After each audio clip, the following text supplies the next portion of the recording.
Thank you, Colin. Hi, a very good Sunday to each one of you. For me, it's about nearly 1 p.m. here in Queensland. And I know in Canada, it's probably a Saturday night or early morning. And for the rest of the world, it could be morning or afternoon. And so welcome. And I appreciate very much the preparation that each one of you have done before coming to the meeting. And in a sense that if you didn't prepare yourself, I could sense in the spirit and try to bring you all to the level of the spirit to receive the word. I also do that, not just online. Sometimes in Singapore or in other places where I preach, the worship and the things that go on before the meeting does help prepare a person's spirit. Our spirit needs to be prepared. And thank you, Bin Lan, for sharing about the five senses. And in a sense, like when you attend a Japanese cooking school, which I have not, but I'm glad that Bin Lan shared so we know what experience is. They try to impact all your five senses. And that is also true of some other places and some of the restaurants that a very good bread shop would try to ensure that you smell the food or you smell the bread smell. Nothing like the smell of fresh bread that attracts you. And not just the sight. And then the sight also is important in all our experiences in the Lord. And these sermons that we are preaching are things that the Lord are revealing. And to fully understand them, there's a sense of spiritual preparation. And just like if you were attending kindergarten, there's not much preparation except maybe your parents who prepare certain items or the school uniform that's there, or attending primary school, secondary school, or high school. But when you come to university, then there is a certain level of pre-university qualification in which you would be able to absorb that. And then when you attend a class, let's say a certain class, whether it be secondary school or university, you need to have some background understanding. And that's why when you attend a class, let's say for calculus, you have to already have some background in other mathematics to understand that. Or if you attend a class on nuclear physics or quantum physics, they will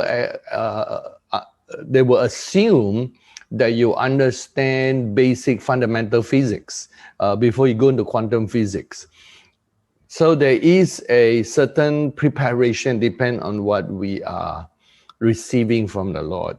Of course, we do our best. I do my best to make it as simple as possible.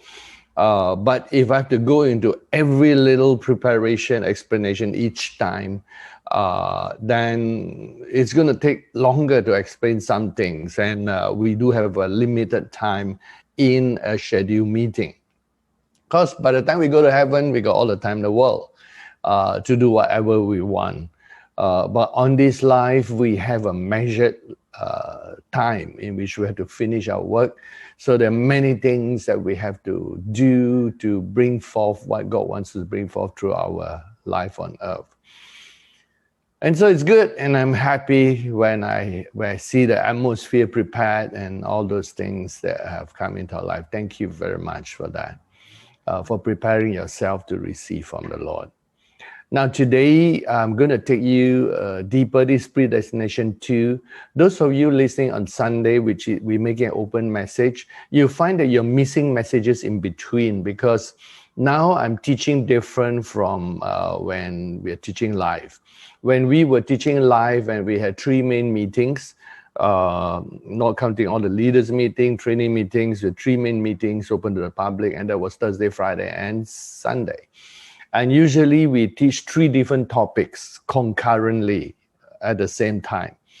And so you follow the series one by one. But now we're teaching a different style in which the Sunday message continues from the Friday and the Friday continues to Sunday. So it's one after the other.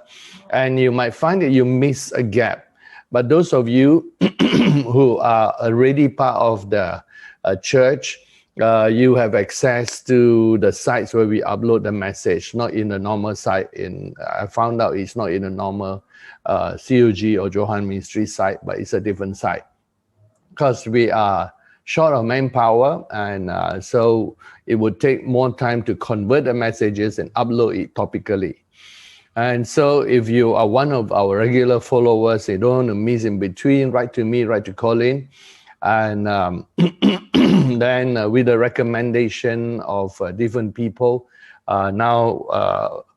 then we would be able to recommend you into the website. So do that and you won't miss the messages in between. As always, we're still giving the messages out free. And so that's where we are. So this is a series, Predestination 2. We have Predestination 1 on our website. This is Predestination 2, and we will talk on topics in which we have not covered. We seek to go slightly deeper than where we were before.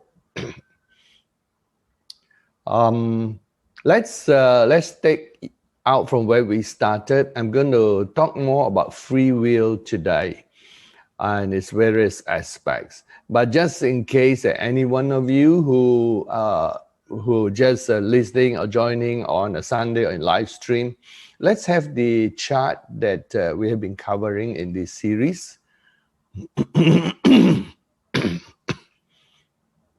So let's bring forth the chart. Thank you. Yes. We showed the last three charts. This one, the one after, and the one before. Thank you. Yes. In this chart, last Friday, we talked about the different levels and how to differentiate between permissive will and perfect will. As you saw in this chart, permissive will is quite a wide area. It's between the dotted circle and the full circle that is right in the middle where I say the boundaries of God's perfect will. And it's a huge boundary. And there are different levels of permissive will. You can live at the edge where it's quite dangerous and you fall off what I call, in black words, outside God's will. Or you can go deeper and deeper towards the perfect will, or live at the edge of the perfect will. And then within the perfect will, there's a center of God's perfect will, which is the best place that we want to be. Notice that predestination and perfect will works like a tangent to produce an orbit around the center of God's perfect will. And notice that predestination is taking you on a certain path, the path that God has created. Perfect will is that which pulls you to the center. And you notice that the tension, and this hand, my left hand is predestination. It takes you on a certain path in which God has planned for your life and my life. The perpendicular to it, exactly 90 degrees, is God's perfect will or our free will, the tension of our free will seeking God's perfect will, and it points to the center of the circle, the center of both circles. And that illustrates a principle that no matter where you are in your life, no matter at which point you are in God's permissive will or perfect will, or even if you are outside God's will and you want to get back. See, outside God's will is the opposite direction. Then you turn yourself 180 degrees around and begin to love God with first love. Love God with all your heart, all your mind, all your soul, and all your strength. Now, these are the two great commandments, love God and love your neighbor. But the loving your neighbor is still the second commandment. That means that you can never really truly love another person or love your neighbor unless you get the first love correct. And so in the world, you have people trying to establish human communities of kindness and trust. But unless they have a common goal, they can't. Then if the common goal is worldly or carnal or mixed, then they still miss. And so it takes a belief in God, faith in God. And if there is a God, the world can be divided into two groups of people. Those who love God and believe God exists, and those who don't believe God exists. For those who believe that God exists, it means that now we have to relate to this God who exists. We have become suddenly accountable to this God. And where there is a God, there is a accountable time in which we call it the judgment, or a place where we account to our Creator. We become smaller when we believe in a God, knowing that we are created beings answerable to our Creator. And the first place to start in our life is to love this God who made us. God is our Father, as Jesus revealed, and to grow in this love towards God. As we grow in first love and in every aspect of love with our spirit, soul, and body towards God, then we are able to relate to our fellow neighbors, to all those who are around us. The place to start is always to give God your first love. It is also the way to maintain our path in predestination. That every time you choose to love God, and there's a Bible verse for that, Romans 8:28, that all things will work together for good to those who love God and to those who are called according to His purpose. No matter which place you were in, you're outside God's will, permissive will, or you're already in God's perfect will and you can grow deeper, whenever you start loving God with first love, you are already on the track of the perfect will of God. And you will orbit closer and closer to our God, our Lord, and our Father. This is what God desires. That's why He gave the first commandment and then the second commandment. And then sometimes the scripture balances it, because it's not like you have to finish the first commandment and then only you're able to do all of the second commandment. Because growth is in quantum. Yes, quantum physics apply even to growth. That means that when you love God, you reach a quanta of God's love. And let's use our own measurement system. Let's say it grows in agape. So you grow in 1 agape, 2 agape, 3 agape, 4 agape. And everything in life is in quantas.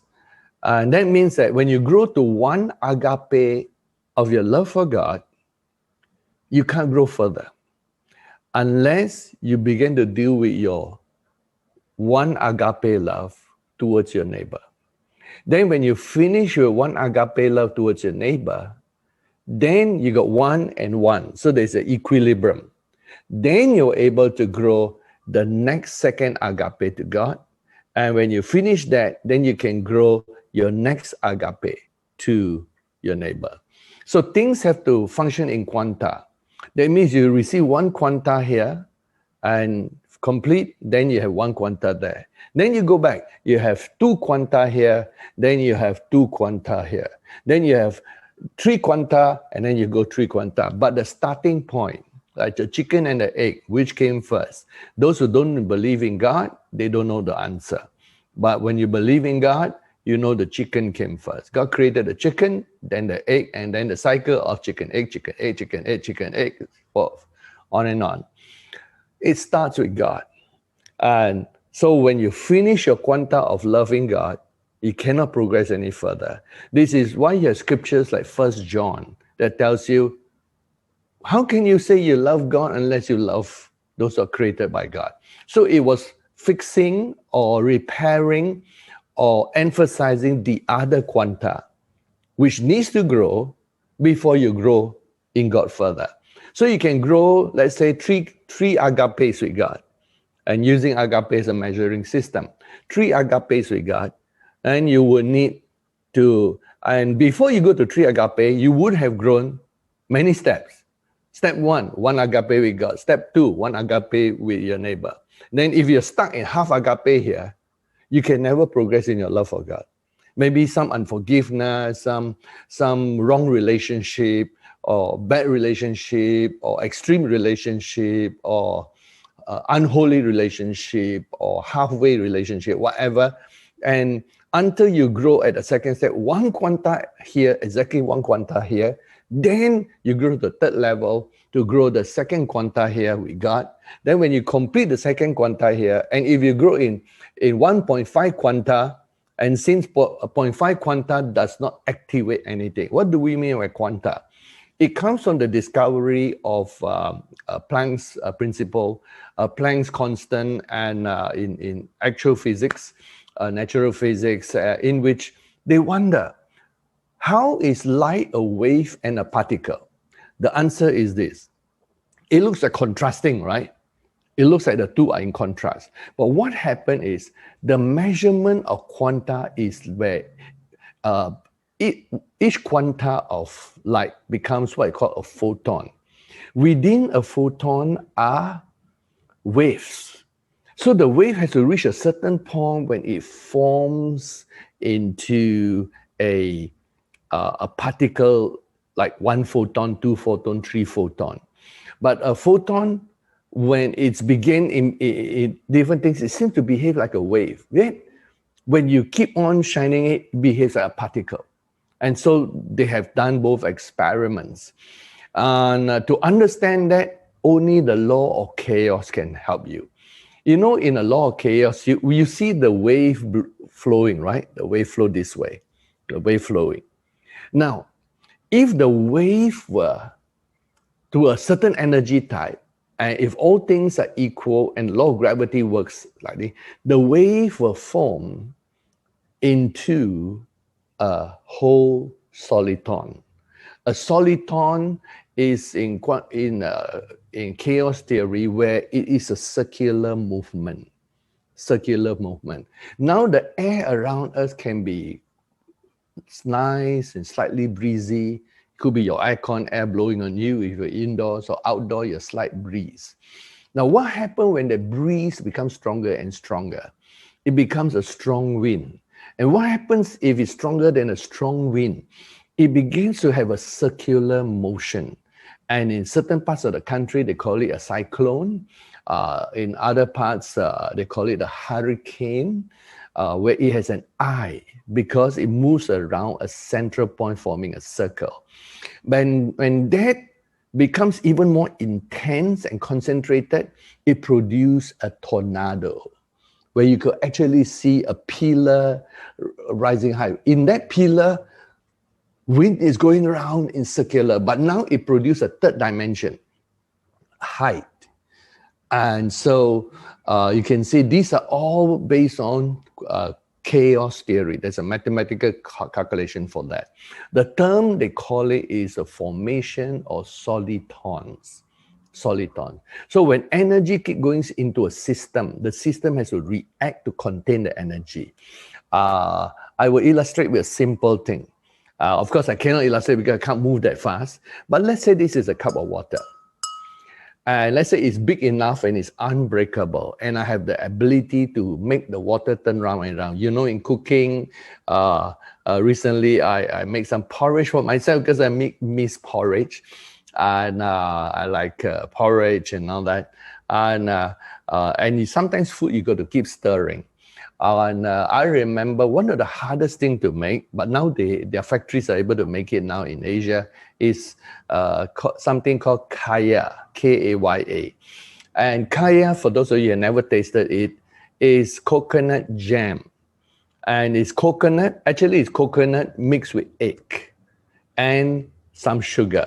It could be brown sugar or normal sugar. It's only coconut, egg, and jam. It's a high protein jam.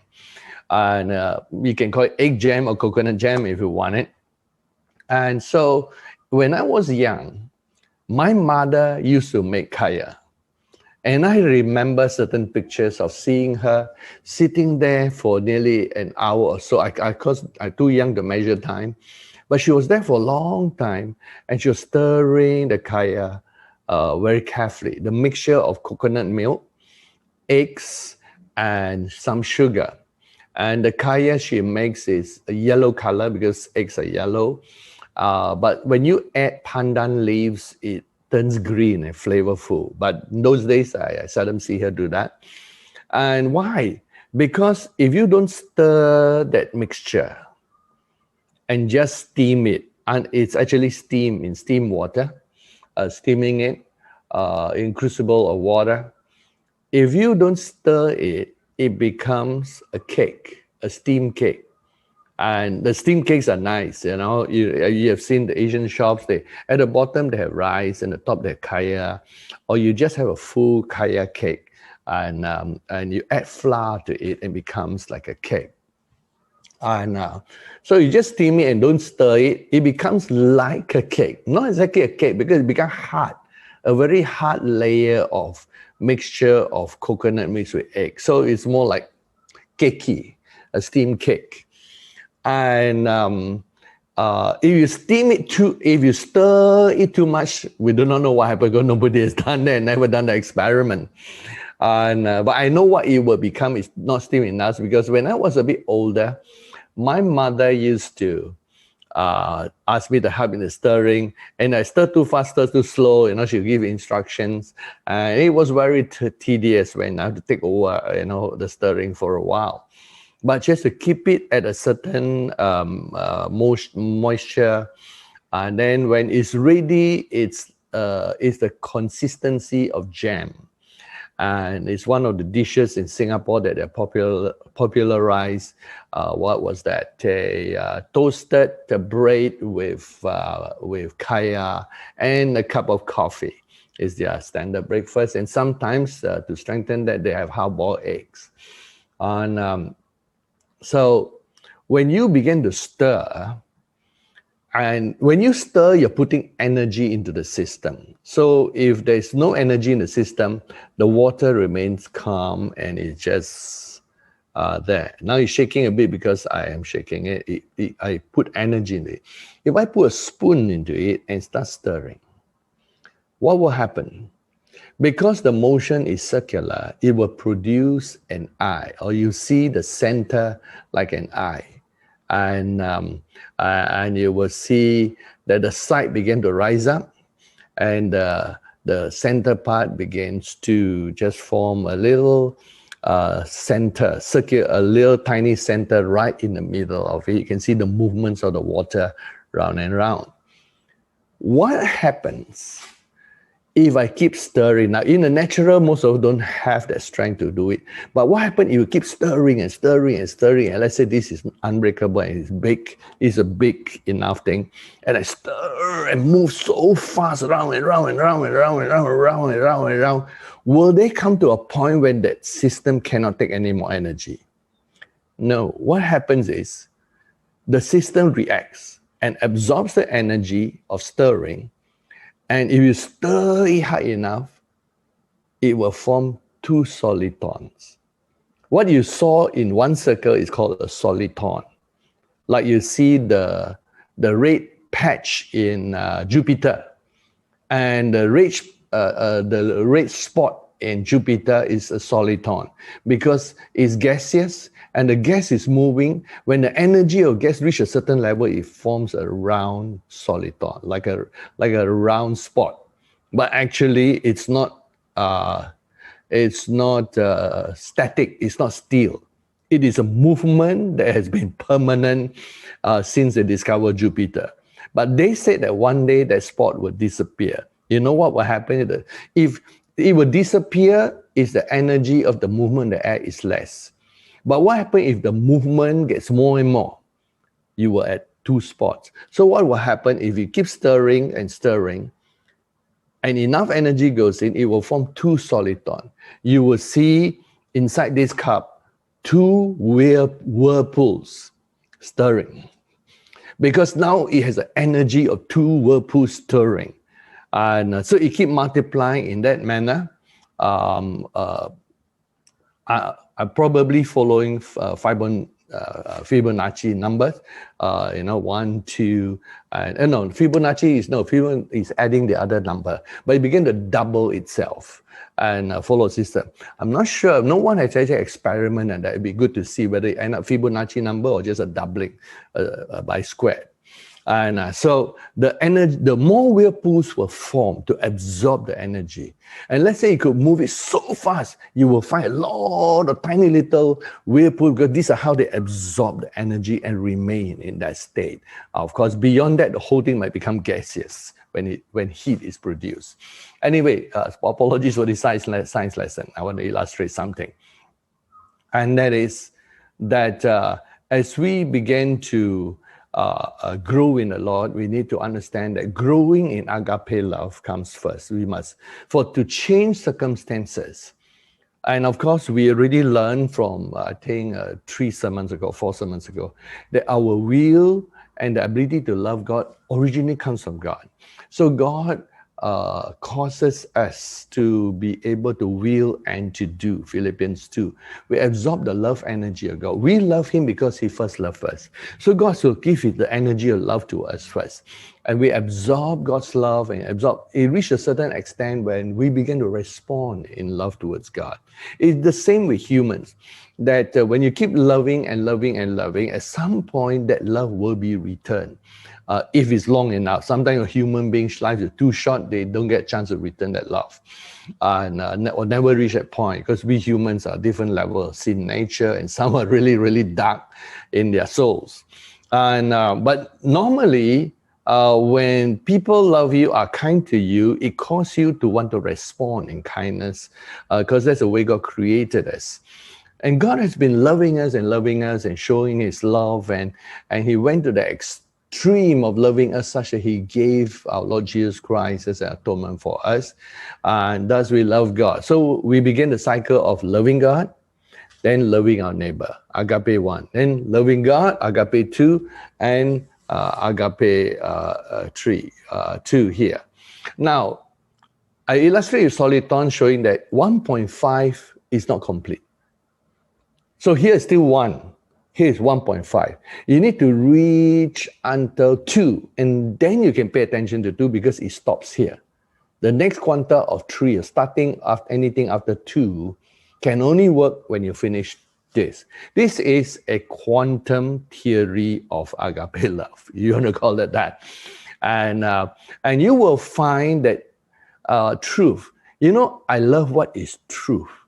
Truth changes our life, and truth helps us to understand true reality in the spirit, in the soul, and in the body. There is truth in the natural, about natural things, and some humans have discovered part of it, not all of it yet. All our laws in biology, chemistry, physics, all there are natural truth. There is truth about the soul. When Jesus says that, do unto others what you want others to do unto you, Confucius said, discover something but the opposite side. Don't do to others what you don't want others to do unto you. These are discovery of truth in that soul realm. Spiritual laws that work in the soul realm.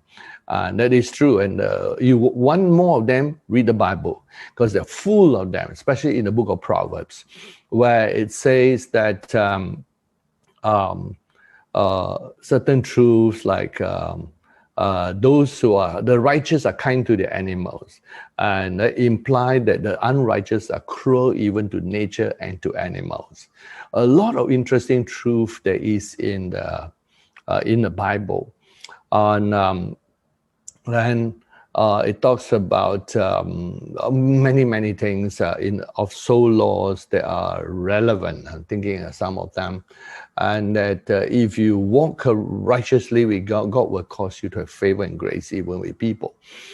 So there is that wholeness. Now, this is also a law of physics called black body radiation. That's where they discover that light needs to travel in packets or quanta. And then they harmonize, as I told the story before, two mathematical laws. One that they discover about high temperature, the other low temperature, but both are different calculation. In the end, when they add quanta, they combine both mathematical equation.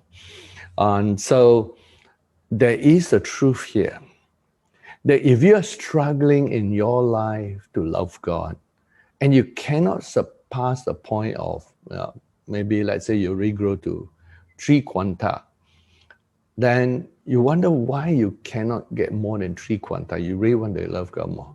It is because you haven't finished 3 quanta of the neighbor, of loving your neighbor. Maybe it's 2 point something. And you need to grow more in the area until it's 3 quanta there. Then you can progress into the 4th quanta of loving God. Or perhaps you are a person sociable, you like to love and be kind to people. And then you find that you're stuck. You could only love to a certain extent. You begin to encounter situations where you find you're empty of love towards people. And you wonder why. You've already done so much, sacrificed that much for others. 2 quanta, you got stuck. That's because on the loving God side, you also are 2 quanta. To grow further, you need to go back to learn to love God. So move your love towards God to 3 quanta. So you grow from 2 to 3 quanta, 2.1, 2.2, 2.3, until you grow to 2.9 and 3. And then when you reach 3 quanta and that whole quanta, then you can come back to this area. That is why in your life you will notice this. I already solve a mystery in your life. Even in this simple talk, I haven't even gone to the real sermon yet. I already solved one mystery in your life about your growth in love. Why some people, they grow to a certain level, cannot grow in love towards people. Why some people, when they grow in love, they cannot grow further. Because they don't understand quantum agape. And that is, it starts here. You must finish 1 quanta, then you can grow the other quanta. And so I hope that helps you to understand where you are in your life. And of course, when you're loving neighbor, you got to keep loving God because you got 2 quanta, you're 1.5 here. You got to maintain this and then this. The sad thing is sometimes this can be reduced and this one can be reduced. And if this is reduced, it will also go on a negative quanta. And so once you're aware of this, you will understand why sometimes you need to spend more time with God than with people. At other times, you need to spend more time with people before you can grow in more love for God. And so that law of quantum agape, I give you the law of quantum agape that I discover to you. And this is a true spiritual law. One day when we are in heaven and I talk to you, I will refer to this but in heavenly language, and you will understand that we have given you an eternal truth that will change your life. And you see, what is truth? Truth is true reality, but which you can measure your life and change your life. Truth is that which is you can take and measure external things and change it to what is the true thing. Because if you're struggling, and let's say you're like the alchemist of long ago, who is trying to change lead or other materials into gold, you know the truth that it is a nuclear change. That means you're going to change of neutrons and protons and electrons, and not a chemical change. All chemistry doesn't change nuclear level. All chemistry is a combination of different elements, but it doesn't change the element. Today we discover it is not impossible to change the elements because we have the ability to split atoms. And but it takes a lot of energy to that. We need to reduce the elements to its pure quantum states of proton, neutrons, and electrons flowing freely. Then you can combine it. We still don't have the ability to combine them together, but our level of physics is such that today they're building a nuclear fusion reactor, which will work. because they have put so much energy. If once it starts, then they're hoping it will produce more energy than what it is absorbing. What they do is to reduce everything to its basic state so that it can fuse together, but in a controlled manner. Because fusion is taking protons and neutrons with the electron and forming it into joining together and producing a new element. Today, we only have the technology to handle the first of the element, simplest one, a hydrogen or heavy hydrogen, tritium, or all those things which have more neutrons, so it's easier for us to handle. We still don't have the ability to take helium join with helium now. We don't have the ability to take oxygen join with oxygen and change into another element. So our technology, our skill is still limited. But the theory is there. Theoretically, you could join it together. And so the day when we can join neutrons and manipulate it at a nuclear level, that's when you can actually produce gold. And so today they have discovered how to produce diamonds, because diamonds is not a nuclear reaction, it's a molecular action, because all molecules stick together in different formation, and diamond is just carbon, and carbon, if they join in a certain way, become graphite, very weak and breakable. But diamonds, under high pressure, the molecules form solid bond, it becomes carbon becomes a diamond. So it's same element. It's not a nuclear reaction, it's a molecular combined reaction, molecular combination. So same element, never change them, causing them to combine differently. And nanotubes today are the same thing today. They found nano carbon and graphene, they call it, which is stronger than steel. And so in the area of loving God and growing, we need to know the truth, and the truth will set us free. So if the chemist knew, like for example, if the chemist knew, okay, we have experiment and we know carbon is just diamond is carbon, graphite is carbon. So today they discover the difference is high pressure and temperature. So today we have the technology to produce artificial diamonds. And today in the market, they are able to do it because they cause high pressure to push on the carbon atoms, and the carbon atoms react to the high pressure. They get to absorb the energy. So they absorb the energy by recombining. And today with the technology to produce such high pressure, we could produce diamonds from charcoal.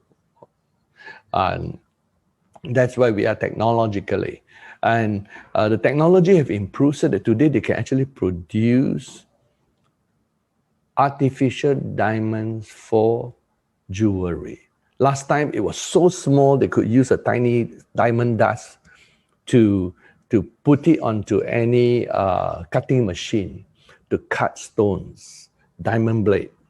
And of course, as they cut, the diamonds are washed off like dust, but because there's a layer of diamond dust, it cuts before it needs to be replaced. And today's technology has improved that they are able to produce artificial diamond jewelry. It still has a certain cost, but apparently the cost is such that it might be profitable enough to do it. Once it's profitable, people will go into that. And yes, some of you could be thinking, could they produce a big fat diamond? Yes, but the energy to produce it might be more than you go and dig one out in nature. But the day is cheap enough to do it and profitable, somebody's bound to do it. And it's a matter of economics and technology. So that's the thing here. How do we relate to what we are speaking about? We're speaking of today about truths. Truths that have been hidden before the time of the end times and the ages.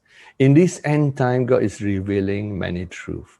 And as we understand the truth of different things, we will receive the benefit of the knowledge, wisdom, and because all truth is wisdom and knowledge inside. And when we begin to apply them together, it will begin to change us, transform us as we grow into God. Do you really understand all that the Holy Spirit is doing in your life? It is happening. But when we understand it, you're able to approach it. And I really saw some things in the Lord about the presence of God, becoming more sensitive, like Bin Lan was sharing about five senses. When your spiritual five senses are open, you begin to sense things that you normally do not sense before. Like when we talk about the spiritual atmosphere, some of you might sense nothing, but some of you will. And definitely this spiritual atmosphere is different from the atmosphere on all-night prayer. All-night prayer, sometimes there's a heaviness that I could sense that people need to bring it forth. See, there's a sense of heaviness. And once you sense that, you begin to understand what is causing it. What is causing it? And we realize it's our thought realm, where our thoughts are, where our heart is. And last Friday, when I took over, I still sense we have not touched that point yet where we could share some of the truths of God. So I got everyone to pray in the Spirit. Then it went into singing in the Spirit. And after singing in the Spirit, I interpreted, sing in the understanding of the spiritual song. And by the time we finish, we are just that atmosphere that is nice. And so when you understand and you can sense things that are there, it helps you to get into those realms. What is the benefit then? We are beginning to understand the law of transformation and the law of miracles. As we understand the law of transformation and miracles, you could begin to produce transformation and miracles. See the benefit there. And remember what I say, what you see is important. One of the things that control your transformation is what is in your subconscious and your conscious state of Yetzer and Dianoia. Because it's that state that holds your transformation level, the amount of light. Truths are found in 2 Corinthians 3:18. For as we become a mirror to reflect Jesus flowing into our hearts, we become transformed. Your next question on truth is, what is that? And the translation is not so accurate in 2 Corinthians 3:18 when it says, as we behold him, so are we transformed. That is a particular truth. And what you see does affect who you are, and both in circumstances and in personal. You see the truth of seeing and becoming when Jacob was able to produce spotted and speckled sheep by putting in front of the eyes of the animal in the natural that will affect their soul until the sheep's DNA change, the animal's DNA change. So may I remind you that you already have a spiritual truth that can change your DNA if you will focus on it.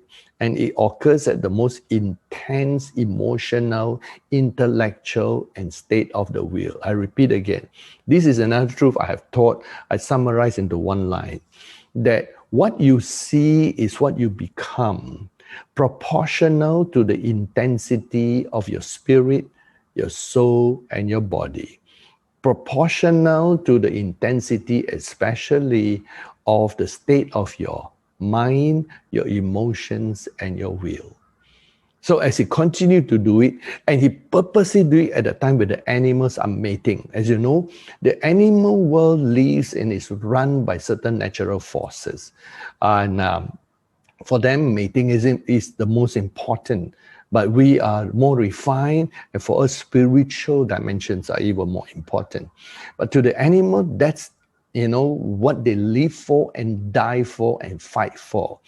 So when Jacob put the rods white, black, white, black, white, black, white, black, white, black, white, especially when they are mating, especially when they are eating, especially when they're drinking, all intense times for the animals, it changed their DNA. until their DNA become the DNA that produce spotted speckle. Isn't that important and interesting? Because there's a genetics inside that cause the animals to be strengthened and weakened by what they see. So what do you see? What do you dream? What do you have at the back of your mind going on all the time?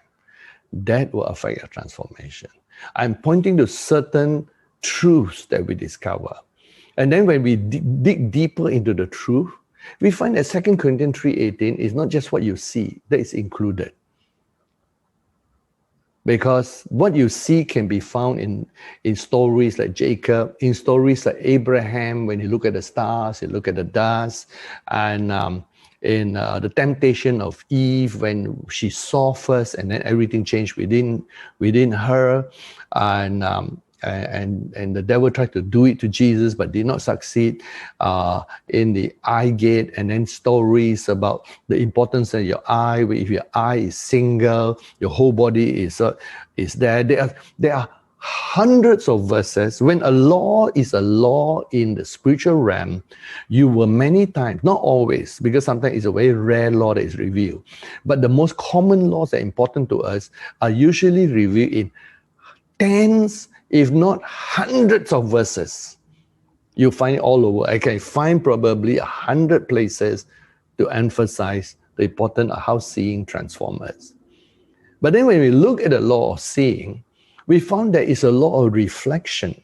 Because 2 Corinthians 3:18 is actually that as we mirror him, so do we become. So there is a mirroring effect. And to study the mirroring effect, we have to study 2 Corinthians chapter 4, which talks about how that light first begins in us. From the gospel, it says, God is revealed in us. He lets his light shine. And the devil, what is the devil's role in 2 Corinthians 4? He keeps on preventing people from getting the light.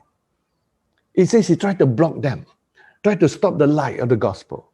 But when the light of the gospel opens and it begins the work, then you just multiply that work, increase that work, and then the second law of transformation takes place, which is the law of reflecting Christ. Where the light begins to reflect. That means what you see outside, you begin to see within yourself a perfect reflection. As the perfect image is produced, your DNA will move and rearrange themselves to the image that you have contained. Interesting, isn't it? Spiritual things. And all these are appetizers, my friend. And it's not our full message yet. Today, I bring you to something interesting, something new. There are different levels of free will. This is our topic today. Different levels of free will. And you want to know these different levels. Truth is precious. The truths that are taught are eternal truths. They will bring you to heaven. They will help you progress in heaven. And they will have a side effect to produce whatever you want in this life. There are different levels of free will. And all truths are quantum state. That means there is a certain quanta before you can produce another different quanta in another area. So I'm going to show forth how the different quanta of free will works, and also at different levels. Because as you know, free will will cause the orbit around the center of God's will to take place. And we focus on one thing at a time. If you have your Bible, turn with me to Romans chapter 9. Let's take that from the start. In Romans chapter 9, all truths are in this Bible. Natural truth and soul truths and spiritual truths are in this Bible. And sometimes God does not reveal it to mankind because mankind is not there yet.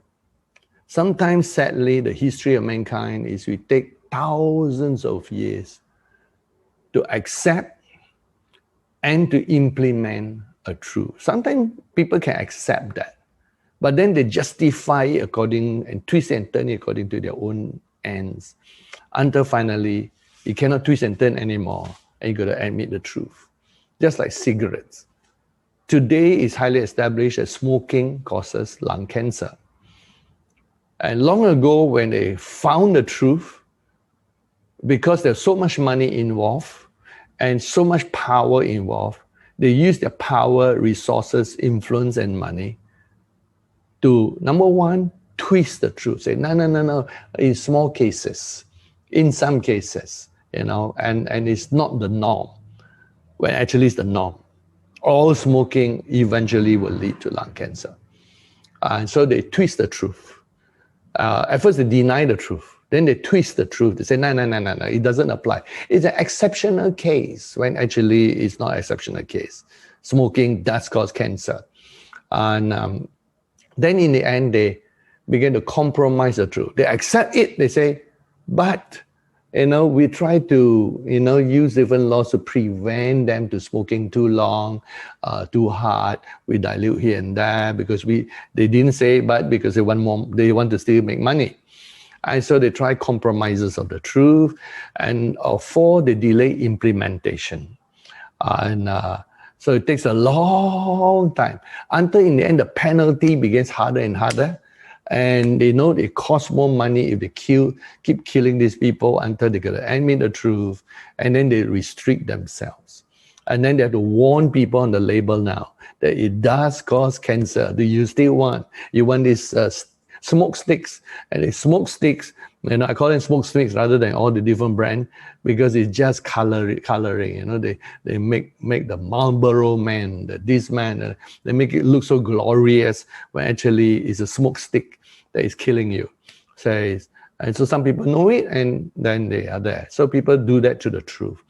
The same way that sometimes people learn the truth and then they do all these things. They begin to sort of play a game of denying, twisting, and then compromising or delaying until they cannot help anymore. That they got to say this is the truth. It comes in the charismatic move. People deny the baptism in the Spirit. When come to born again, even the early church tried to deny that grace and born again is enough for salvation, and they fight against their traditions. These are the struggles of truth, but it is important to know all the truth, which is found in Jesus, the way, the truth, and the life. Let's look at Romans chapter 9. It tells us about free will, and let's look at verse 6. Chapter 9, verse 6. But it is not that the word of God has taken no effect, for they are not all Israel who are of Israel, nor are they all children because they are the seed of Abraham. But in Isaac your seed shall be called. That is, those who are the children of the flesh, these are the children of God. But the children of the promise are counted as the seed. For this is the word of promise. At this time I will come, and Sarah shall have a son. Verse 10, and not only this, but when Rebekah also had conceived by one man, even by our father Isaac, for the children not yet being born, nor having done any good or evil, that the purpose of God according to election might stand, not of works, but of him who calls. It was said to her, the older shall serve the younger. As it is written, Jacob I've loved, but Esau I've hated. Let me pause and I'll continue reading afterwards. I have taught one session, I think about four sessions ago, or 5 sessions ago, that we need to accept that predestination takes place before free will. So remember, agape love to God first before agape love to the neighbor. So you need to know which starts first, so you finish the quanta of that. How does that take place? We receive a quanta of predestination. Then you begin to be able to work out your predestination. So free will can work out. Because without the revelation, you will not know what to do. So when the predestination is not revealed, Let me find a good measurement. You know, today they got measurement. They can measure by grams, kilograms. They measure by meter, kilometer. Or they measure in the old British system of a pound or pound or feet. And so we need a measurement system that we have to invent to talk about spiritual things. There is what I call agape. So 1 agape, 2 agape, 3 agape. I use it to measure love. And now how do I measure the area here of predestination? And first, let me look at that Greek word for predestination. Let me just jump across to the words before, the chapter before that. And I need a new measurement system to explain as clearly as we can. Let me choose one here. Yep. Okay. Romans 8:28. Let's see the root form. Proeprizo. Proeprizo. And let's see this. Let me see. What shall I use? I know pro is just a prefix.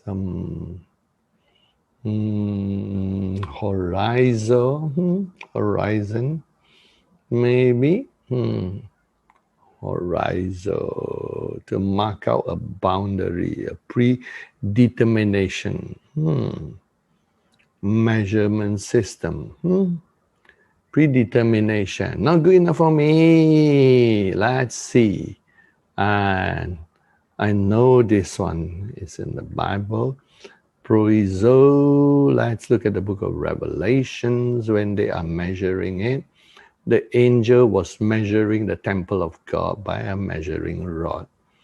Rhabdos.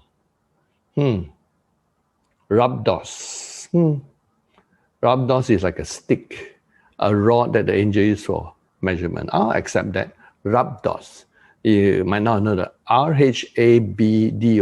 Rhabdos. Okay. So rhabdos is the word rod in Greek. So let's use the measurement stick of predestination. 1 rhabdos, 2 rhabdos, 3 rhabdos, 4 rhabdos. Rhabdos from the word rod, where when I'm looking for it, I saw a vision, just a quick flash vision. Sometimes, do you know visions can come to you at different speeds and different colors? Can be like small, dark colors, bright colors, or no color, or one color. And so with all these new things, we are like entering into the what I call the highest realm of science. Like today, science has begin to measure time in ways that we need more words. So at first, when they measure by hours, minutes, and seconds, long ago, do you know what their clock was like? They measure it by big chunks of 3 hours. And in the nighttime, chunks of 3 hours. That is the first watch, second watch, third watch, fourth watch. And so there's the night. Because, you know, most people are asleep anyway, so a chunk, the first chunk is first watch, second chunk of 3 hours. So it goes from 6 p.m. to 6 a.m. So each division. So sometimes they say it was a third watch, so we know it's between 12 midnight to 3 a.m. But the day they measure by hour, first hour, second hour, third hour, fourth hour, because more activity. So for them, minutes are not really used. They might say, you know, the half of the first hour. They won't use the word minutes. So because everything goes slower. But as we begin to speed up, we begin to measure by minutes, not just hours. Then I'll go faster, especially the Olympic race. People win by seconds. So you got a new system to measure seconds. And today, they found that measured by milliseconds. Olympic race become even more competitive. You win by millisecond, point something of a second. You might be just 0.5 seconds faster than the other one, got a gold medal. And Then, because they invented computers, they find that they need to measure it even more, smaller bits of a second. I think it's about a million or billion seconds. I need to check that. Anyway, I am able to check. I always love truth, and truths, whether of the natural, is what I call solid. So how fast is a nanosecond? And you say a nanosecond is 1 billionth of a second. So and then it's even faster than we can blink an eye. And so 1 billionth of a second that we have to measure computer system. But today they are going faster than that. And so they have what they call a picosecond. A picosecond is 10 to the power of 12, 1 trillionth of a second. Well, that boggles your mind, isn't it? And I think if that is so, if a nano is a billion, pico is a trillion, milli could be a million. Okay, how fast is millisecond?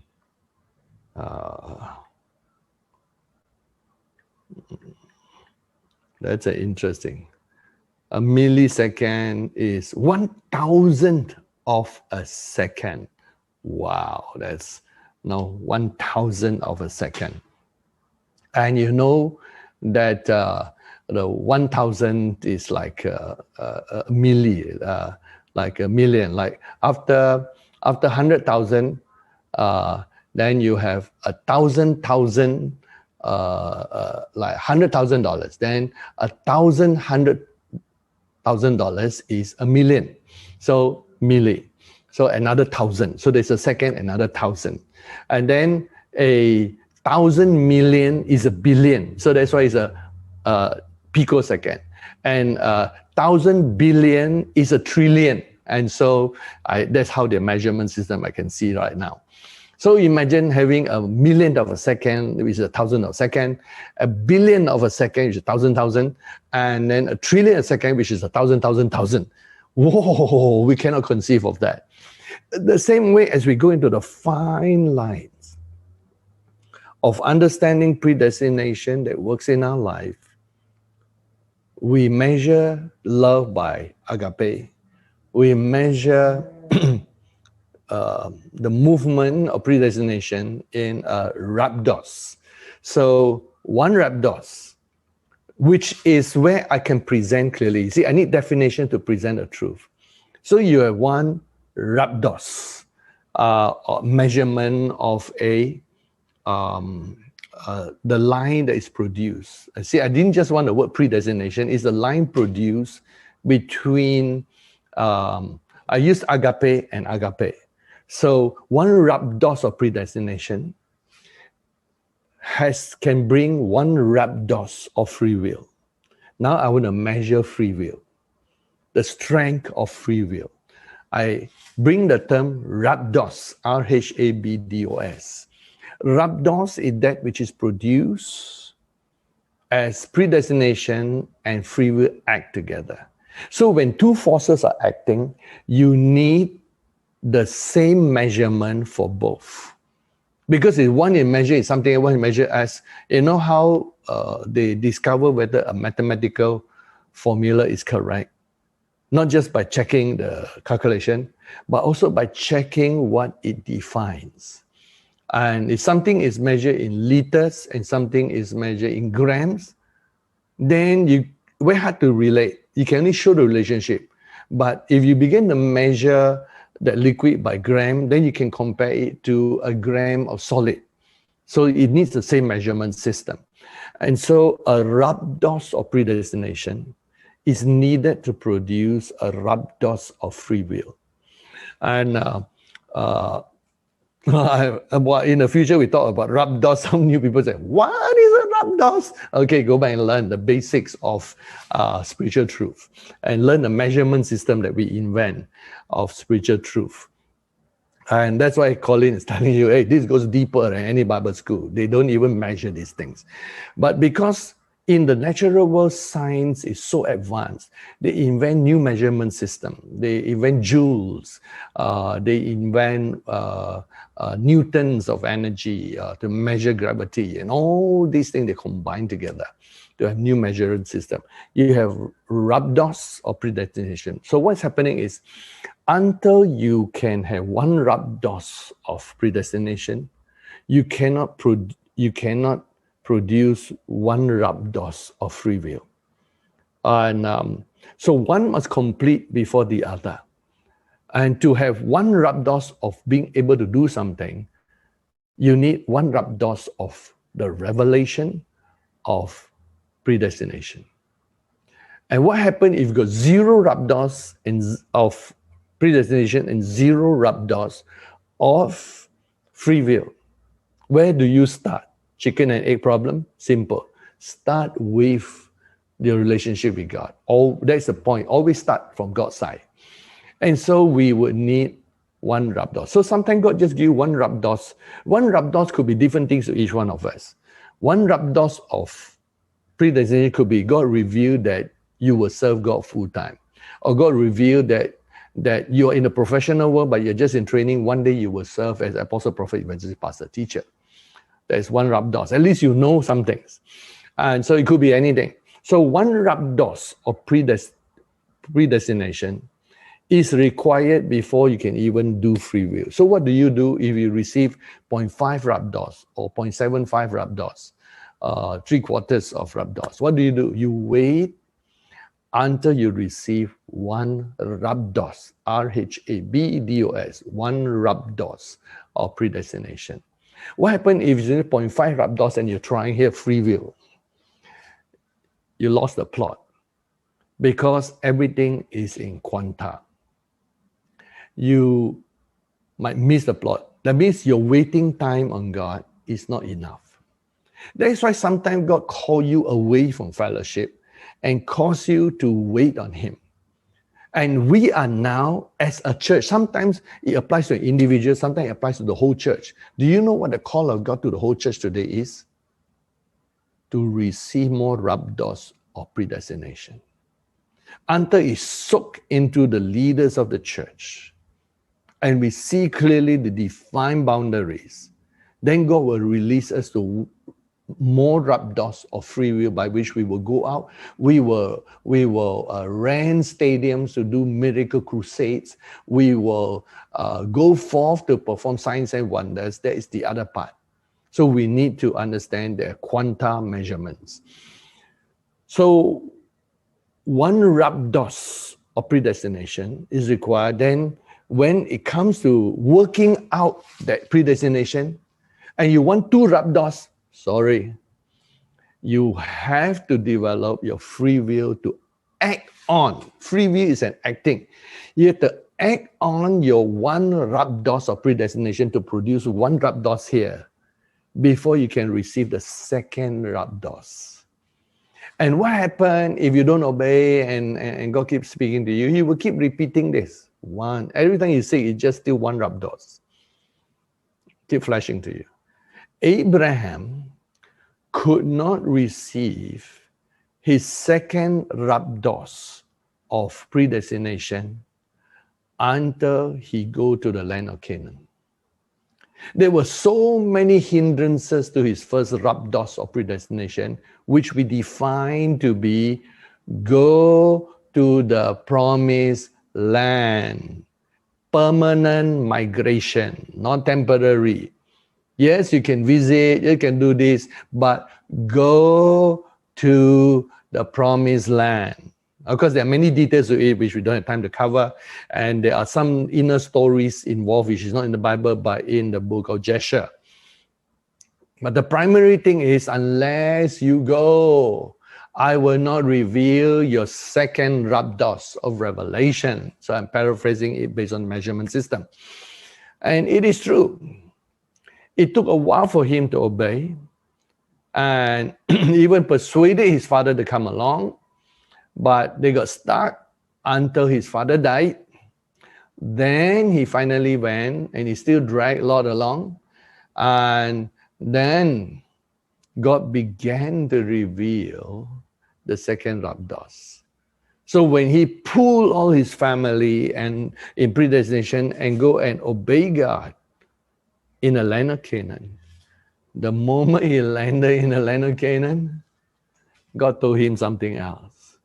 See, all God wanted to tell him was, you're going to be blessed. I'm going to make you this. I'm going to make you the father of many nations. You're going to be, through you, all the nations of the world will be blessed. And that is in Genesis chapter 12.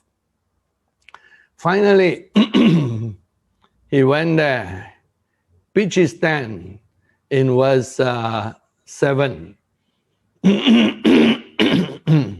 He entered that land. We're in Genesis, by the way, chapter 12, verse 7.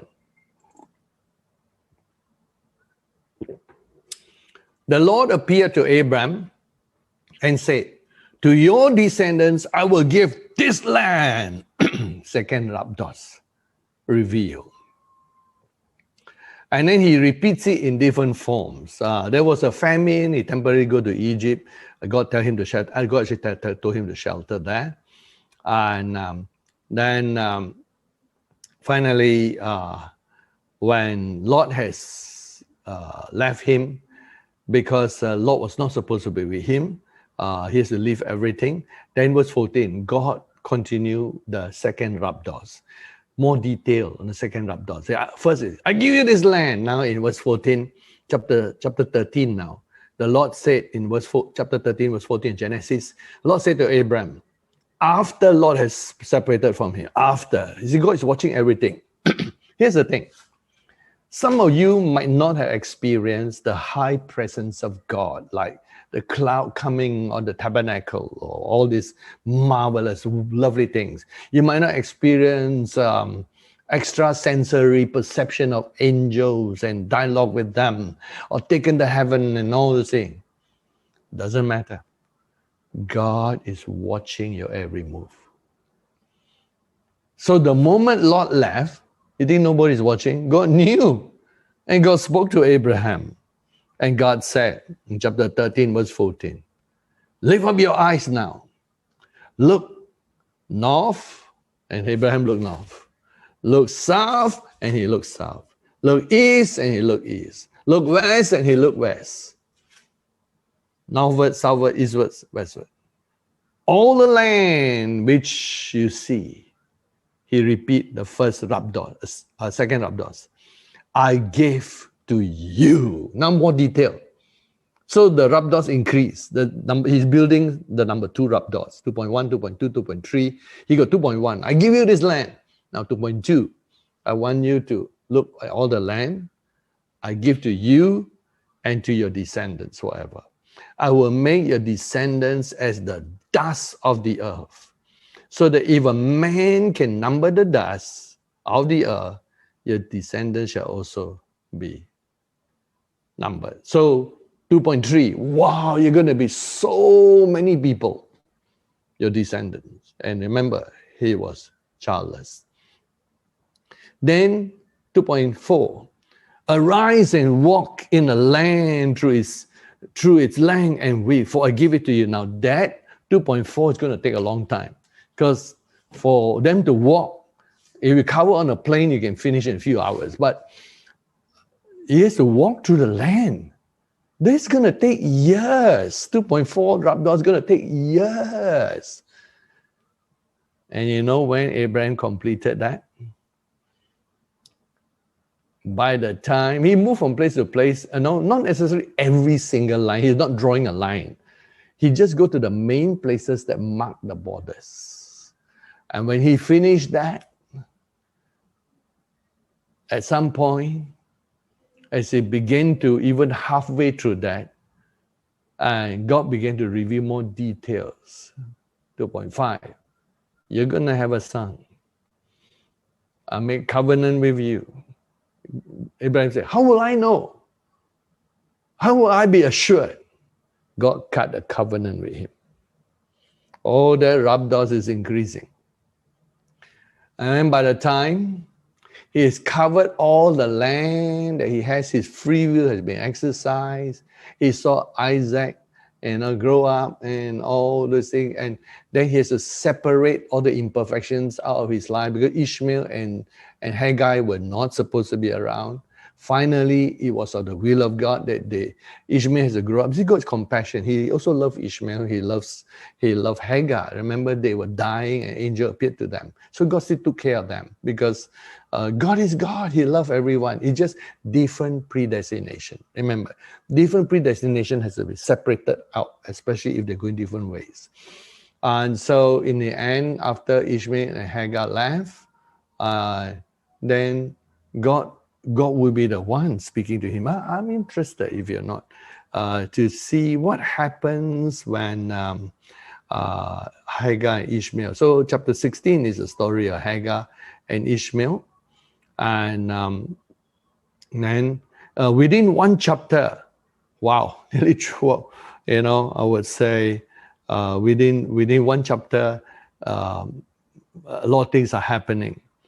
And then in the end, so Ishmael and Hagar remain. Abraham was in verse 16. We are now Genesis chapter 16, verse 16.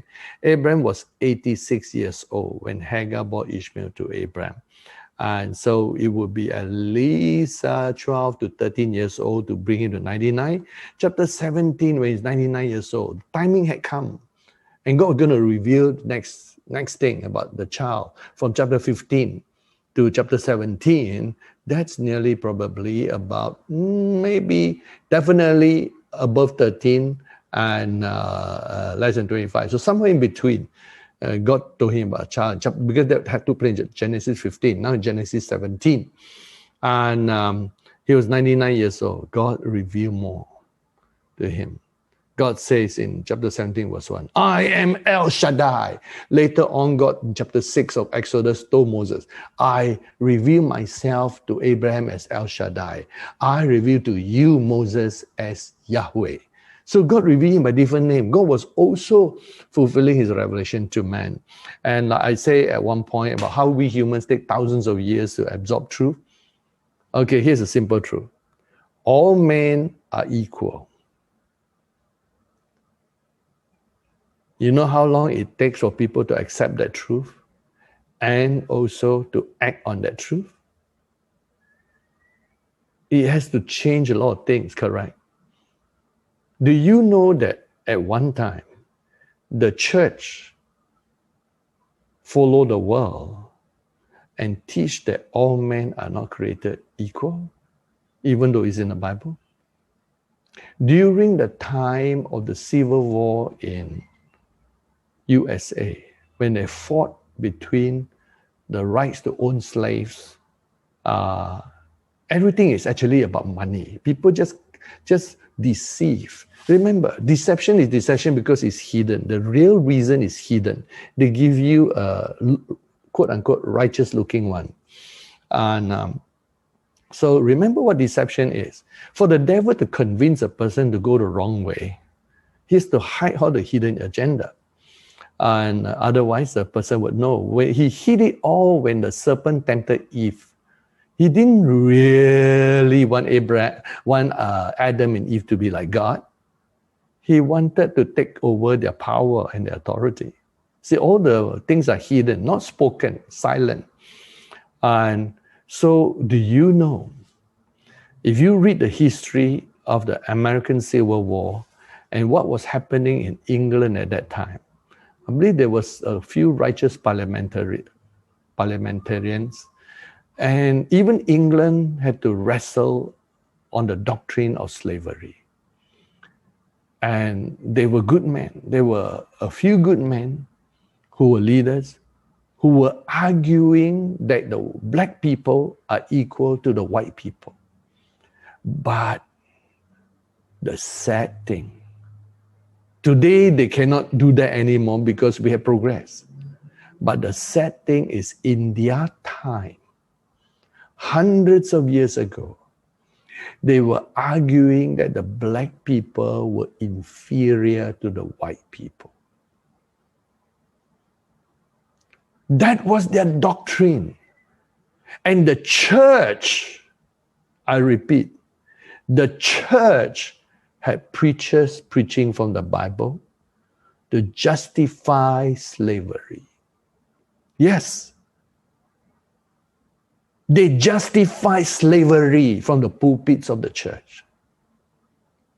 And you and I wonder, today is Sunday, what is being preached in the pulpit today?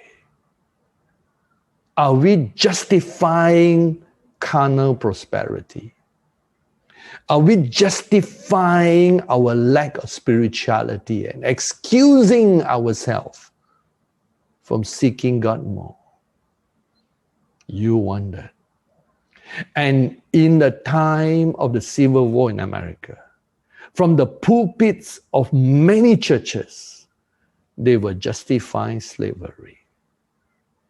And the usual thing, they deny, they twist, they compromise, they delay the implementation. Some of them might admit, yes, it's in the Bible, but the Bible also justifies owning slaves. Otherwise, why should there be so many laws concerning slaves? See, clever preaching, twisting, turning. But today, black, white, yellow, red, polka dot, purple, blue, green, whatever color you are, we are all equal. Because when you cut us, all the blood flow red. The size of your eyes, the size of your nose, the color of your eyes, the color of your hair, the shape of your face, the shape of your structure, we are all equal. An undeniable fact from the Bible. Paul says in his theology, all men are created equal. Then there's a second truth to that. Men and women were created equal with different callings and position, where when you have a equally qualified man and equally qualified woman, the woman must take the second place.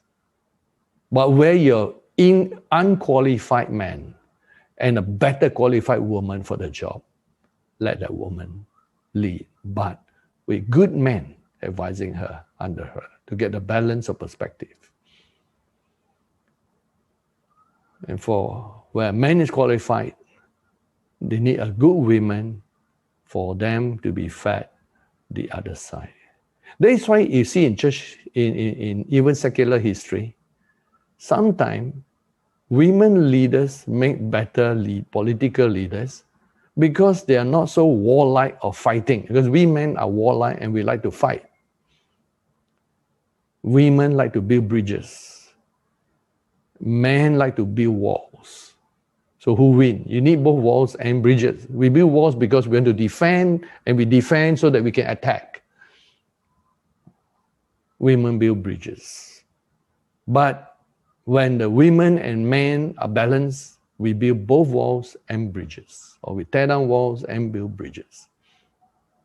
These are truths or social laws that we need to understand.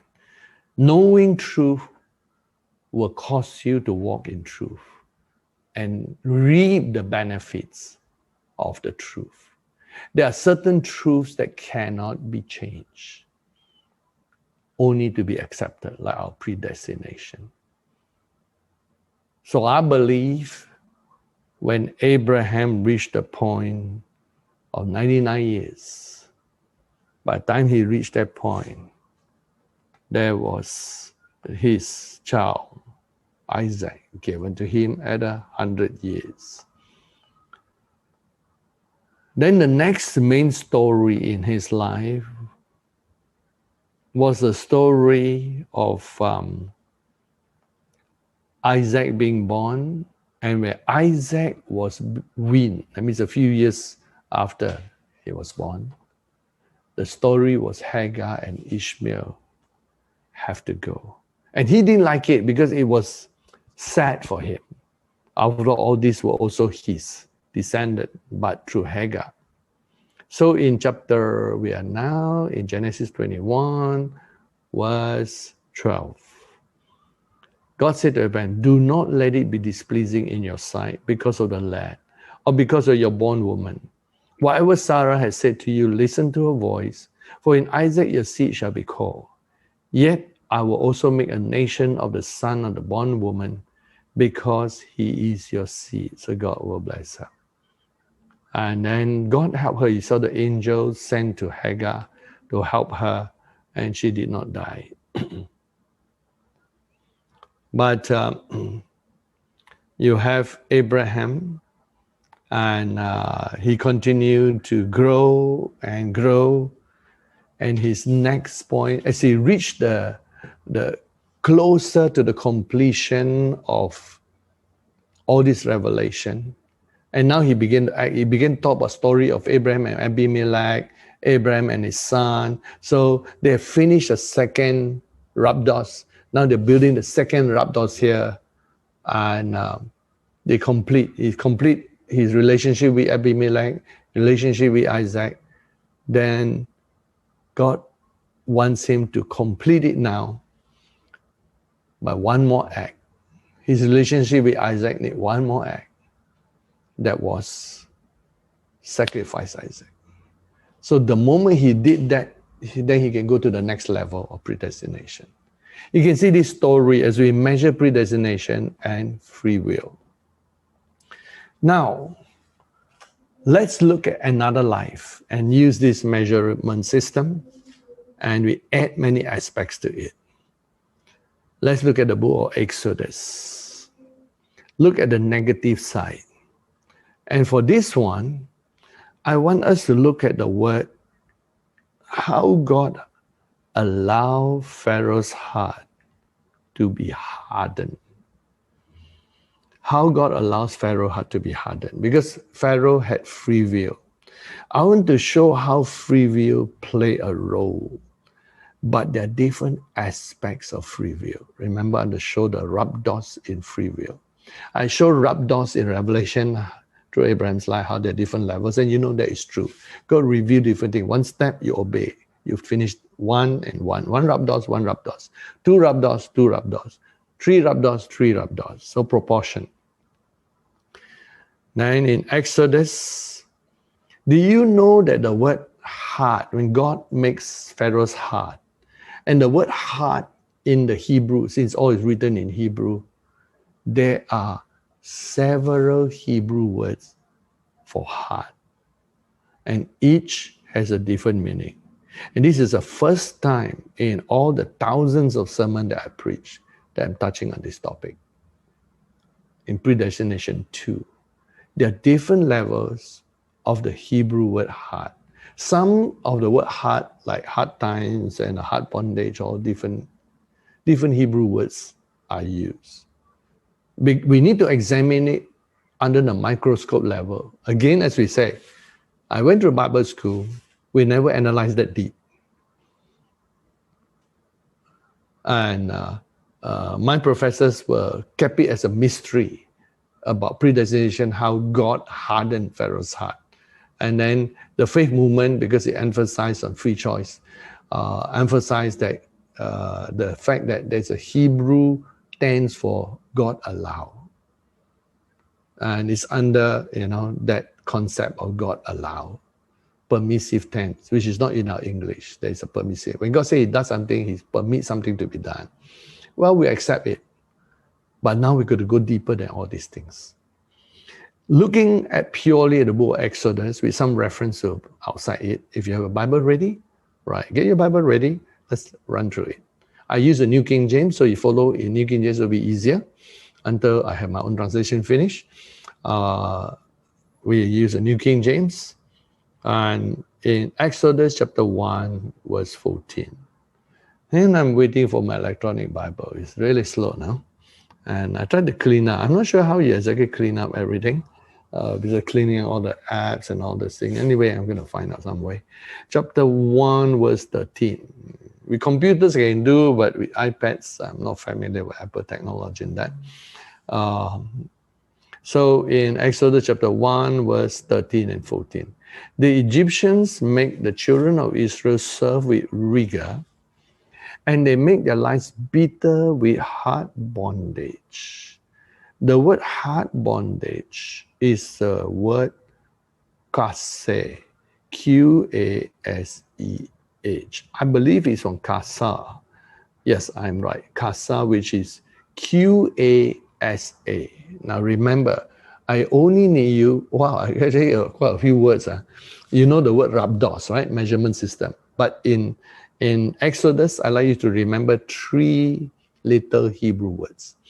One is the Hebrew word kwasa. Kwasa is romanized as Q-A-S-A. These are the Hebrew words that we want to know in the book of Exodus that talk about hard or difficult. Kwasa. Kwasa is Q-A-S-A. The second word that I'd like you to remember, if you want to make notes, is the word Hazak. H-A-Z-A-Q. Hazak. That is also another word translated as hard. The third word to look at the book of Exodus in the area of free will that you need to familiarize yourself with is the word kabed. K-A-B-E-D. Kabed. So there is kasa, there is hazak, there is kabed. And the third word kabed, romanized as K-A-B-E-D, is also in a different form, the word kabod. And you should be familiar with kabod. You heard my early teachings. Kabod, K-A-B-O-D, is the word translated glory. The glory of the Lord came upon Israel. The kabod of the Lord came upon Israel. And the word kabod means something substantially heavy. It's tied to the word honor, glory, glorify. So it's like a weight. It means a weight of some substance. And so a weight of God's substance or God's honor came. And so it sometimes root sense as a word of heaviness. That's why in its different slight form, kabed, K-A-B-E-D, it's used for, wow, it's heavy. Just like if you row a boat, and if there's no current going against you, that boat rowing is easy. But let's say there's a strong wind or strong wave coming, you'll be rowing harder, because it's going to take more energy and it's heavy, very heavy. The oars feel heavy as it push through the water. And so that's why the word heavy and hard sometimes tie to each other. Remember 3 words again? Kwasa, Q-A-S-A. And then you have the word Hazak, H-A-Z-A-Q. And then you have the word for kabed, K-A-B-E-D, which is like heaviness. But remember, that word is linked to the word glory or honor. And then you begin to understand how God works in a deeper manner. So here in Exodus, chapter 1, verse 14, their lives under the Egyptians were difficult. And it's hard labor. It was a kwasa hardness. Next verse. We're going to run through this if you don't mind. All our preaching is biblically based. We apply both contextual and analysis into that. So we don't go all context. And we also study the roots of the word exegetically. So we got exegesis type of preaching. In chapter 4, verse 21, that's where the sentences get interesting. Before Moses went back to Egypt, God made this astounding statement. And the Lord said to Moses, when you go back to Egypt, see that you do all these wonders before Pharaoh, which I put in your hand, but I will harden his heart. so that he will not let the people go.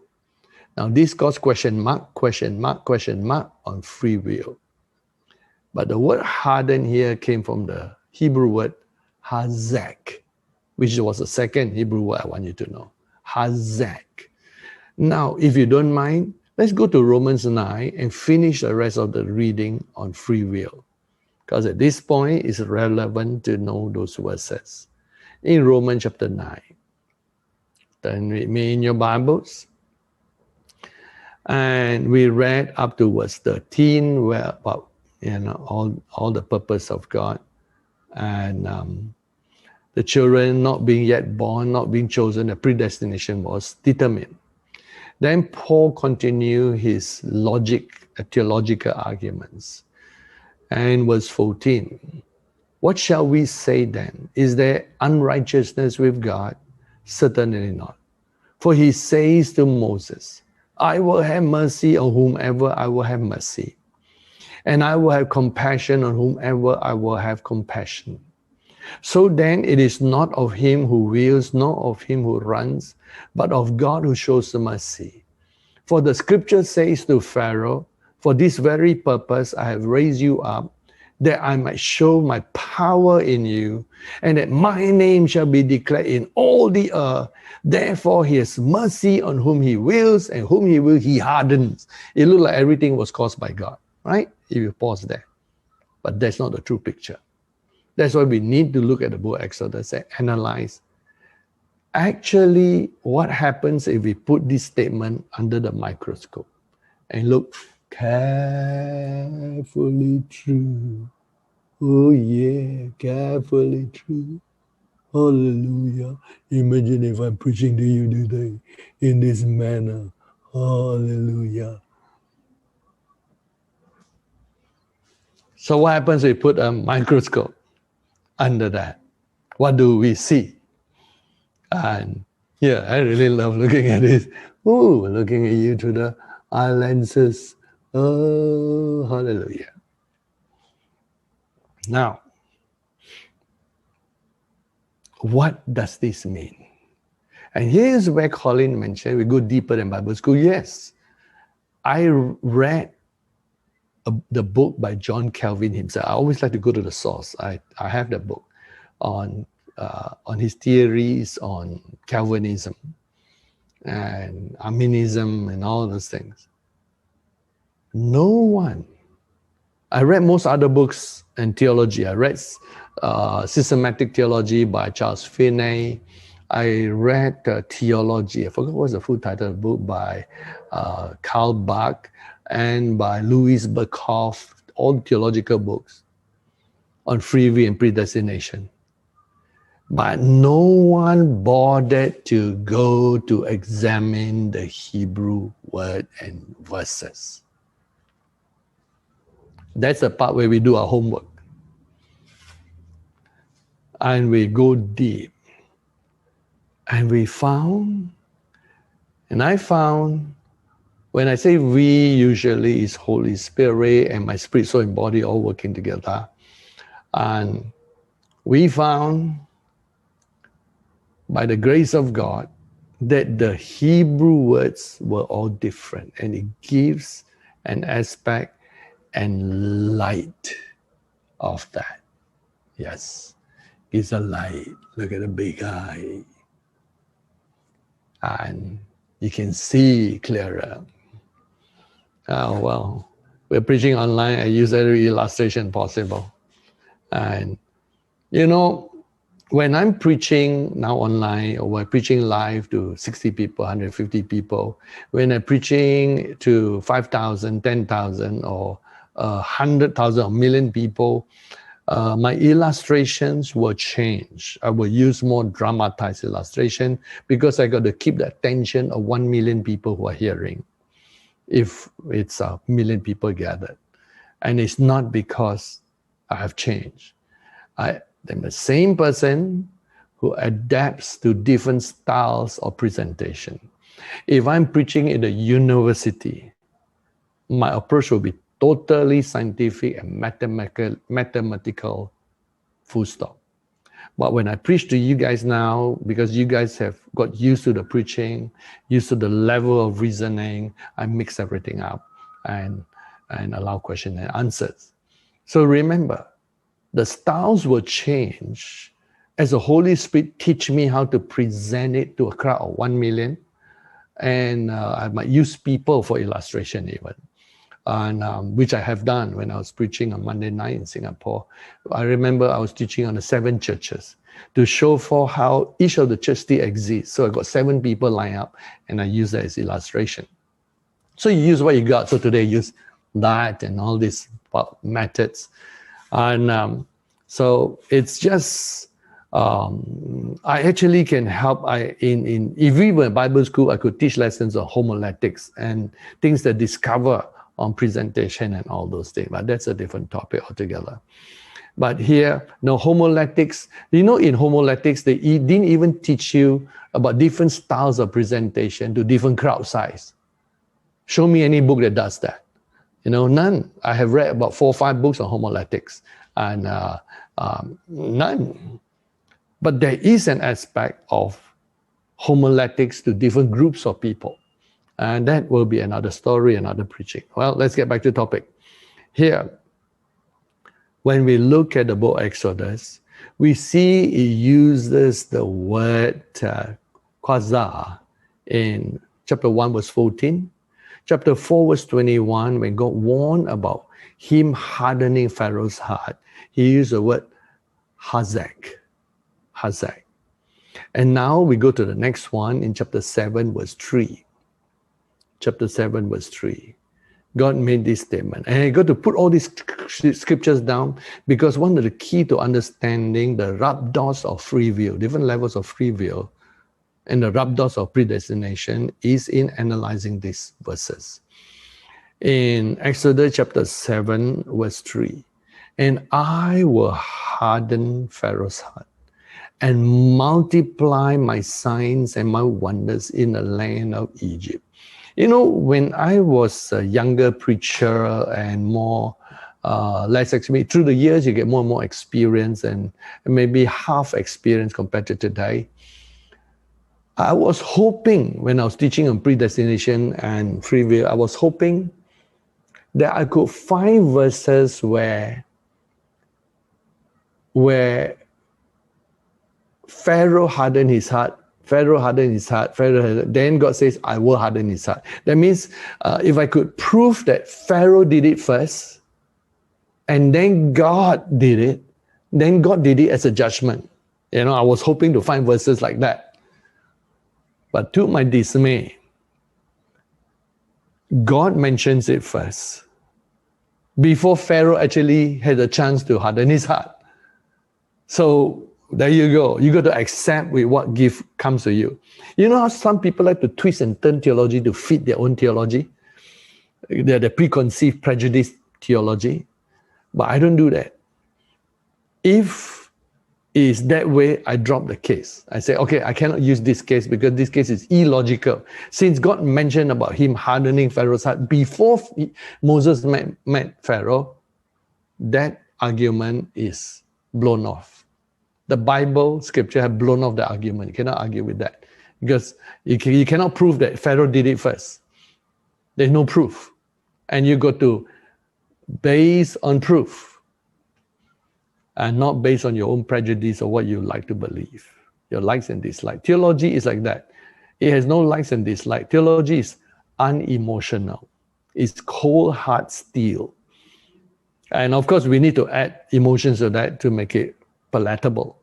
But by itself, cold, hard, steel logic. And if it cuts you, it cuts you. You cannot twist and turn. Twisting and turning would be what I call not theology, but emotionology. You're twisting it based on your emotion. And so the closest I could explain at that time, and for most theologians who are balanced on Arminianism and Calvinism, is that we hang on, we hold on to the rope of permissive tense of the Hebrew, right? And we hold on to the rope We got two ropes to hold to. Okay, we form a rope. We have the rope of permissive tense. We're holding on to it. And we have a second rope of contextual free will. So these two ropes have a swing in our theological balance between Calvinism and Arminianism. We got these two ropes that we're holding. I give you a third rope, which is the master rope and the strongest of all, which is actually, to have a swing, you have two ropes and you have a piece of plank to sit on. I'm giving you the plank today to sit on. And God says, I will harden Pharaoh's heart. He uses the word kwasa. And it's a rotation of these words that keep coming out. And then in chapter 7, verse 13, when he was talking to Moses and making a comment about Pharaoh's heart condition now, he says in chapter 7, verse 14, Pharaoh's heart is hard. He refused to let the people go. Here God is blaming it on his free will. He decided. And so it's the word kabed. Those of you who got electronic Bible with Hebrew and Greek, touch it. You will confirm is the word kabed. So unknown to many people, when they just take a sweeping statement of God hardened Pharaoh's heart in Romans 9, they did not bother to examine under a microscope. And so it leads some of them to double predestination. But it weakens the Arminianism argument on those verses. Well, when you actually examine it, you can actually see the bacteria, the viruses, the atoms and molecules, depending on what kind of microscope you use, to see clearer where it touched the edge, where the two energies of predestination and free will touches each other. And I was amazed when God showed me this. Because God knows I want to go deeper and understand how the forces work at the microscopic level. Somebody say, hey, why go so deep? All right. When human beings began to invent the microscope to see bacteria, it helps us to cure sickness and disease caused by bacteria.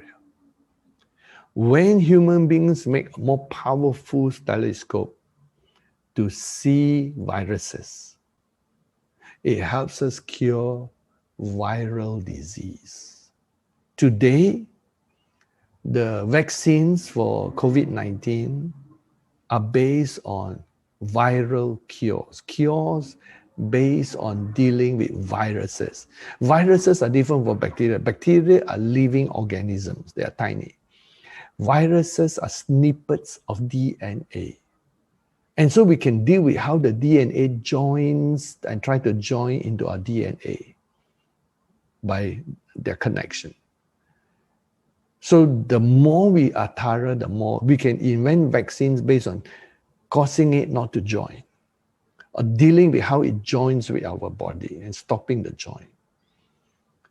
And the day we invent electron microscope, we could go into the molecular structure and actually see the arrangement of atoms and molecules that enable us to invent new types of materials and molecular combination that become useful to us. Remember when they began to notice what they call the buckyballs, different ways in which carbon joins itself, or carbon nanotubes. We can now invent a material, a rope made of nanotubes that is stronger than steel, but hundreds and thousands of times lighter than steel. We can begin to examine why the spider's web is so strong. We can go into examining the combination of molecular structure. It gives us the power to control and invent things that control at a more molecular level. So that's my answer to you, why we go so deep. So that we can understand how the forces work and we can control it at the greatest level possible. When you can control things at molecular level, you can create new arms and new limbs. When you can control things at the viral level, you can cure all sicknesses caused by virus. When you can control at the bacterial level, you have the power to cure sicknesses caused by bacteria. That's how they discovered penicillin can kill bacteria, because they can see it. And so penicillin became a cure for a lot of bacterial infectations. In fact, today a lot of antibiotics comes from penicillin. See the power it gives you when you go deeper into God. And why do we go deeper today? These are the end time. We are at the level where our thoughts and energy can control the level at things at the molecular level. And when you know that truth controls a higher level. So here in chapter 7, verse 14, Pharaoh's heart is kabed. Say, that's interesting. And it's all over the places. There are 17 more incidences like that. Now, it's not every other word. It's only the word hardened. It's also translated, these three words are also translated in the other words that we did not consider. But where it's translated hard or hardened, it occurred 20 times in the book of Exodus. And I want to read mainly the important ones.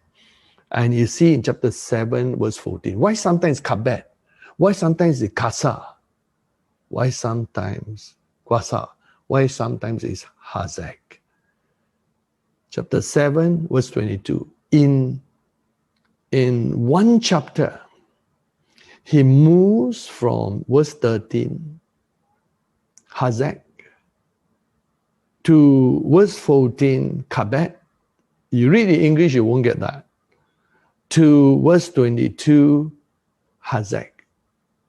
And that's interesting, isn't it? And so there is quite a movement in that. And he retains certain words. So hazek is used 2 times in the same chapter.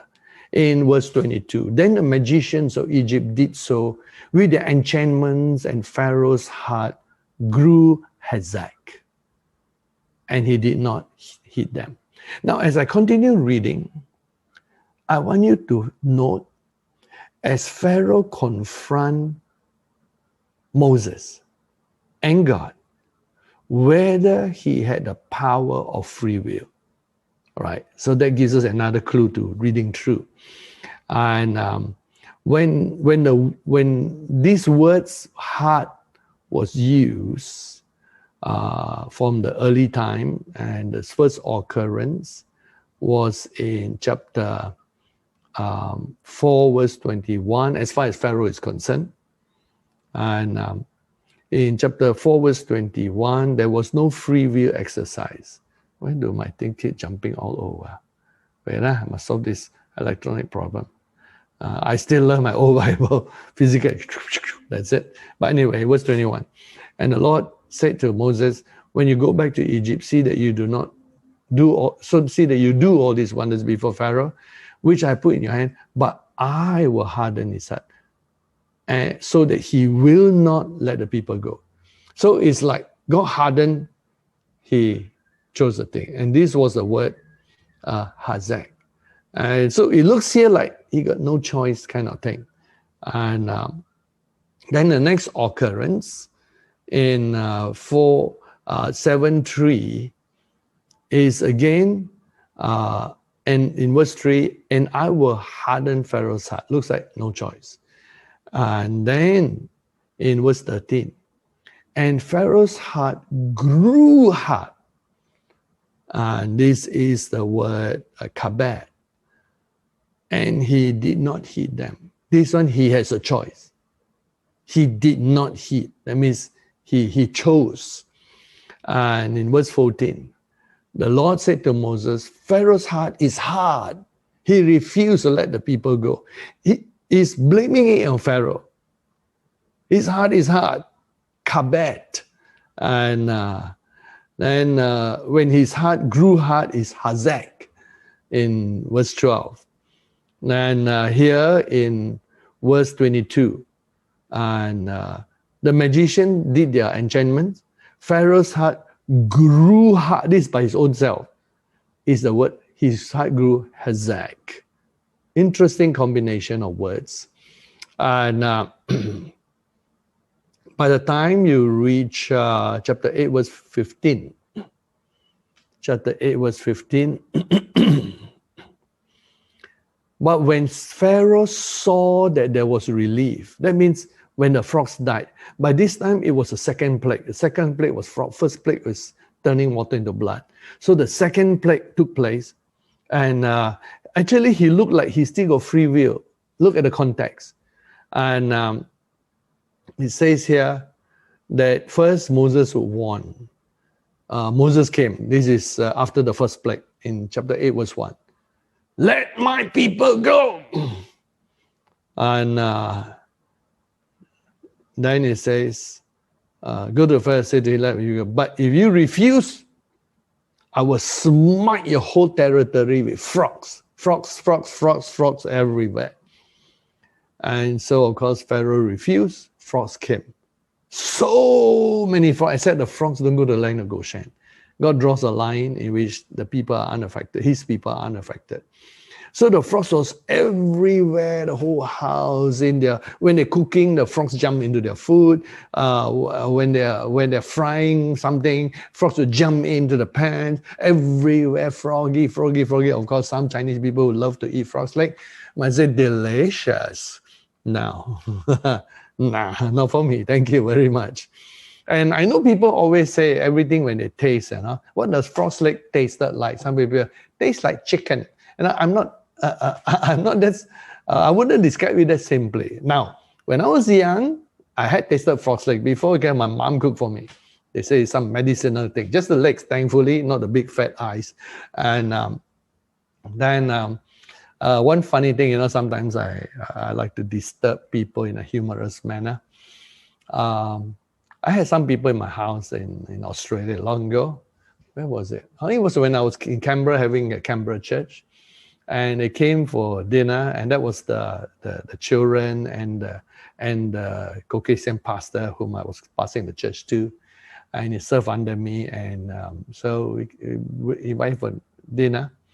And you know how in one of our dishes, dessert, we have sago, and when you cook sago, not all the way through. If you cook sago properly, it's all transparent, like little transparent globules. But when you cook it partially out, you see it white with the center black, like it looks like a little egg. So I say, look, this or that. And then I disturb them and saying the sago globules. I said, our final dish is this. They say, what is that? I say, frog's eggs. And they look, Then I did it first. I ate, delicious. And then the person just looking like that. And then the children were very bold. Children say, I'm going to try. And they tried, not bad. Then I laugh. And I said, you really thought it was frog's eggs and you really tried frog's eggs and you really tried? She said, yeah. I said, no, it's not. It's just sago. Everyone laughed and we had a good time eating the dessert. Anyway, imagine eating frog's eggs everywhere. So there are frogs everywhere. And finally, Pharaoh was tired of the frogs for many days. And it looks like it's going to continue as long as he don't repent, exercise his free will. So in verse 8, Pharaoh called for Moses and Aaron and said, entreat the Lord that he take away the frogs from me, from my people. Then look, he make a decision. I want to show you that he waver in his free will. So he had a part. He still had free will. I don't care what it says earlier about God hardening his heart and all that, because as you know, it's permissive will, as we argue. But there was also another cause. It is based on the understanding of three words: Kasa, Hazek, and Kabed, which I'll explain to you. That here he still had free will, and yes, he had free will until the point where he crossed the line. And so it says, please pray to God for me. Take away the fraud. I will, see that in verse 8, I will let them go, that they may sacrifice to the Lord. So Moses said, okay, accept the honor of saying, when shall I pray for you, for your servants, your people, to destroy the frogs from you and your house, that they only remain in the river? And then Pharaoh says, tomorrow, I'm going to spend one more night with the frogs. I don't know why he didn't say now. You know, if he say, now please, tomorrow. I mean, there were frogs everywhere. Why not do it tonight? Or this evening or this afternoon? Say, pray for me tomorrow. That's really something funny.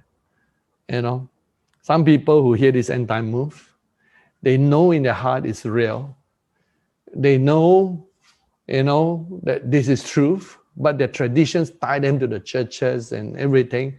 And they don't realize the reward of helping a move when it's young, because God and his angels are watching.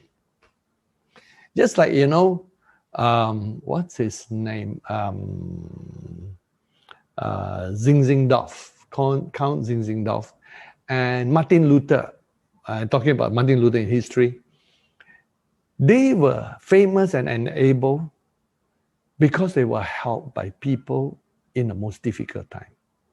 Remember, the Catholic Church threatened to burn Martin Luther, but he was protected by a German prince. Thank God there are people who shelter the move, help the move, support the move, join the move when it is at its important starting time. And God rewards greatly. And so anyway, some people like to only join when it's popular and it's no more persecution or very little, when it's a popular thing, acceptable, you know. So some people are like that and they have lesser reward. And some people don't mind the persecution. They just know this is the right thing to do. And they sense the time and they know what's right. And some people will say, tomorrow when the persecution is over. Tomorrow when it's easy to believe. Okay. Some people are like Pharaoh. When will I get rid of the frogs? Tomorrow, I'm going to spend one more night with them. You know, I'm going to, remain in my condition until I have no choice. Anyway, Moses kept his part of the bargain. And then the frogs left the houses, and Moses went out from Pharaoh, and Moses called on the Lord. He actually prayed concerning the frogs. Now, he did not know, nor did we know, nor did Pharaoh know it's going to be 10 plagues, right? Everybody thought, well, that would be the end. And so the Lord did according to the word of Moses. All the frogs died in the house, but there were so many of them. They gathered them in heaps, little molehills and heaps and mountains of frogs, and it stung. Then when Pharaoh saw, no more frogs, everything looks okay, and he hardened his heart again. This one, he has a free will. He kabat, same root kabet. He kabat, he became heavy and did not keep to his agreement. He's a man who also break his agreement, break what he promised. His word is not his bond. He's a dishonorable man. Then the third plague came. And so since he don't listen, God said, okay, another plague. Lies came. And this one got to be a creative thing. Because when he struck the dust became lice. Oh, that one is a creative thing.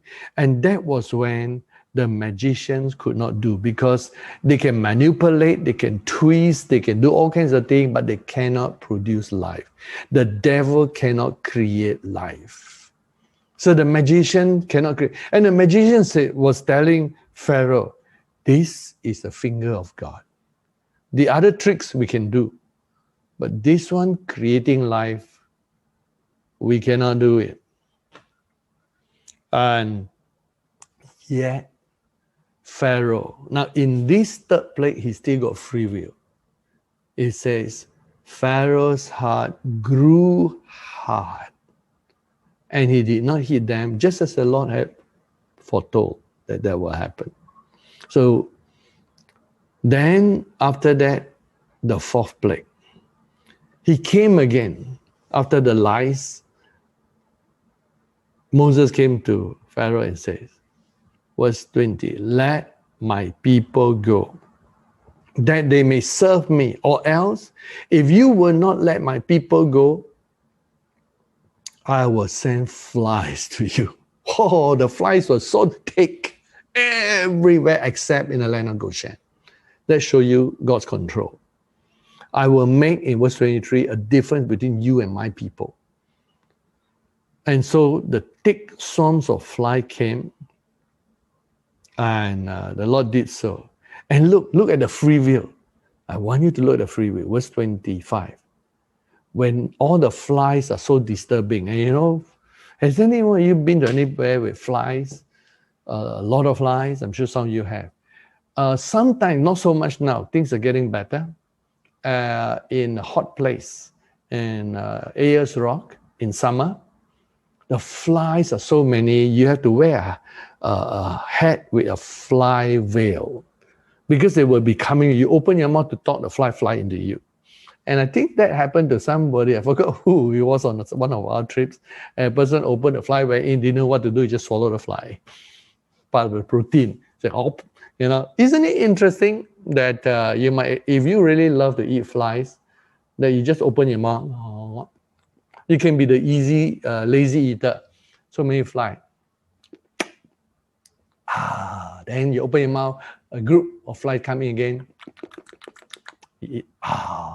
No, I don't like to eat flies. They're dirty, filthy animals carrying germs. And so, flies everywhere. And look at Pharaoh. He gave up. And don't forget, this is plague number 4. In verse 25, Pharaoh says, get Moses and Aaron here. And as he said, the fly in and out of his nose and his mouth. And then they came. What would you like us to do? And now they didn't say that. Pharaoh said, go, sacrifice your God, go. And so Moses said, we have to go far away, at least 3 days journey to do so. So verse 28, Pharaoh said, I will. See the word? Verse 28. I will. I will let you go, that you may sacrifice to your God. And then he still got the free say, pray for me. Really, he's struggling. He could exercise his free will. God never took his free will away. And verse 29, Moses said, we will do it. The swarms of flies will depart tomorrow. You're going to spend one more night with them. This time, he didn't ask Pharaoh when. He let Pharaoh be tortured by flies one more night. And then he says, he warned Pharaoh, don't you deal deceitfully with us. He says in 29, because you bluff us this time. You trick us. Every time we do it, you refuse. Do it, you refuse. Do it, you refuse. You trick us. You're not a man of your word. You say and you do not do. So it says, let Pharaoh not deal deceitfully anymore. And so he went out, he prayed, and the Lord removed all the flies. And when the flies are removed, Pharaoh said, I'm not going to let them go. Free will was still at work. Then the 5th plague. the Lord sent Moses with another plague. And this time he said, if you refuse me, all your animals will die. Your cattle, your horses, your donkeys, your camels, your oxen, your sheep, a very severe pestilence, but none of it will affect my people. And the Lord pointed at time and said, tomorrow this thing will do. So give you a chance to repent in the night. And the next day, of course, Pharaoh refused. And the next day, all the livestock died. So they were impoverished. You resist God. In our modern terms, all your bank account will run dry. All your businesses will run dry. Everything, right? Especially if you become like Pharaoh. So don't be like Pharaoh. And then Pharaoh, seeing everything died, sent, and nearly not even sent, and then Pharaoh sent, and not even one of the livestock Israelites were dead. And he sent again, and I'll probably ask it to stop. And tell the Bible, now don't record anymore because it's meaningless. But the heart, once it stopped, the heart of Pharaoh became hard when the animals stopped dying. He did not let the people go. So again, you notice one thing. Definitely 100%, he still got free choice. Because it was he who didn't let the people go. And then comes the sixth plague. Oh, this is getting more personal. And he said to Moses, God said to Moses, Aaron, take for yourselves handfuls of ashes from a furnace, and let Moses scatter it toward the heaven in front of Pharaoh. It must be done in his sight. So he knows this is caused by God. It will be fine dust in all Egypt, just a little bit. Imagine, just a symbolic. It was symbolic. They cannot take enough dust to cover the whole country. Symbolic, to release something. And it will cause boils that break out in sores on men and beasts, except, of course, God's people. So they took it. They probably asked for a chance again. Will you let the people go? Will not. Took the dust and immediately all the magicians, Pharaoh himself got boils. Now these boils are terrible. It's like the suffering of Job. Job was boils. All over, boils happen. You know, boils are very painful, very uncomfortable. And then when the boils are ripe, you got pus coming out from them. And so you could not sit, especially if it's all over you. You could not do any position. But here is different. Watch out. The Lord hardened the heart of Pharaoh and he did not heed them. The word harden is hazak. It's always these three words keep coming. Kwasa, hazak, kabet or kabat. So when he didn't heed them, here comes the seventh plague. Rise early, the Lord says in verse 13. Go to him and say, thus says the Lord. Now, remember, this happened even though it's not mentioned in every case. Thus says the Lord, the Hebrews, let my people go, that they may serve me. For this time I will send all my plagues to your very heart, on your servants, on your people, that you may know there is none like me in all the earth, that there is a God. So those who oppose God, understand this. You can only go so far when God will show forth his power. And now, after the sixth plague, God said the words that are in Romans 9, verse 16. Indeed, for this purpose, I raise you up to show my power in you, that my name may be declared on earth. After this, Pharaoh has crossed the line. Crossed the line where there's no more grace or mercy. He will be now dangled as a puppet to use like a rag doll for judgment by God. God is going to pour all his destruction on him like he poured on Sodom and Gomorrah. Every chance to be saved, every chance to be protected that Nineveh had, even in under Jonah's preaching, was gone. It's now to be destroyed. So he told Moses, stretch out your hand, and all the plagues began. But you see, Pharaoh now had turned into the devil. His will was strengthened against the Lord. In verse 34, now the Bible says, special record, he sinned. And this is now a sin unto death. All the rest was also sin, but this is a sin unto death, crossing the line. When Pharaoh saw the rain, the hail, the thunder had ceased, he sinned yet more, and he coveted his heart. He and his servant. So the heart of Pharaoh was Hazak. So covet, Hazak, all these words related to each other. Neither will he let the children of Israel go, as the Lord had spoken. Now, God revealed that it was Pharaoh's choice in chapter 10, verse 1. The Lord said to Moses, go into Pharaoh, for I have coveted his heart and the hearts of his servant. Now his servants are also involved, because now Pharaoh has become like a devil. Those under him are now also responsible for following the devil. For the first time, when he crossed the line, when a person crossed the line to go against God, everyone who follow and agree with that person has become the culprits under Satan, demons, devils, fallen angel. So remember, it's dangerous to simply follow people who spread lies, because at first they might be innocent, but if they keep doing it until the grace of God runs down, and they change to an evil and is equal to the devil, and anyone else from that day who followed them is following the devil. No matter what shape, size the person look.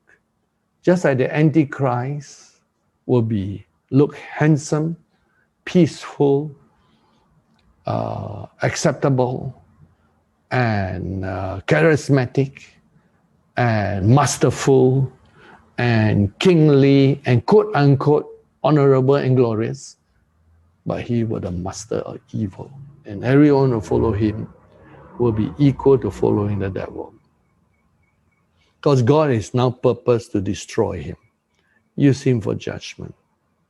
And so the hearts of his servants are also mentioned for the first time. Then it says here, then Pharaoh still sometimes want to come back.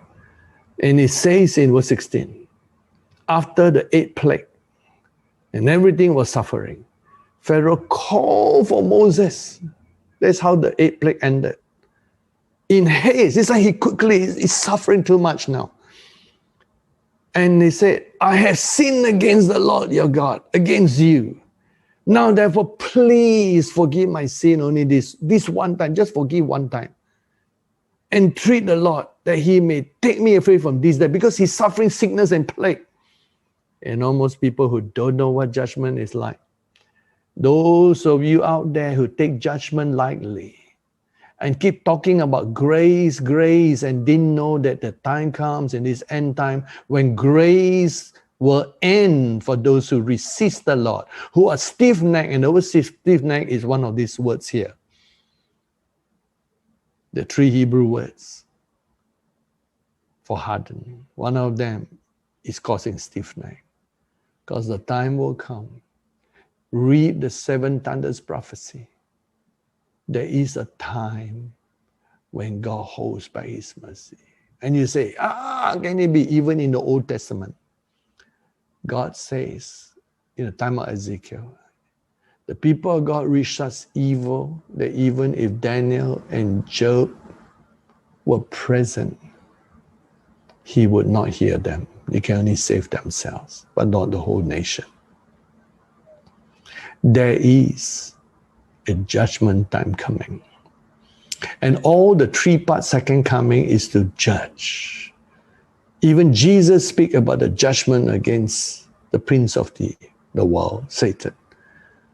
Oh, but we are concerned for the undue judgment that is coming upon all mankind for walking away from the Lord, for not following God and not recognizing God.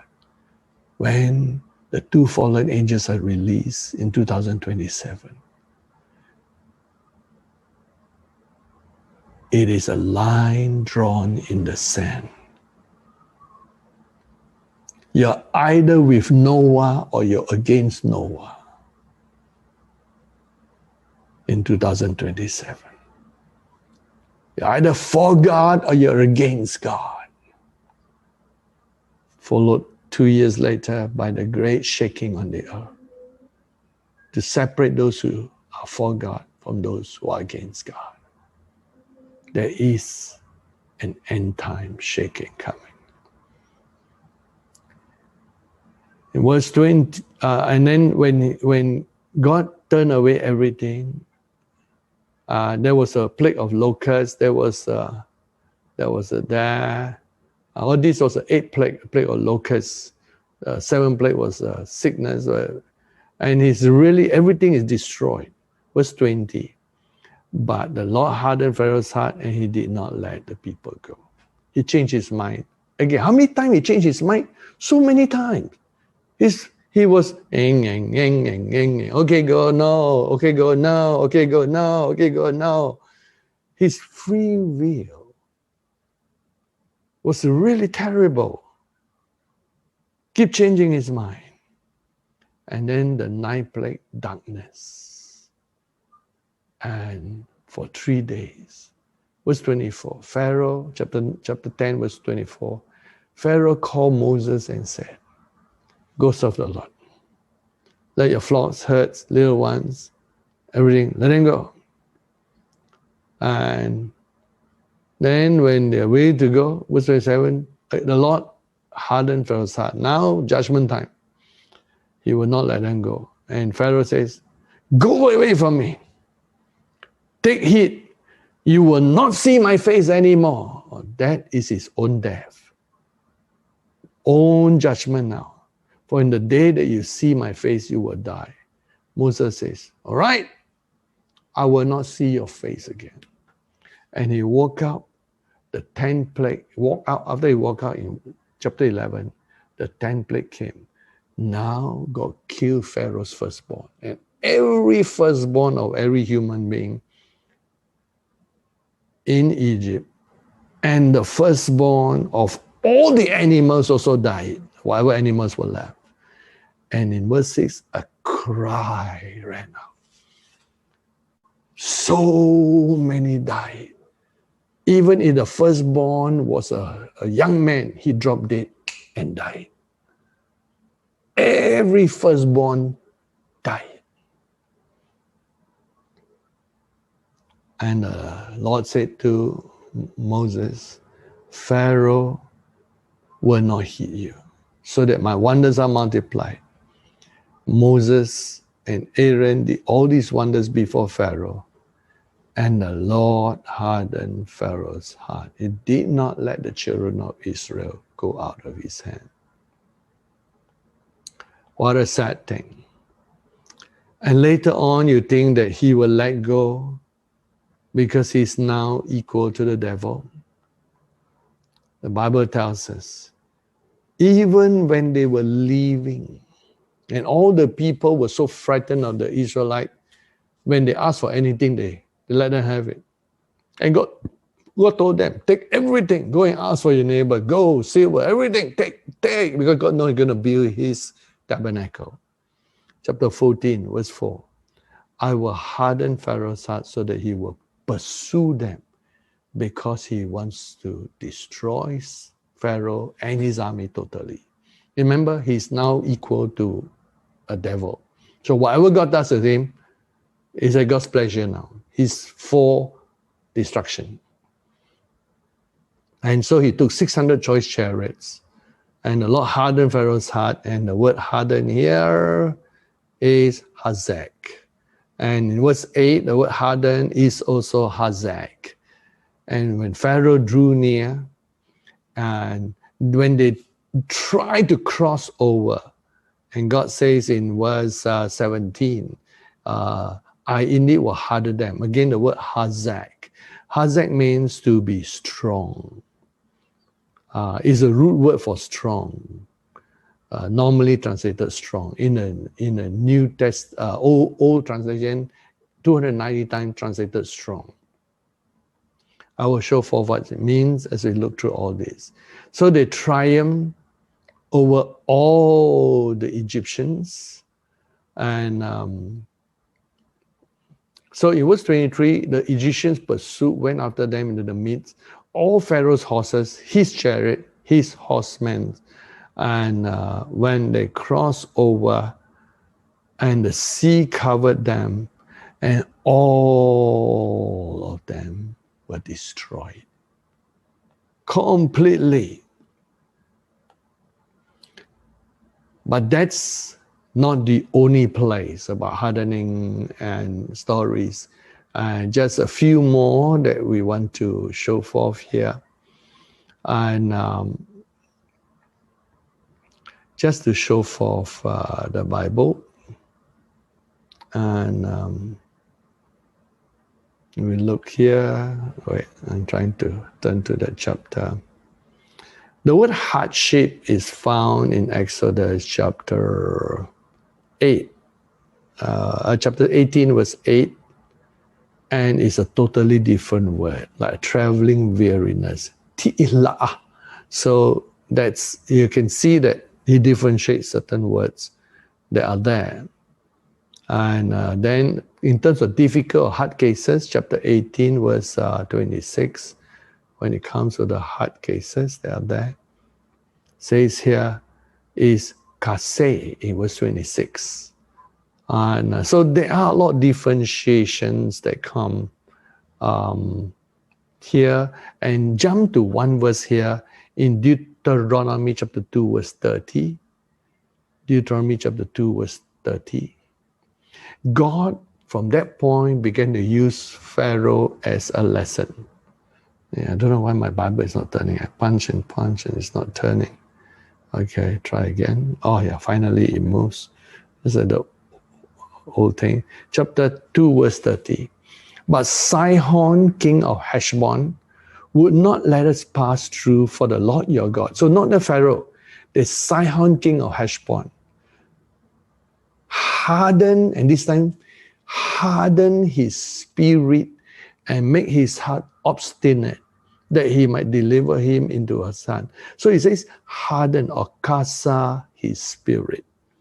So that begins our little interpretation. What does these three little words, kasa, hazak, and kabet or kabat, they are used for the word heart, especially in the Exodus.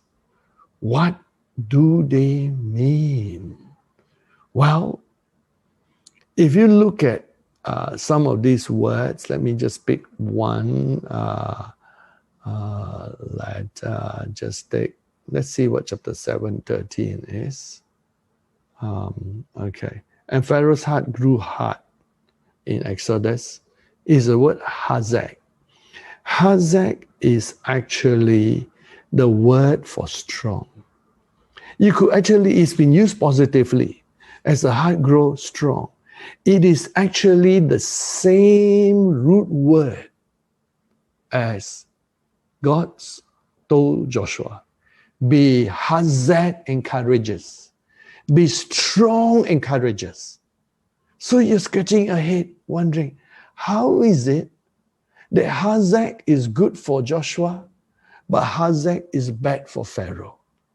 Yes, keep wondering away. Because I'm going to tell you that that is the key to interpretation. In Exodus 7 verse 14, it says here, kabed. And Lord said to Moses, Pharaoh's heart is kabed, dishonorable. But the funny thing is, kabod means honorable or glorious. So again, you have the dual thing. Kabod generally pronounced differently, enounced differently. Kabod, same root, just slightly changed, means honorable and glorious and glory. Kabed suddenly becomes heavy, but heavy in a negative sense. So the word kabed, kabod, can be positive, can be negative. And the word hazak can be positive, just to prove a point. Look at Joshua chapter 1, when God spoke to him and says, be of good courage. And the people also say, be strong and good courage. Look at chapter 1, verse 6. Be strong and of good courage, right? Look at the word strong. Hazak. Hazak. And you really know that the word kabod is for glory, right? Look at any word glory, touch it and check it, and you'll find it's the Hebrew word kabod, which is related to kabed, which means heavy. Meaning is the same, heavy. But a slight slant, heavy positively, slight slant, heavy negatively. Aha. And so the word strong is used several times in verse 7 of Joshua 1.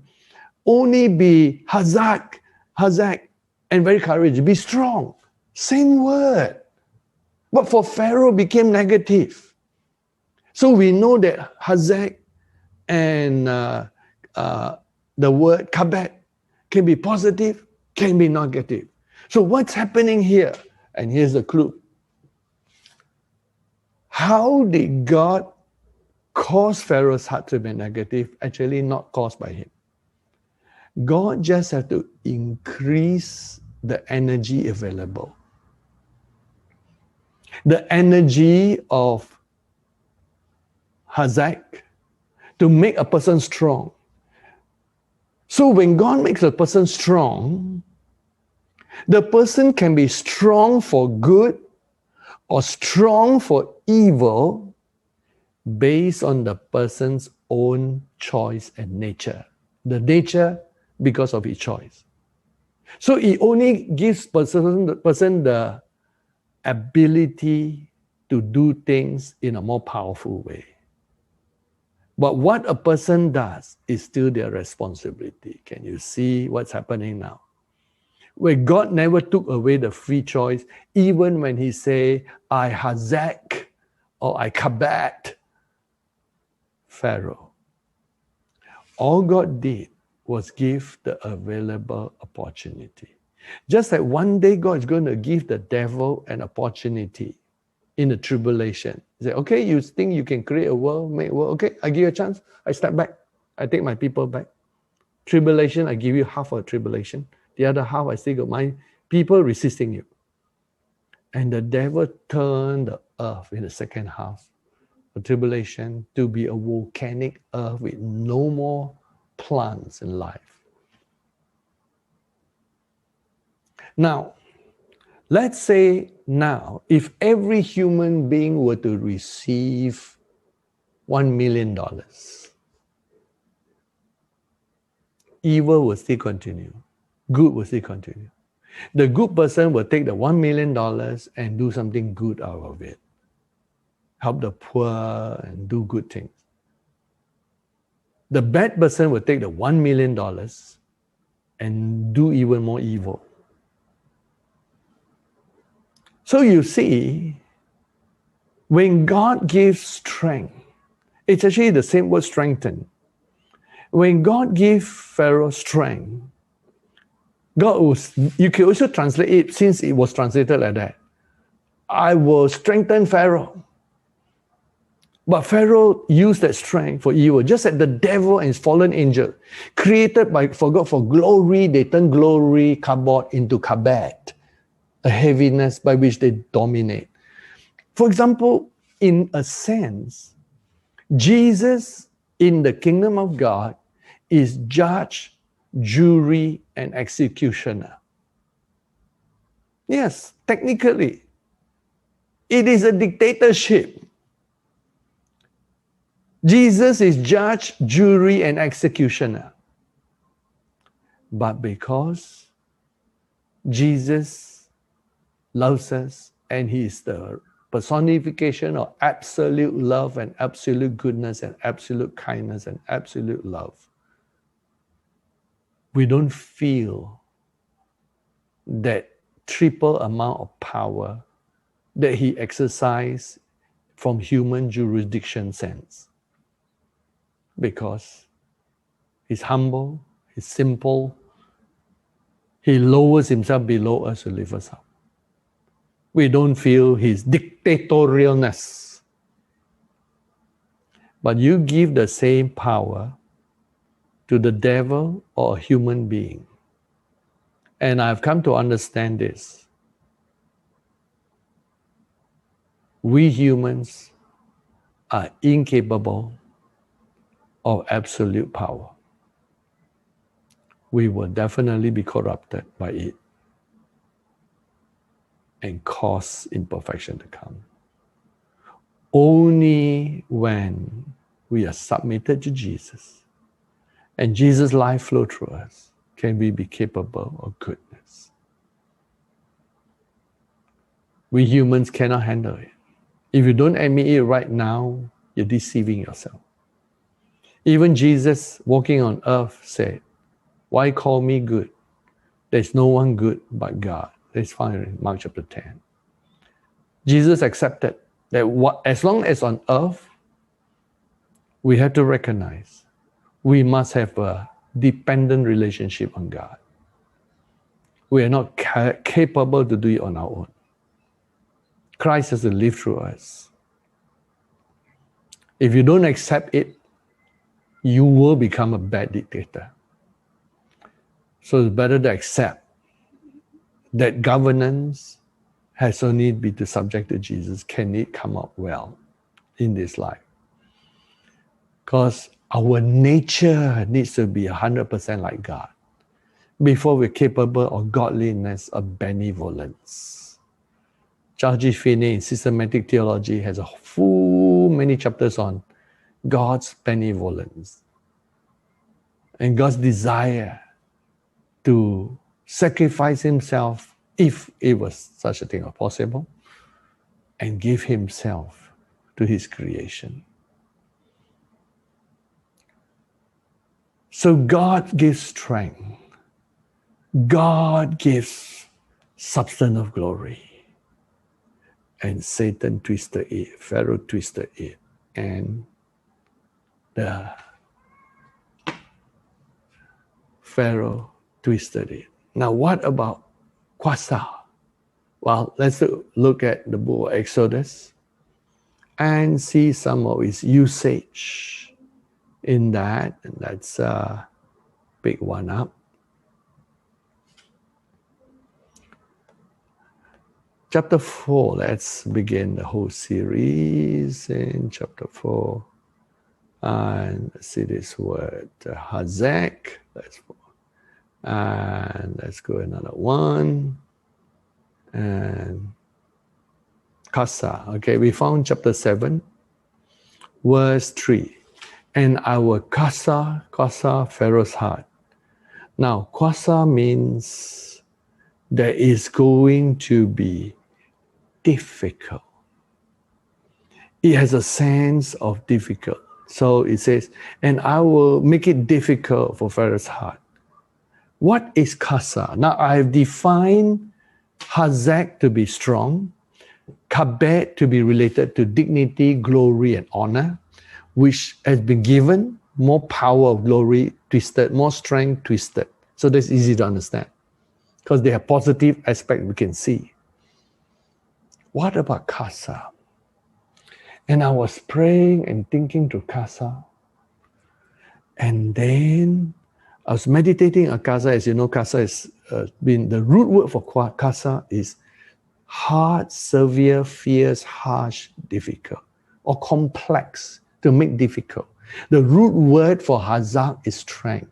Root word for Kabed is glory or a substance of heaviness. Can be good, can be bad. And that substance can be turned good to bad. The root word for Kasa is difficult. It will take more free will.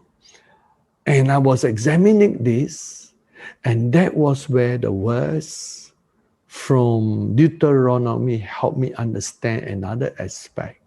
In other words, it will need more will. For example, certain things take one rhabdos of free will. Certain things take two rhabdos. If it's difficult, it takes three rhabdos. That means the will is really has to be strengthened, to push it away. And there are these two verses that help to bring that word kuasa to a depth of understanding and meaning. One is taken from Deuteronomy 2 verse 30 on King Sihon, where he refers to his spirit that is hardened. What does difficult in the spirit mean? And I was wondering that, because it says in Deuteronomy 2:30, says, God says, your Lord God kuasa his spirit and make his heart obstinate. So something was happening. And then the other part is one of your favorite verses, 2 Kings chapter 2. In 2 Kings chapter 2, as Elisha was following Elijah and wants something positive. You see, the word kuasa need not be something bad. It can be like a challenge, a puzzle, a difficult thing to solve. And it says here, when Elijah asked Elisha, what do you want? And Elisha says, a double portion of your spirit. See the word spirit upon me. Then verse 10, Elijah answered and said, you have asked a hard thing. And you and I wonder, wow, is this heart the same as the heart in Pharaoh? Yes, because sometimes Pharaoh's hardness is referred by kuasa, sometimes hazak, sometimes by kabad. And the word heart here is the word kasa. Difficult, challenging. So I want to understand, I know that hazak means strong. So Pharaoh was strong against the Lord. And the word hazak, the word kabad means a substance of glory or dignity. Pharaoh was dishonorable. He turned the honor the opposite. And he used the power that is given to him, the position. Honor is like a power position. He used it against God. So in hazak, it was like a strength within him. The strength of his will. You know how people are strong in their will? A strong will, we use the word strong will person. A strong will can be a good thing when you're doing good thing and doing the Lord's thing. But a strong will against the Lord, oh, God help you. Like, Pharaoh end up not well. And then there is the power of position. If you love God, you will use your position to glorify God. If you don't love God, you hate God, use that position to glorify the devil, which is what the Pharaoh did. He was glorifying the devil, and God says, you want to keep glorifying the devil, do the devil's thing, go ahead. Now, what could have been the perfect predestination? Because everyone would have a perfect plan A. Pharaoh could have received more blessings by saying, oh, God called you. Yes, I believe in your God. Yes, I will bless you. I will command all my Israelites to give as much as you can, since you have served us for so many years. And you came to save Egypt through Joseph from your ancestry. Be blessed, take all the silver and gold that we can give you, take and go. And then God will multiply Egypt to be even more powerful nation. That could have been plan A. But when he receives God, the whole nation became a poor country again. So the same way, some people in their riches, in their positions, in their power or influence, go against the move of God. Do all the wrong thing. Let me tell you this. God will strip all of them. If you have gold, God will take all your gold. If you have position, God will take all your position. If you got help, God will take all your help for resisting against the Lord Jesus and his perfect will. So it's dangerous to go against God. You will lose everything that you had.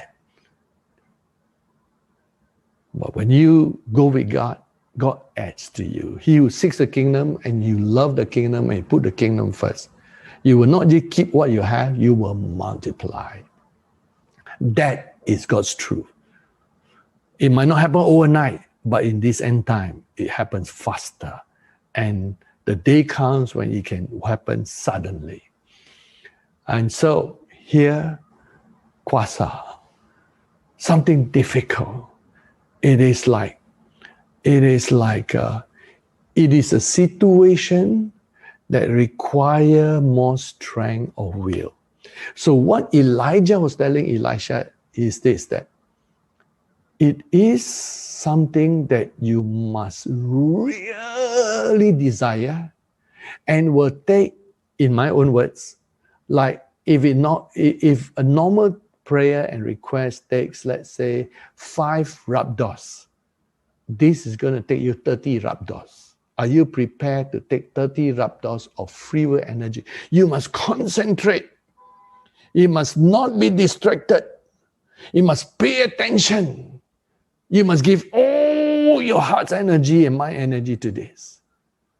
And you remember when I was teaching the spiritual man, you know that in Watchman Nee, the Watchman Nee spiritual man, he put the spirit, soul, and body in 3 circles. He ignored the body side, but he says in the spirit, he divided it in 3 sections: intuition, communion, and conscience. Conscience tells you right and wrong. Intuition is like knowledge of wisdom from God. And then we instantly know something. And then communion is your act of choosing to be one with God, to join or one with God. Then in his 2nd circle of the soul, he divides it into simple things like intellect, the mind, or intellect, and then the emotions and the will. But in my revision of Spiritual Man 2, and by the way, please read that book. It's a good book. That if of all the books to be republished, I think I will get that one through, because that is like a basic, what I call foundational Christianity to know. I've revised it based on studying the same material that Watchman Nee did. And based on verses where say the spirit is willing and the flesh is weak. Then you know that our spirit has a will. So I revise it that everything is more simple. That is, it's always mind, emotion, and will. So you got mind, emotion, and will also in the spirit. There's a mind of your spirit, which in Watchman Nee is equal to intuition. And there is the emotion of the spirit, which is equal to your conscience, which tells you right and wrong. And there is the will of the spirit, which is equivalent to the communion, where you choose, your spirit can will. And then the soul is the same. Plus, I also say these 3 are in the body, which Watchman Nee doesn't cover. There's a mind of the body, there is the emotion of the body, and you know your body is emotion. And today it's proven that you can take certain chemicals and it increase certain chemicals in your body that produce certain emotion. Can be depression, can be ecstasy. And then it chemically affects your body.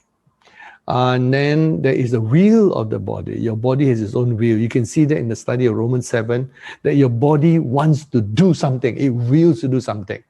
So you can see, I use the same scriptures and I went back to the foundation of Watchman Nee. Because Watchman Nee, in his story of spiritual man, he says he studied every scripture on spirit, soul, and body.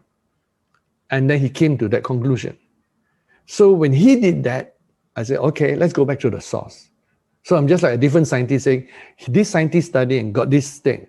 With more analysis and more understanding, digging to the Greek and Hebrew, went back to the same thing and said, look, this is the way it is, and it's actually present, it's divided in 3 different divisions in the spirit, soul, and body, and these 3 divisions relate to one another.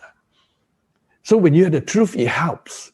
And your truth, if it's a truth, will include and cover every other truth that is partially revealed. And so it completes the whole setup, the whole set. Because why is that one incomplete in Spiritual Man? I call my book Spiritual Man 2, so that I get people to read his book first, then you read mine. And because I give respect to all our teachers that gone before us, I myself to learn from Watchman Nee before I could continue to grow and understand more things. So we respect all our teachers, even if God helps us by His grace to go beyond the understanding by His grace, not by our own strength. And so we have that. When I saw that, I said, I got a breakthrough to understand spirit, soul, and body better than what was before. Because there are several things he didn't include, speaking in tongues, which I include. Speaking in tongues is our spirit praying. And then the spirit can will. Say, I will pray with the spirit. I will pray with understanding, which is a different will. So there are 3 wills. Now here's the thing. How do our 3 wills will? Remember it says there that God, Kuasa,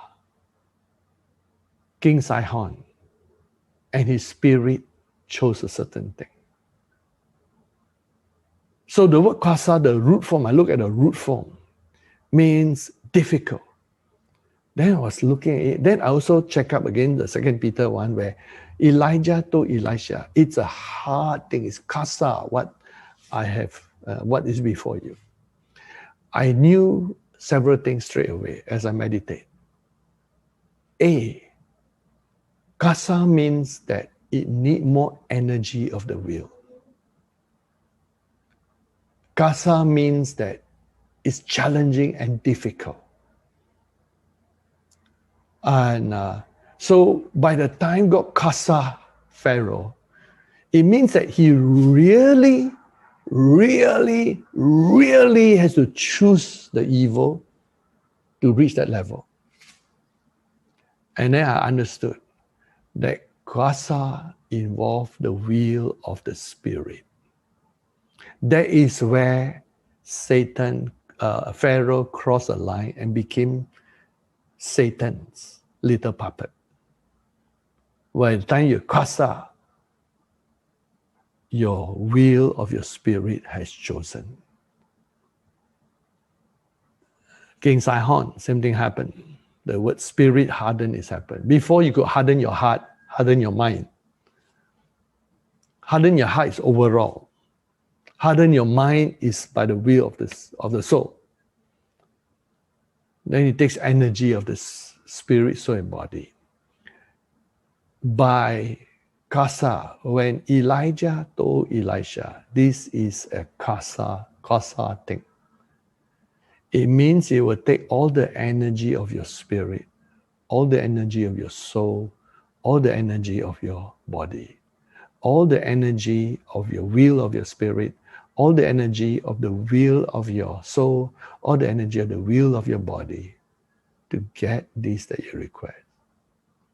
That means you have to follow me closely, you have to follow me spiritually, you have to follow, and your body must not sleep, because if you don't see me when I'm taken, it's cancelled. You see me when I'm taken, it's yours. So I understood that Kuasa involves the will of your spirit, soul, and body to receive something. And that is why it is hard to line up such strong area. It would include, of course, Kabbat and Hazak. But this Kuasa is really, really has to achieve. That's why not many people achieve that. Like, remember the disciples of Jesus? They could not Kuasa all the way. Their spirit is willing, but the will of their soul and the will of the body did not follow. They were found sleeping. Their soul will don't know what happened. Like sometimes all-night prayer. Although sometimes when I'm really tired and I would sit in the chair and pray, and sometimes I nod over a bit and come up again, but that's okay. But I will never just lie down flat and pray because I know that's for sure going to sleep more than you pray. At least you sit on the chair and then you fall asleep a bit, you get up very quickly, you know. Of course, although some people, they snore very long, we got to tap, tap, tap, tap, them not to snore too loud.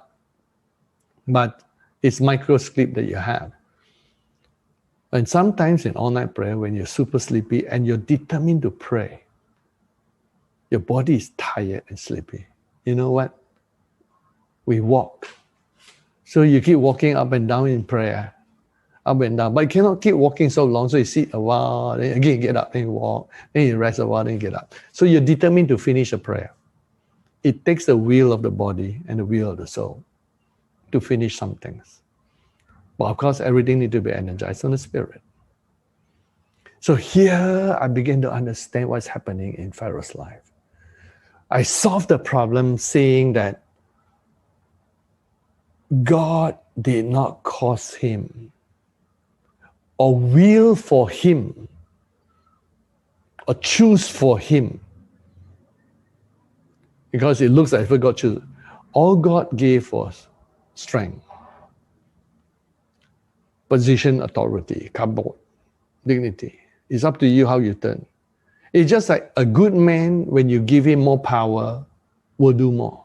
A bad man, you give him more power, he will do more evil.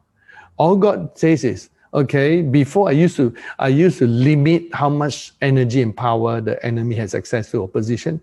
I will just widen that to see what he chooses. So God actively did that. And Pharaoh, instead of listening to Moses, used his free will to strong. He used a Hazak strength that is given to Joshua, who makes Joshua a stronger, more brave and courageous man. Pharaoh turned it into a hard-hearted evil man. And to the position of authority and dignity, which is given, normally kabod is given, and it glorified the temple. It brings the beauty of God out, beauty of everyone, including the person to its cover. Satan took the kabod, the energy of kabod, turned it kabod into something evil looking, mean looking, ugly looking. God gave the same substance, just like the Bible says. The fragrance of salvation in the book of Corinthians is energizing for us, but death to those who do not believe. So that fragrance and energy, and the presence of God that enhances and strengthens us, that same presence is judgment to the world and is killing to the world. God, how will God judge? He just had to release more of his presence, and the same presence is tremendous joy and glory and salvation and power and healing and wonders to us who love him. But to those who don't like God, it becomes painful, judgment and destruction. Same energy. God is just. But when it comes to kuasa, I understood about spirit, soul, and body will, that some things the will of your spirit can bring you through. Some things it takes the will of your spirit and your soul. Some things take the will of your spirit, soul, and body. Especially, long ago when we were praying all night in the Canberra winter. It was cold. Icicles are around. You don't even want to get up, but you still get up. You get your body to obey your will. So there we have it, this understanding that God gave, that we need to increase in our revelation of the rabdos of God's predestination.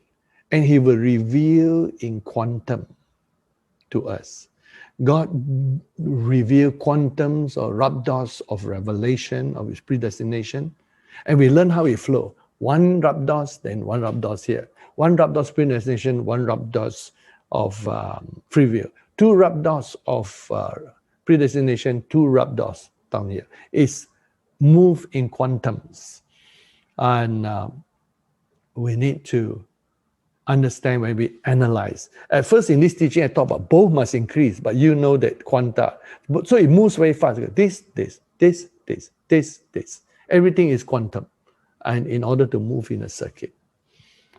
And because there is momentum. So momentum is like takes energy to push it. So sometimes, let's say if you are only one person, you got to push something and you got to push it at a straight angle.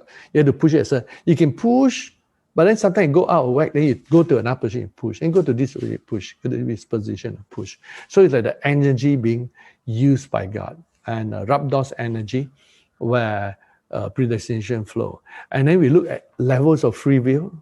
You can see that there are different energizing that God gave, whether it be in the area, everything has to come from all the energy, whether it be a strength or hazak, whether it be kabod or kabet, glory, whether it be the energizing of our will and spirit, which is the kwasa, that in the end, God is just, that everyone has a choice. And even when they move across the line, God never took away the free choice. How wonderful and blessed is our God. Paul calls that a mystery. In the book of Romans, he calls that a mystery. But today we know that this mystery has been revealed to us in this time. When they wrote the book of Revelation, John saw a sword coming from Jesus' mouth. We know it's not a sword, because today we have the technology to speak about it. It is a laser beam. And so today, when we look at God's predestination and all the beautiful things that God has done, when he rejected the Israelite people and gave the chance to the people of God. And he tells us in this wonderful book of Romans, and he says, how the Gentiles who never choose that road, they got it by grace. The Jews who try so hard, they never got it. And he called this mystery of God's predestination and mercy. And says in chapter 11, verse 30, chapter 11, he says, verse 29 to onwards, for the gifts and the calling of God are irrevocable. And that is true. Pharaoh was gifted to rule. God never took that away. God just keeps strengthening it. And you do evil, God could actually cut that. As you saw, when people are evil and good, God cuts it away in case more evil come. And generally, that is the way God does. But sometimes, when you show more, he just makes available that equal amount of energy and they use it for bad, and they are condemned for that.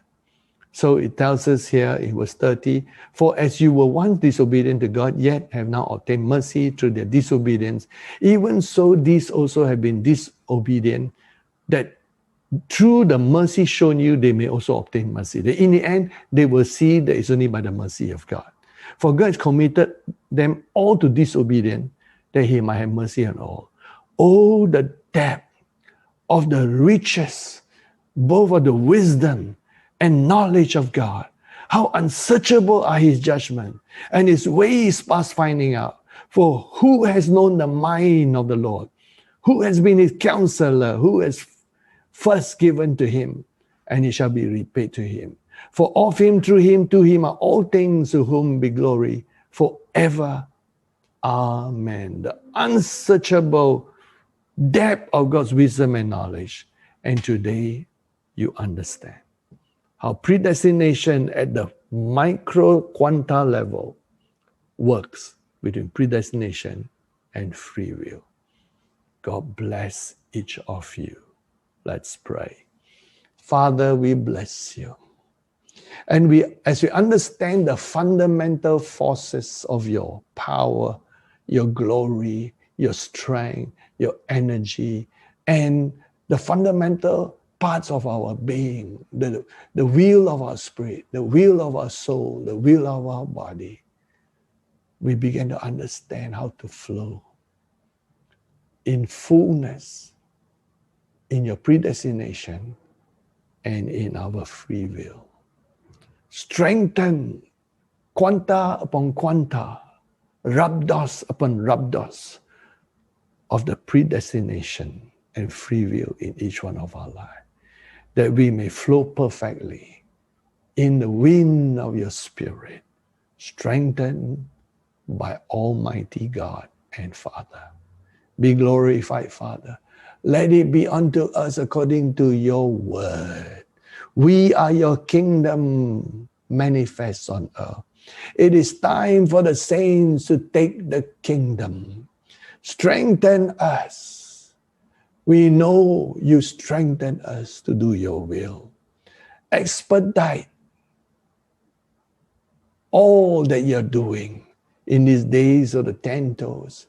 Transform us until spirit, soul, and body are born again into perfection. And we can go forth and establish the kingdom of Jesus in these days of the 10 toes, so that all authority and power bow to Jesus' name. We bless you and thank you. Strengthen the angels, all the angels and spirit beings and creation that serve you, so that together we all walk into the fullness of the perfect will of you, our wonderful Heavenly Father.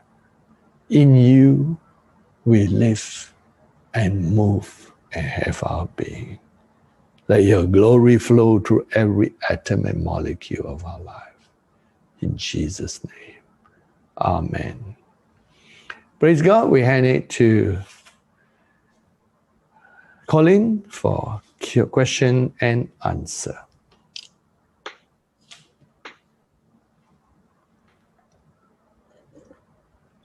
Okay, now you can actually unmute yourself or put in the chat your questions that you have.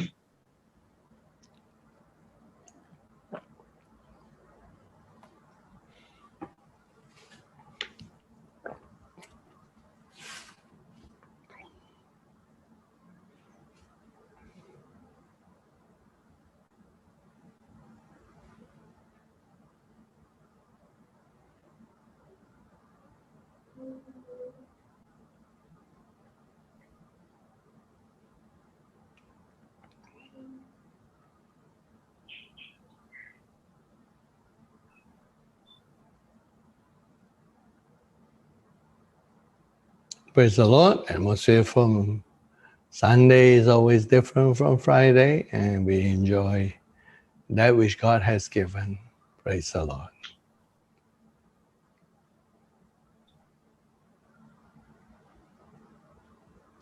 Hello, Pastor. Yes. Thank you so much for the teaching.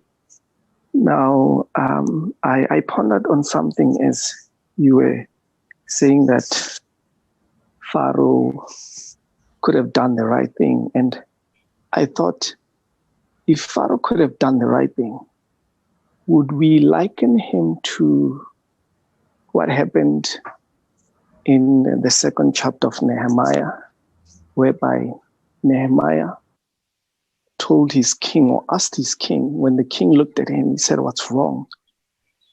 And Nehemiah expressed himself humbly that he's deeply troubled about his own country or Jerusalem. And the king asked him, "What would you like me to do?" And he humbly requested if he could please go and rebuild Jerusalem. And the king agreed and even supported him. Would that have been what Pharaoh would have done too if he did the right thing? A good example, that will be a good example of what could have happened. And but of course we know it did not happen. And So yes, that's a very good illustration on that could have happened. Yeah, indeed. I agree with that. And another thing, as I see the words that you've been describing of Hazek, Kabed, and the other one that you said, Hazek. Now, these words are more in the negative when it comes to Pharaoh. And we also got to see the degree of how his heart got hardened as he opposed God's will. Now, does it mean the same for us, that as we ought to do God's perfect will, that we become more inclined to do his perfect will and want nothing against God's will? Would you phrase your question again, and so that I can understand it perfectly what you're trying to convey? As Pharaoh, all right, as Pharaoh got to choose to harden his heart, he went against God's will.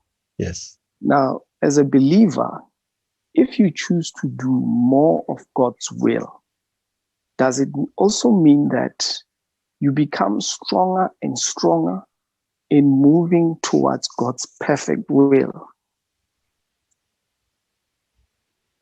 Yes, I would believe it would be as we thought. If actually everything is in quanta or micro states.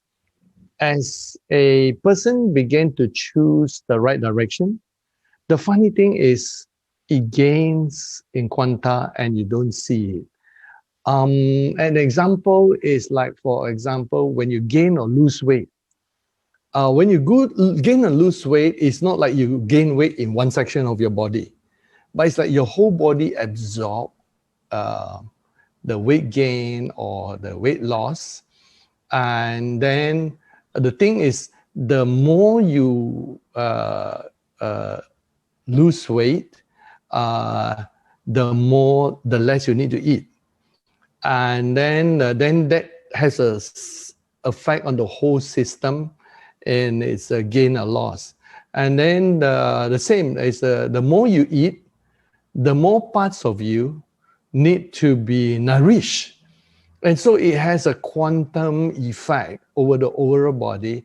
And through persistence in carrying out a certain lifestyle, one becomes what I say, it brings a complete change in the physical body, such that you either grow thinner or you grow fat, but not necessarily a very direct route.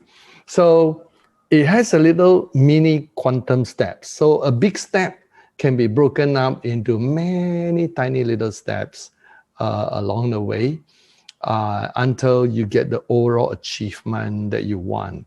And people who take shortcuts that they go and operate, to lose weight or whatever, it's too artificial. Their body begin to lack nutrition, absorbing, then they are forced to, if they cut their intestines from that long to that long, then perpetually they always have to eat more. And I don't think that's a healthy thing that God wants. And so there is a sense of that in which it needs to be sort of understood that it's all in micro steps, like little by little towards good, little by little towards bad, and not necessarily through a giant step. However, there are important critical points when the choice is in this direction or that direction. Those critical decision points, and we need to be sensitive to that. I did talk about how that certain points when a critical decision is going to change the rest of your life, and one needs to be a bit more careful when one is in that position to choose. Yeah, good point. Praise the Lord. Thank you, Pastor. Hello, Pastor. This is Elijah here. Hi, praise the Lord. Yeah. So, Pastor, I was looking at Genesis chapter number 15. God speaking with Abraham and telling Abraham that his descendants are going to go to a foreign land, and then he will judge that land afterwards too. So now, how do we reconcile that with Pharaoh's free will? Because God had already prophesied that he was going to judge the land. So was it going to be judgment in the positive direction, or judgment in negative, or judgment based on how they treated the people? Or was it talking about Pharaoh's hardness of heart in Genesis 15? I believe that even before Pharaoh met Moses, he really makes some decisions in terms of evil or good in the promised land. I keep thinking in Egypt, and so that was a critical decision that I believe would have been made. That God already said, okay, he has done that even before he met Moses, and he's at the level of judgment. But knowing God, who is full of mercy and grace, I believe that there was still possibly a chance. If there were no chance, God would not send Moses say, let my people go. So there must be some little chances there. And the story probably of Jonah and Nineveh is possible. So the story of Jonah and Nineveh was where judgment was pronounced on Nineveh for 40 days. And unexpectedly, in that case, the Ninevites repented. And then Jonah, of course, was disappointed because he actually wanted the judgment to come. That's why he ran away. And so we don't get to see the possibility. But God would not have sent Moses without the possibility of response. That let my people go. He should have a proper, genuine, possible route and future to choose the right way. And so that's where we are. It's a lot. Interesting Thank question you. there. Yeah.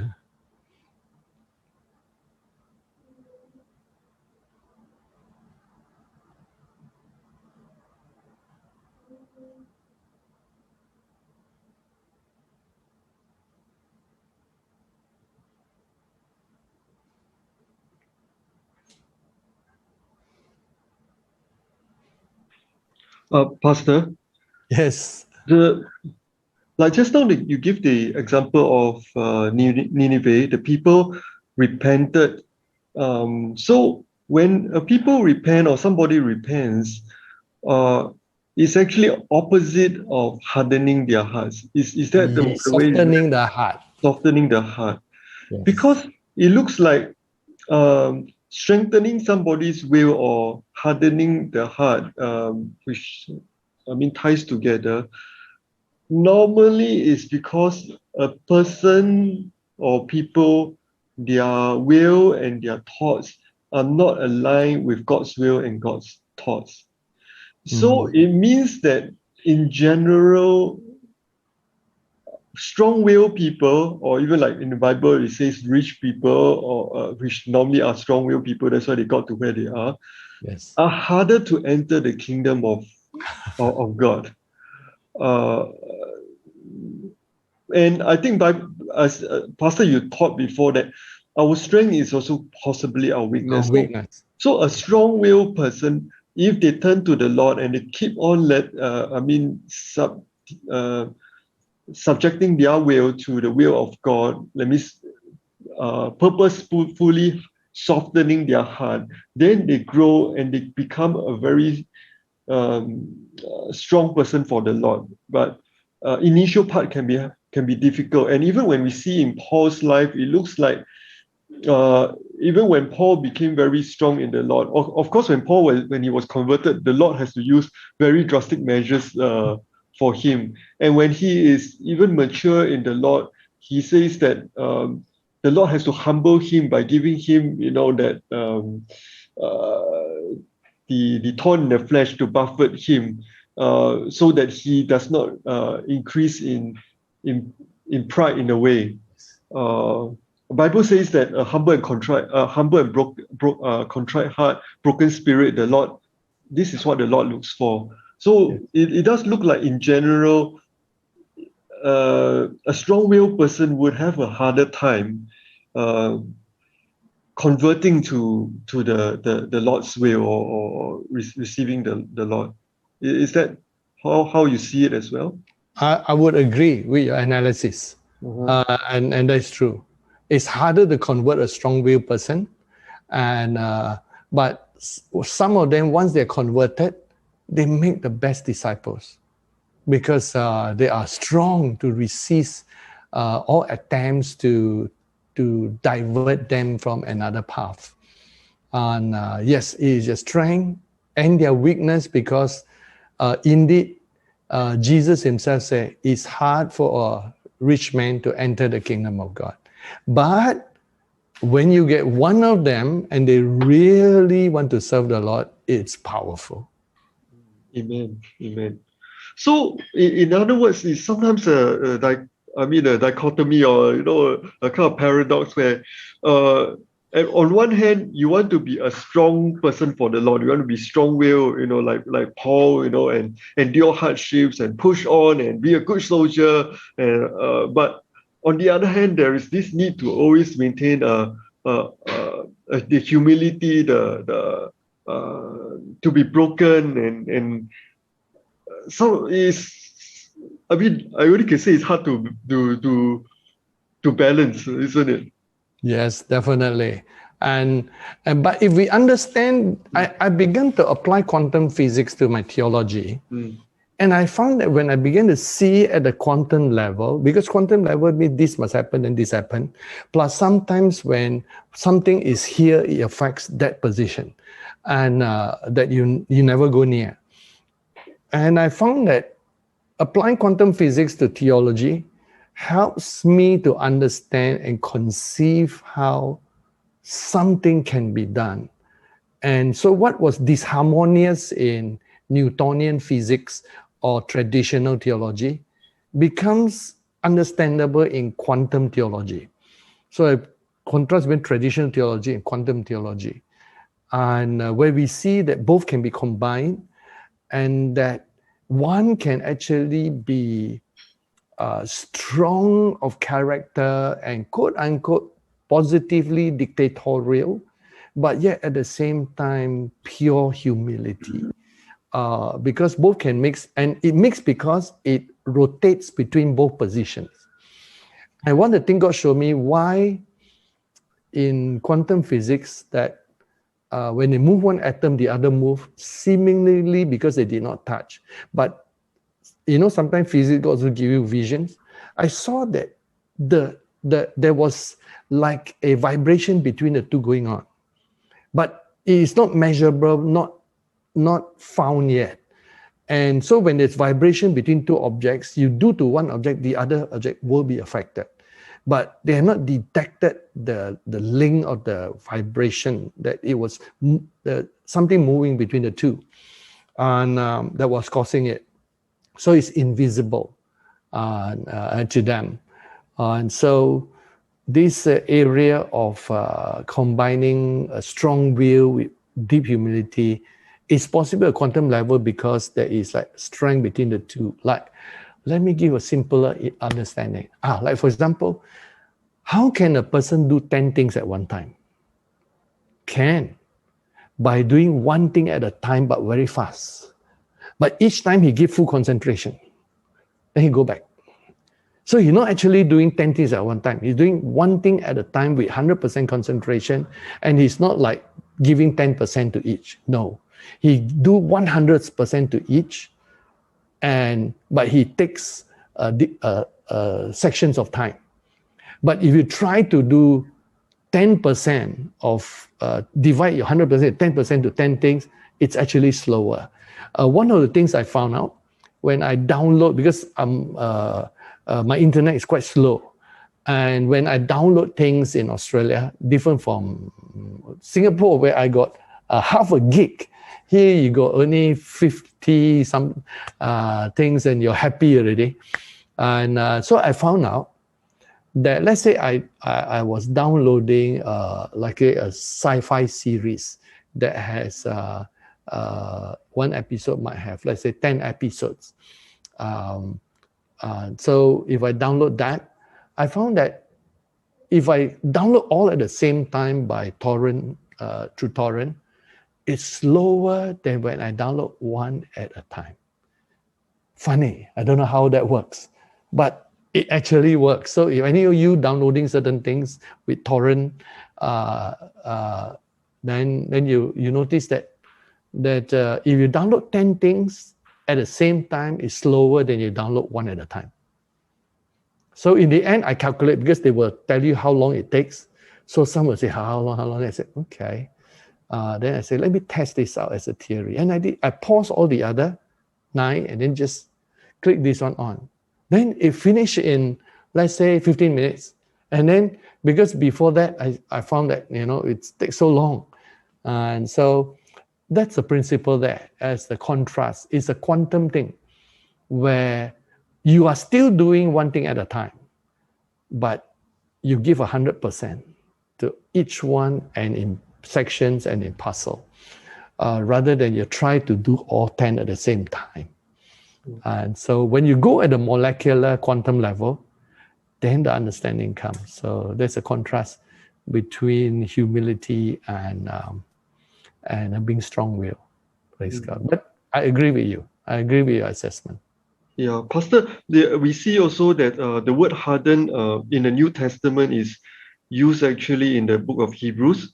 And it just talks about the Old Testament, about them hardening their hearts. And in a way, Paul is also, I think it's like Hebrews 3, Hebrews 4, those chapters. And it relates to not hardening their hearts so that they can enter into the rest. And we know that Hebrews also talk about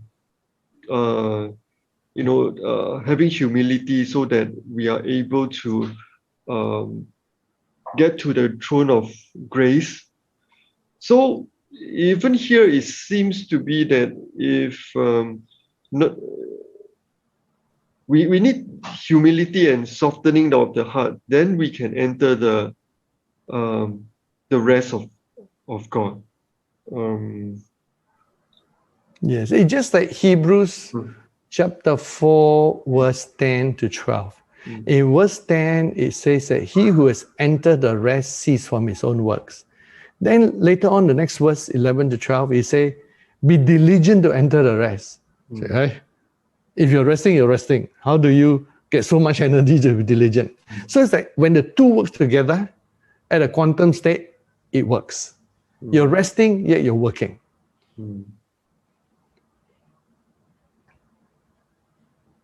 There's one question here, Matthew 25:24. What is the word heart for? I did not bring in New Testament because firstly, the story is all Old Testament.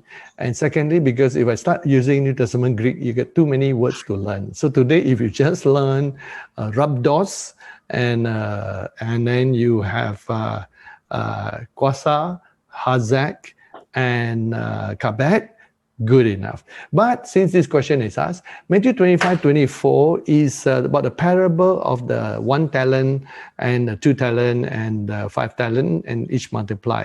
The 1 talent says to the master, I know you to be a hard man. The word hard man, the word hard requested here is one of the Greek words skleros. And skleros is like from the root meaning of being very lean. That means like pure meat. Sometimes I joke, and I joke how when I was in China for the altar building trip, and I like pao, the Chinese steamed buns with char siu inside, the meat inside. I like them with chicken meat, mixed meat, and all that. The bak pao, char siu pao, I love all the paos in Singapore. Singapore food is tremendous, and here I managed to find one good pao. So, but still 1 to 10 is about level 5. And so in Singapore, there's different type of pao. As you know, the Tiong Bahru pao is very different from all the pao. butter pao and the siu mai too. And so in China, when I went to buy a pao, maybe they could be good ones. Mine was from the street. The pao skin was so thick and the meat so little. And I said, okay, this pao is not worth it. You have to eat so much dough in order to get at the meat. And I asked myself, why don't they make a pao that is thin skin, just sufficient to taste the dough, but inside it's all meat? And I said, how nice. And of course, there are some paos like that. I think the Tiong Bahru pao in Singapore is quite meaty, and the taste is quite meaty, same like the siu mai. Then what is that place? There's one place that Justin introduced me to last time, mini pao, and you could pop it into your mouth. Oh, that one was tremendous. I know there are 3 places I say in Singapore.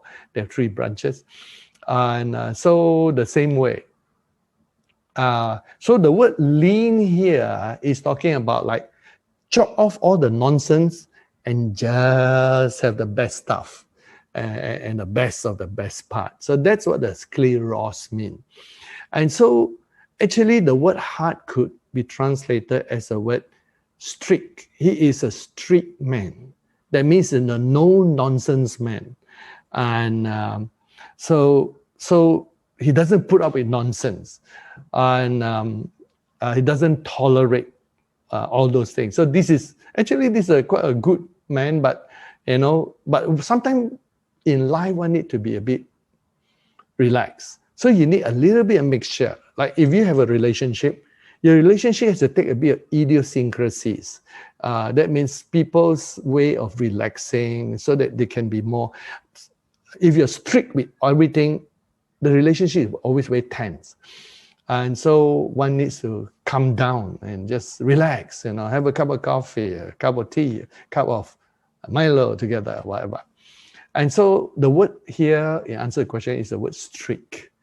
And so he was a strict man, and the servant probably couldn't take it under him.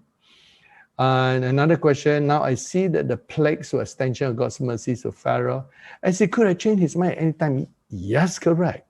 I used to see that in judgment. Now I see they are his mercies to make Pharaoh something. Yes, but sadly the energy he gave was used by Pharaoh to stubbornly resist God more.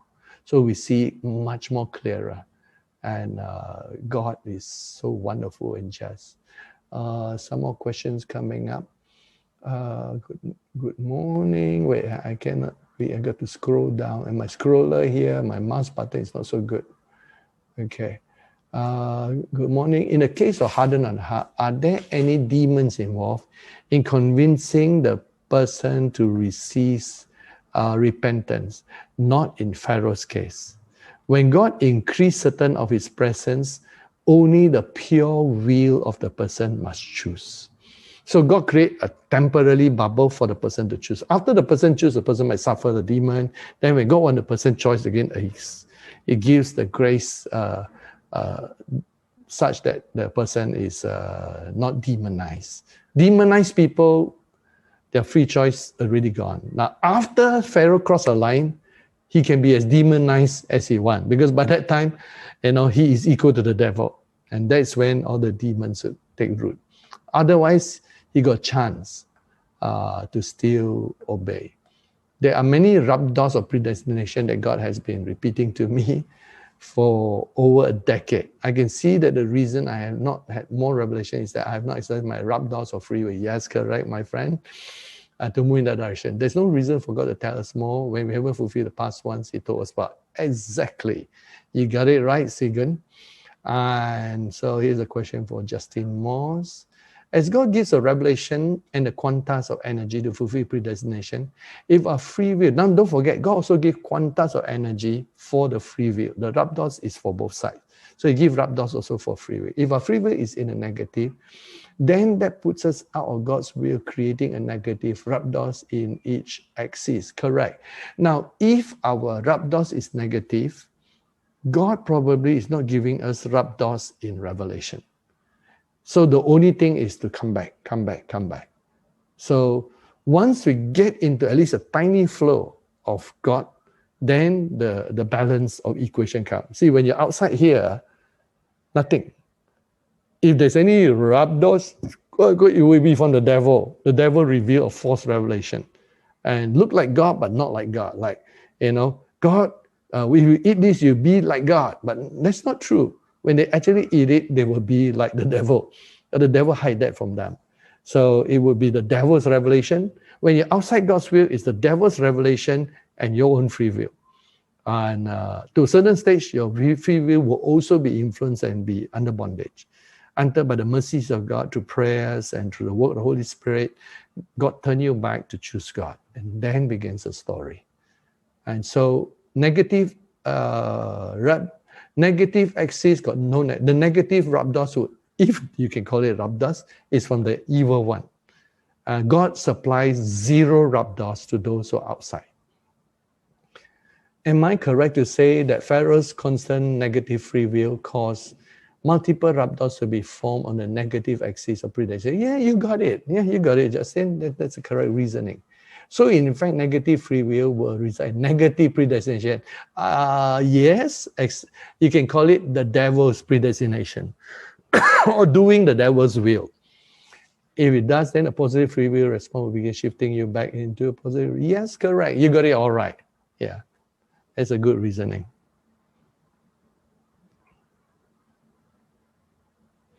So according to what you just said, accepting or rejecting the message of God's messenger of this end time is totally within the entire free will of man without any influence from external spiritual forces.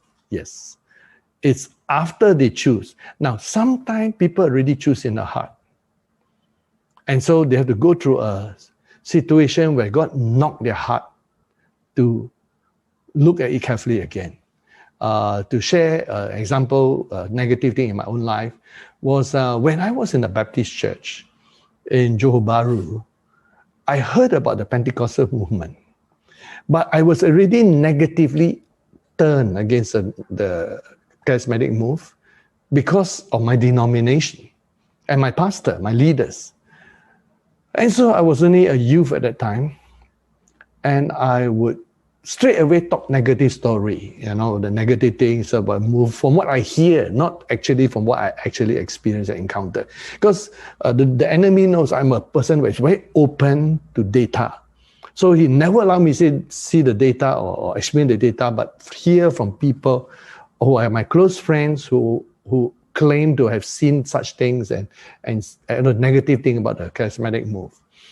And so I never became charismatic until I was in the Baptist seminary. I was anti-charismatic until I went into the Baptist seminary. I would not even consider the charismatic, not even in my mind. I did not say the words, but my heart was already decided. So sometimes a person made a decision in the heart. So that was me before I went to seminary.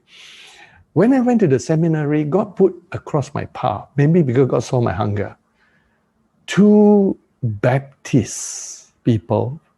One is Anitoa, one is Michael Duis Modutin, who came from Kadazan revival. They experienced 2 waves of revival. And Anitoa, she was a Lindayun, and she experienced some sort of move of God. They were open to tongues, and they prayed in tongues. Now that changed things. And because of them, and I saw that their life was very rich spiritually. They had visions, I got no visions. They had experiences I don't have.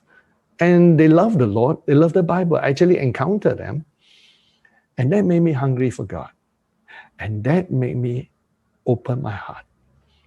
And shortly after that, when I was seeking more and more of God, I got baptized in Spirit, spoke in tongues in my own dormitory room. So that's how it was.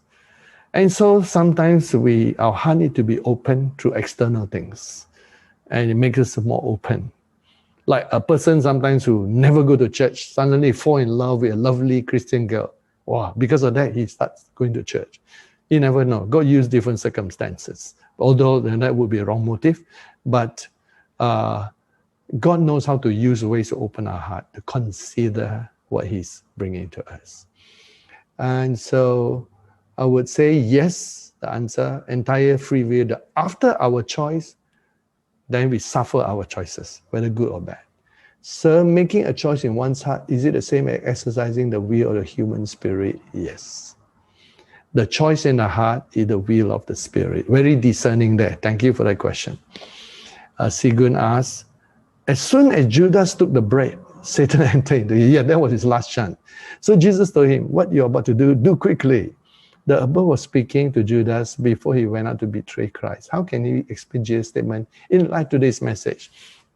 That was the last chance. And the moment he ate the bread, he crossed the line. So Jesus already know what he wanted to do. Judas is not aware of the devil, is not aware of all the influence on his life. What do you feel when you're under all this influence and they're invisible and you don't know?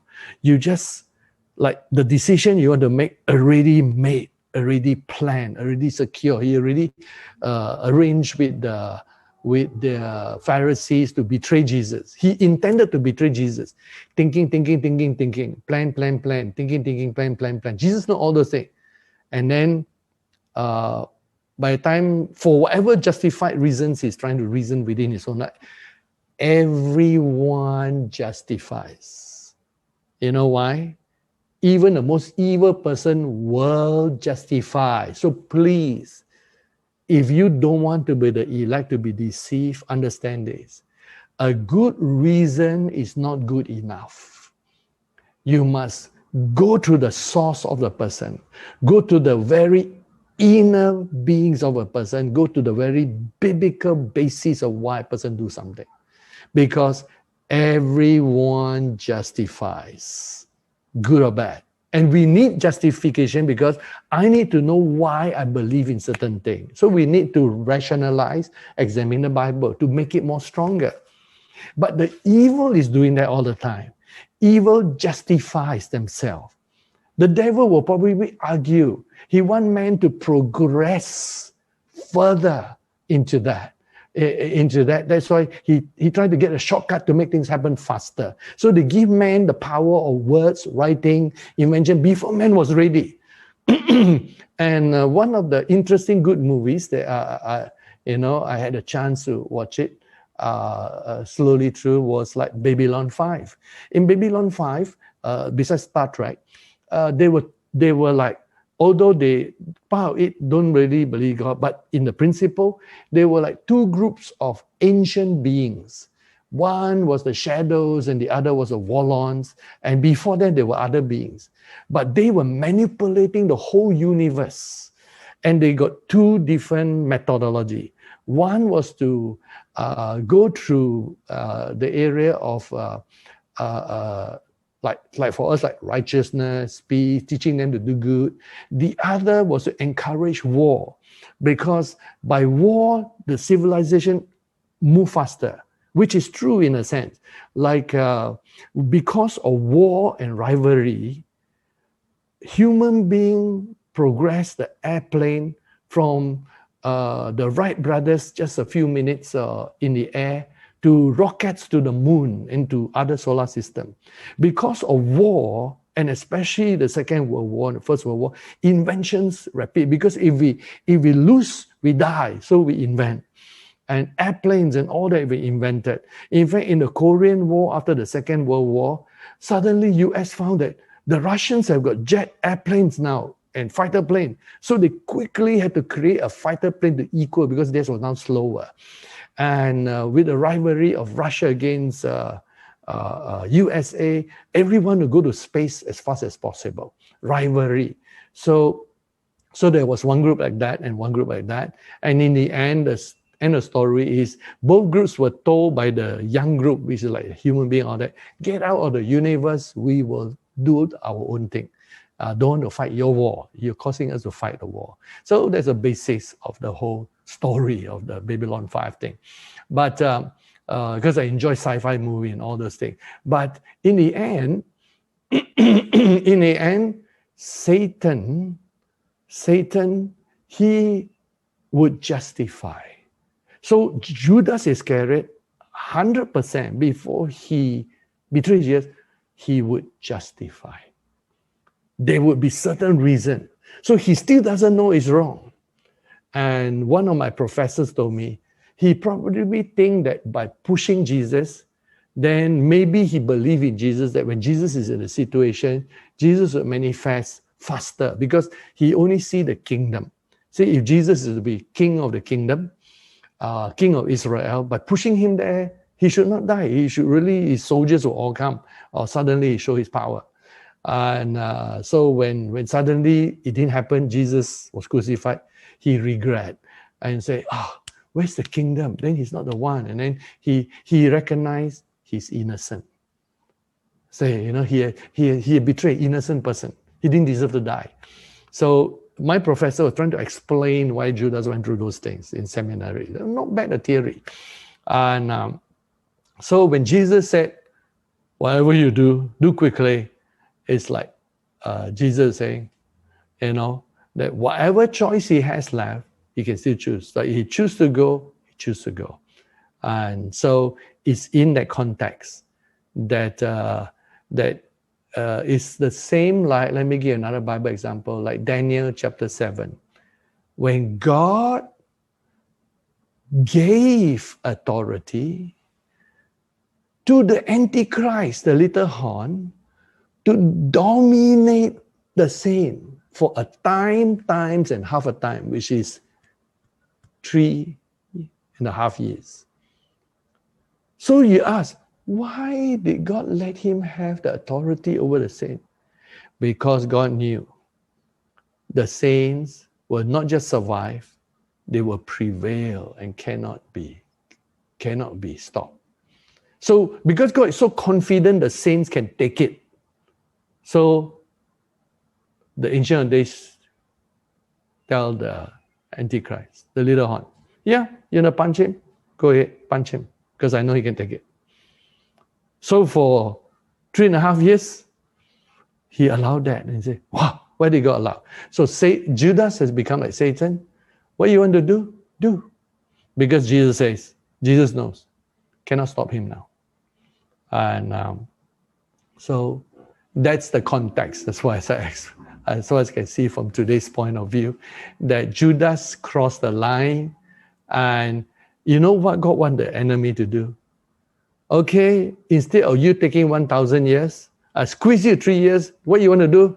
Finish it quickly. I don't want to waste this energy and time, but because you are my created being, and I'm going to use all your evil for good, I shorten it. Okay, finish. So the same context. If evil is going to happen, and evil is allowed by God for good purposes, squeeze it. What you do? Finish quickly. And that's it. So that it's over fast. Don't keep it dragging. But for us, of course, a short time is a long time. Interesting, eh? Thank you. Hello, Pastor. Hi, Femi. Thank you very much for this series. I have a request and a question. First, the request is, you mentioned writers that you would recommend for us to read. And I'm already in Jamel's class and going through the finished Dake's Oh yeah, good on you. book. And it's been very, very, very, very enriching.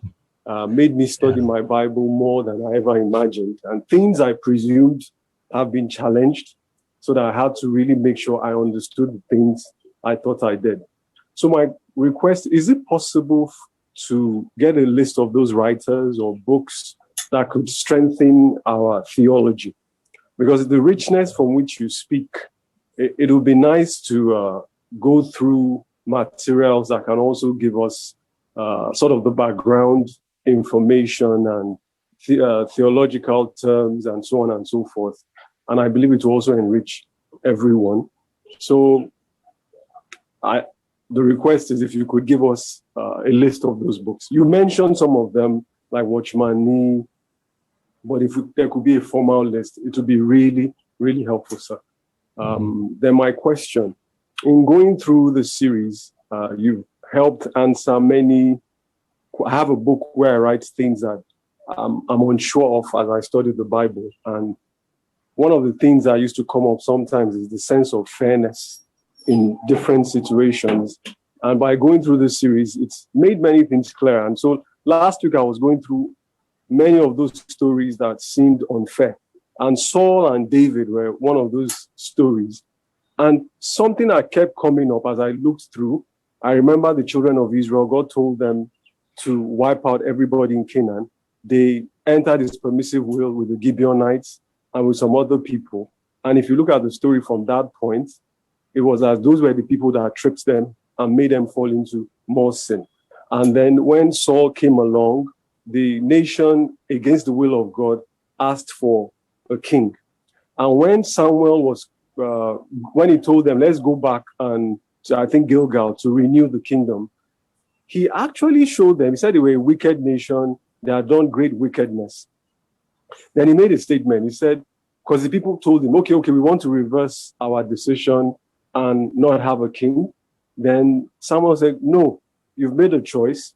Continue down the path of this choice.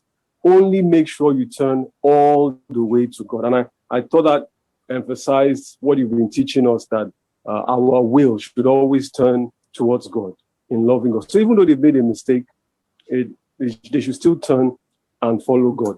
The same thing with David when he slept with Bathsheba. After he was confronted, he turned to God. But then the repercussions of what they had done, continued. So my question is, it seems that, I think you mentioned this before, I just want to reconfirm. It seems that once we enter into the permissive will, regardless of how much love we show to turn back to God, it seems that some things cannot be recovered again.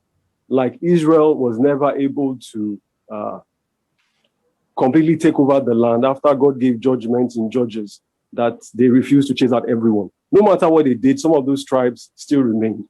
David's family was never the same. Israel was never the same. Even Israel saying, we want to reverse our decision, God said, no, keep going ahead. The decision is made, it's final, but then the repercussions remain. So is it true, is it right to see that once we enter the permissive and some things are taken out, they cannot be recovered? A good question there. The answer is in two parts.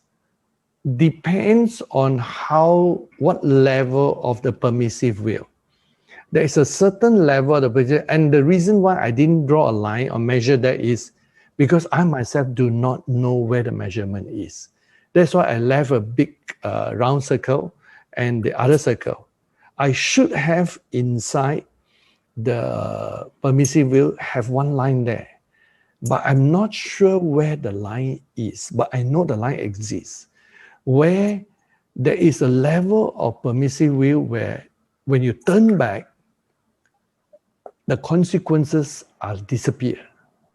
But there's a level where you turn back, there are consequences for your descendants and the rest of time, and for yourself too. With David suffer because suffer Absalom, Adonijah, and all that because of his sin with Bathsheba. So there is a level where it cannot be turned back, plus the loss of the child with Bathsheba. So there was suffering that he cannot now stop. And so from where I am, but not ready for teaching yet, but for question and answer, I have solved it partially. So only when I finish solving, then I will teach. But my partial solution was, I believe, is in the gravity of the choice. That means how serious was the choice in canceling the path. And for David, that was a grave choice. And secondly, how long that process is before one enters the permissive will. I know there are 3 or 4, another 2 points that I haven't got it yet. But I know these two cause the consequences. So the answer to your question is yes and no. Yes, there are certain levels where you suffer the consequences, and there is a level where you suffer no consequences. But I have not been able to draw the line. The answer is in 2 parts. As to the books and all that, wow, if I list them, there will be probably 300. I haven't sat down to list them. I've only tried to recommend. And sometimes I forget certain books, and someone asks, what about this person? I say, I also read this person. Yes, it's a good book. So it will probably take time to come up with a list. And you ask for 10 lists and all that. I say, yeah, the immediate ones are obvious. All of K. E. Higgins' writings, Smith Wigglesworth, John G. Lake, Watchman Nee, Sadhu Sundar Singh, and Bhag Singh. Surprisingly, Bhag Singh is quite good. And Charles G. Finney, all his writing, which is a lot. And try some of the traditional ones like Andrew Murray, but it's a bit harder in writing. And then what is this? R.A. Torrey. And then for studying throughout the Bible, J. Cyril Baxter. For Pentecostal theology, except for Three Bones that are not so good, which is on the Omni section, will be Finney's Day. He got 2 books, one God's Plan for Man, one about end times. And just running through my mind here, as to the Bible, make sure you read through the Bible and outline the whole Bible, book by book, so that you have an outline in your own mind. And then what are the other? Charles G. Finney has a lot in those areas there that will fill volumes, especially systematic theology, one of the hardest books to read. And then, of course, then there are biographies, a lot of biographies that have been written, especially how the man of God did his work. Some harder to read books that will only give you 50% satisfaction is books like The Imitation of Christ, Thomas A. Kempis. Why I say 50%? Because it's like something there, but something still missing, but still worth a read. So Thomas A. Kempis is good. By the way, I think Thomas A. Kempis is the one who even studied angels and write all about the divisions of angels. So quite an author himself. And some devotional books like Madame Guyon, you look at how she developed the inner life. Agnes Sanford, who is good at inner healing and talk about her own studies in the healing light. So there are quite a lot of them.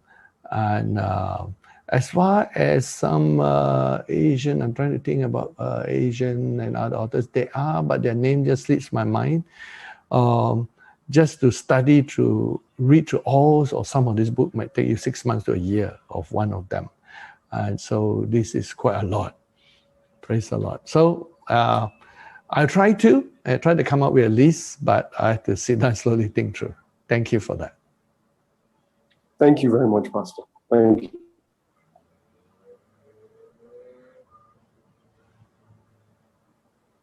Hello, Pastor. Hey, hi, Alistair.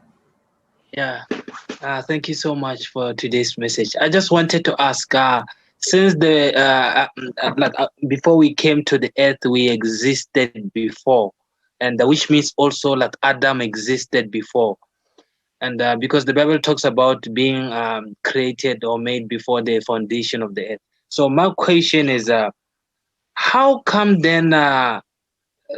Wait, my question is Eve?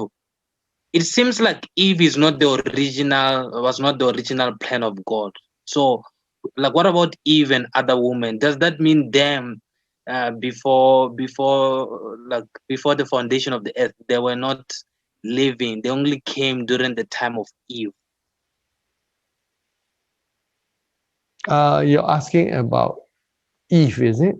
Yeah, yes, Eve. Because it seems like Eve was not in the original plan of God, because he only came when God said it's not good for a man to be alone. So does that mean Eve before that was not pre-existing? That means women were only made at that time when Eve was when Adam was still alive. Because God is God, he did wanted to do that, but in the fullness of time. In fact, God wanted man to eat of the tree of knowledge of good and evil eventually. Everything has to do with the timing of God. And so God always have wanted to reveal mankind as male and female. But it was just the time. When you read the Bible, also remember that revelation was progressive. This is established by Ephesians 3. That say in the ages in the past, God has not even revealed Christ. And it was hidden. The word was hidden. So when we read in the Bible and take certain sentences like, it's not good for man to be evil, that was contextual. It did not reveal God from the point of predestination. It just revealed God make a statement on the earth to justify why he has to have man as male and female. But in predestination, where God planned everything, yes, he included them.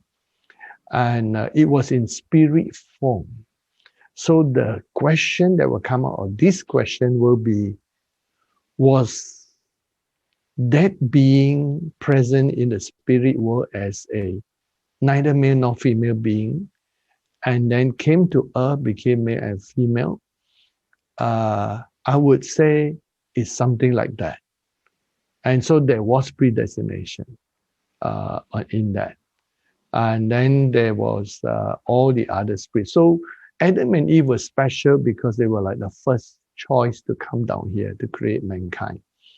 Then all the others that come in will come in from that day onward to either a male body or female body.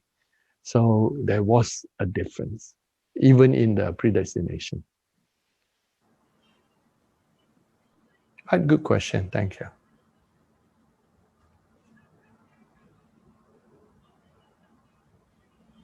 Oh, I saw some questions now. What are the differences and qualifications to be part of the new earth and new Jerusalem? Is one qualification greater than the other or just different? I would not dare to use the word greater, but I will use the word different. New Jerusalem is equal to the bride of Christ. And then new earth was just a place where it's to be the center. And there's much of the new earth that is there that is not fully revealed, but you also need another one, new heaven, plural.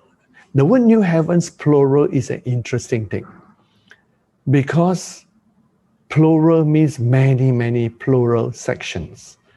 And so new earth is linked to the new heavens. And so it will be definitely a different calling and a different part.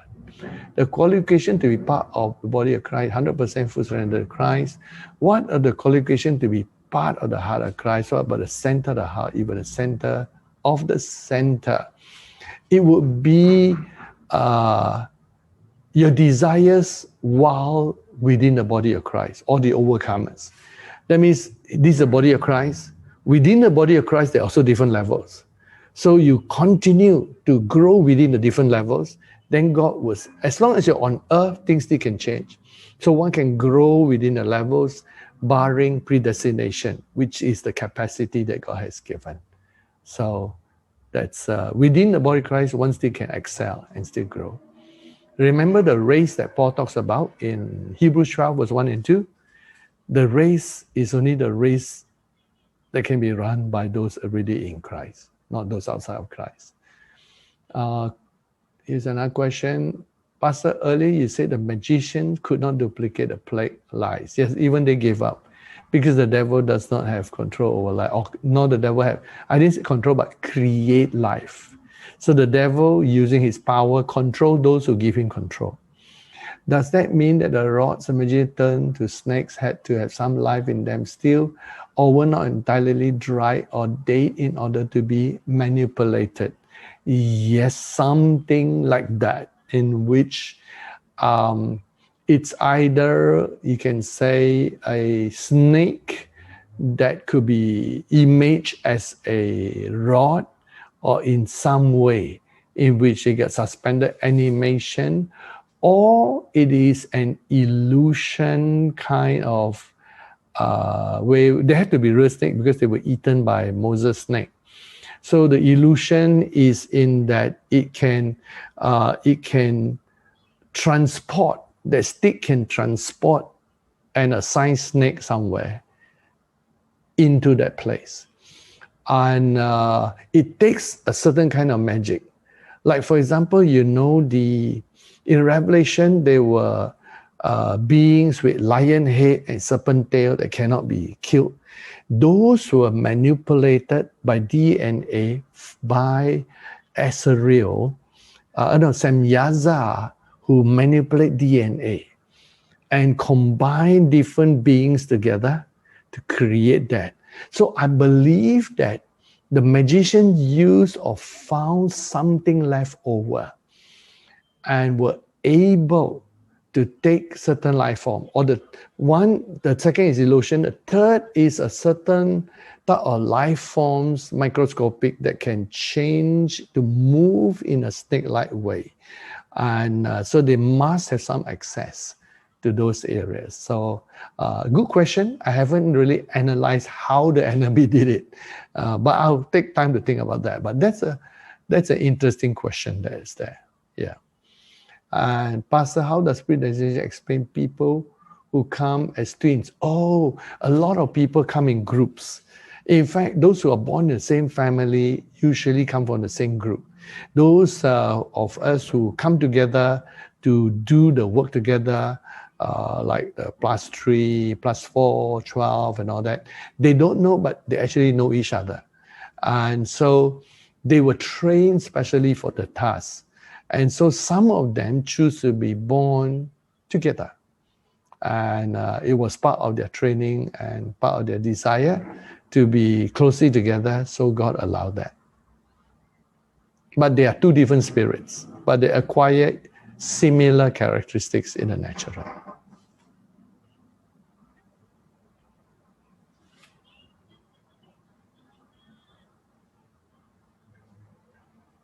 Okay, another question. Pastor is saying that we can ruin our predestination by not adhering to God's timing. For example, can we ruin our destiny by marrying the wrong person? The answer is yes, with free choice. And of course, for that choice, the other person also has to be making a mistake. So yes, but God is able to tune everything if one continue to walk with God, ask God for help. Say, help, we did it wrongly, and then God give you the grace. A soulmate God made for us may be ruined by impulsiveness, by starting a relationship at the wrong time. Yes, it is possible. Free choice has so many directions. Marriage that's deemed by God can be ruined by the free will of the couple. For example, the wife does not submit to the husband. Oh, yes, can. So there's so many micro free choice and major free choice that we can ruin everything for God. And not only just in a marriage situation, even in a church situation, where people do not learn to abide in their calling. Or even in the kingdom situation. The king is supposed to be the king and not the priest. You have time in Israel when the king wants to be the priest. And so that will have ruined the whole kingdom. Unfortunately, humans have been doing that through their sin. They ruin churches because they try to exercise authority that they don't have. And maybe they split away, start their own church, or they attack people that they're supposed to submit to, and or a leader oppressing someone from coming up. And I have a story in that also. In one of the churches in Singapore, the senior pastor today who brought the church to another level was like a junior or assistant pastor. And then the original founder was a senior pastor. And because he was more senior, because while he was founding the church, the other person was in sales. And I was there in the church, helping the church in its early days. And then the church kept having different problems before they met me. Then after they met me, they got a major crisis. The funny thing was, the crisis came to a head. I only visit them. I was based in Malaysia. And then it came to a stage that I was scheduled for their camp meeting. What I didn't know was in that camp, they got 4 pastors. 2 pastors want to split from the other 2 pastors.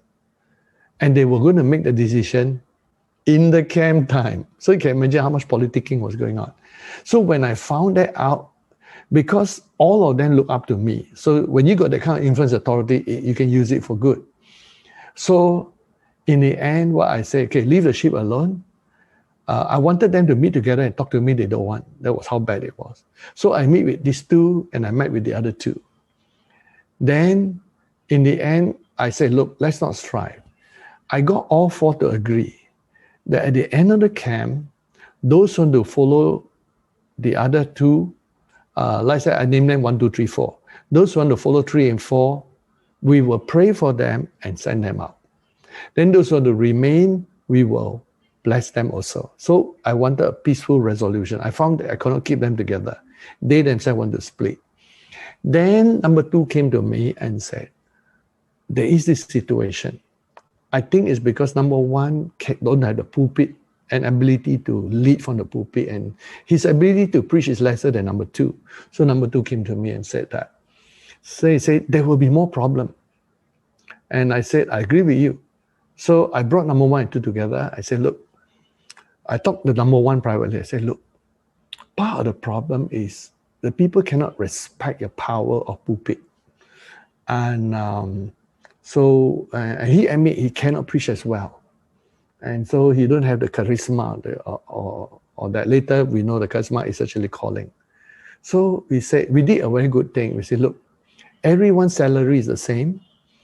You remain, nobody's interested in the salary ending, but in terms for further growth, would you be willing to step down from number 1, but we still create a position that look like 1A?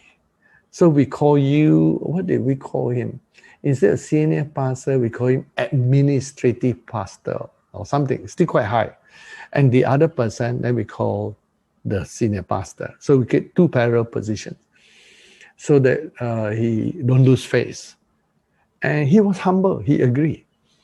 And so after 3, we blessed 3 and 4 left, who remained, we announced that we will make a switch. This second will now be number 1. The former number 1 will be now 1A. And so then the church grew. It's the biggest mega church today in Singapore. That was their history. And so even within a church, imperfect will can happen. And not the right leaders are influencing or have the position. And so all positions need to come from God. And so the free will of human really can mess everything. And not just in marriage, in churches, in the business, you partner wrongly, or a person supposed to be 50-50, you give them, and you make them 30-70, it will restrict them. And so it can happen in all situations.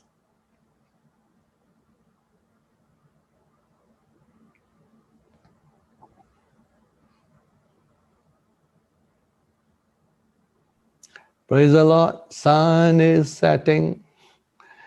Just a few more questions. Praise the Lord. Yeah, Pastor Peter. Yeah, I just wanted to ask a follow-up question on that, and I was planning to ask it because here in my country also I'm observing a lot of people are just starting churches, you know. So my question is, I wanted to ask, what is the consequences of starting a church, maybe out of zeal, but God has not led you? Because in Revelations, we hear God saying to the angel, and we know those means pastors. So could it mean that some of these churches we just start, there are no angels, they are not recognized, hence also meaning even if you put your offerings there, it's like it just goes to waste. Even if you work there, you are an usher, you have a pure heart, you lose your rewards, because after all, it's not a church that is recognized by God, or even in the spiritual realm. Even sometimes, even if maybe there may be miracles or they're preaching the way. Good observation is true. A lot of churches are not started by apostles, not started with the blessing of God. Same like a lot of ministries are not started, or some got ministry but refused to start. And that is happening again by the free will of man. And your question is, if we are part of something that God is not blessing, either a church, a movement, a ministry, they're not supposed to be existing. But by the sheer, the sure, what I call the pure will of human being, it exists. Yes. Will we be blessed or will we be affected? Yes, of course. Because when you receive a prophet as a prophet, even if the prophet rejected by man, you receive a prophet's reward. When you receive an apostle as an apostle, when you receive a righteous man as a righteous man, when you receive a messenger as a messenger, you will receive the reward. And reject or accept. The same way, if we become part of something that is not of God, because all things that are not of God will actually cause problem. And in Turkey, where is that town? I think it's Ephesus, if I'm not wrong. That at the time in February 2012, when the first Seven Thunders was there was a group of people and the former mentor of that first Seven Thunders prophet and their friends from that church, former church, went there to try to start a prayer house. Prayer is always good, you think.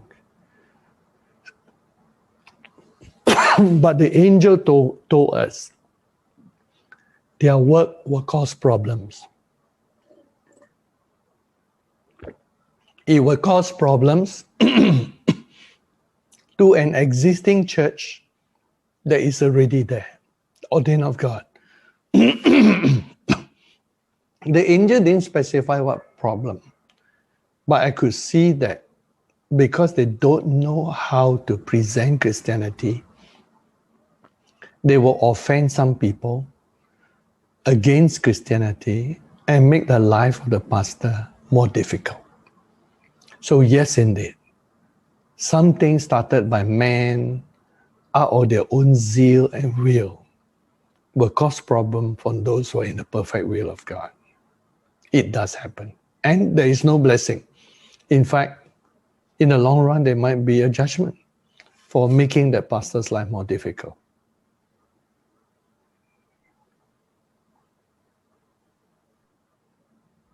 Okay, there's another question coming up. So it's crucial to make the correct decision in life, but how many of us can be totally aligned to go in such a way? Since it's quite tricky. Yes, it looks tricky when you look at the whole thing. All we have to be responsible for is just the first step. Then when you finish the first step, you think about the second step. And so we don't have to think too far. Besides the influence of our thought life from the enemy, our flesh, pride, selfishness, possibly past hurt, how do we avoid this? By taking one step at a time. You only do things one step at a time. And then here is the question, life looks more and more like a game of chess. There are too many factors that will affect our free will. Yes, but even in chess, you take one step at a time. You might do your best to see as many steps as possible, but you still take only one step at a time. So I perceive that for each of us coming to earth by free will from the spiritual realm takes a lot of courage. Yes, everyone who comes indeed is courageous. I'm wondering what were the choices given to us by God before we came into physical existence? Were there pre-existing knowledge that we were armed with that we may have lost by now and may have forgotten? Yes, they were. Firstly, those who are allowed to come into this earth, they had to pass a lot of tests before coming. And in a sense, to come to earth is to be like a winner or a qualifier in the pre-existent. And then and not everyone actually want to be trained to come. They got other worlds that they occupy with. And then for those who are already qualified to come, they are given education and training to show they can play different roles. They can come at different times of the earth history and play different roles. Some lesser, some greater, some more prominent, some less prominent. And so some of them choose a lesser role, and they were given the tests and trials of different roles. But because not all could understand what pain, suffering, and not being able to see the spiritual realm is like, many people choose greater than they can start. Like, for example, for rewards and suffering. From the other side, every wrong word spoken unjustly against you, every persecution, produce something like jewels, really jewels, shiny thing on the body, and shining rewards. So from the other side, say, wow, so much rewards. Then there is a thin invisible mind. When you cross over, you look at what is look like jewel, it look something like it's not so pleasant. It could be like an injury. When Paul looked at it, he saw an injury in his life. And then he said, wow, it doesn't look look that pleasant. And then one understands that we look at the two things differently. And so a lot of people don't understand. From the other side, from this side, we don't understand that side very well, in the sense of some things you like to remember, couldn't remember, recall, you like to recall, but God will help you. And you wish you know more things about what's going on the other side. And God has taken a memory from the later to be restored. From the other side, we don't understand what pain is like. We don't understand what delay is like. We don't understand how slow things are in this life. And you look at the overall line, look okay, but when you come, even one day delay is so painful.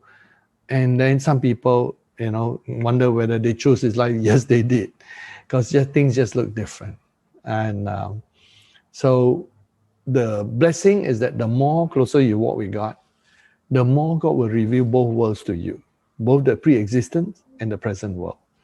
And so it's a good place to be. Jesus came across that. By the time he was 12 years old, he knew about both worlds. And a lot of people out there in the world today, they only know one world, this world. When you know about the two worlds and how they coexist, you are at an advantage because you make better choices.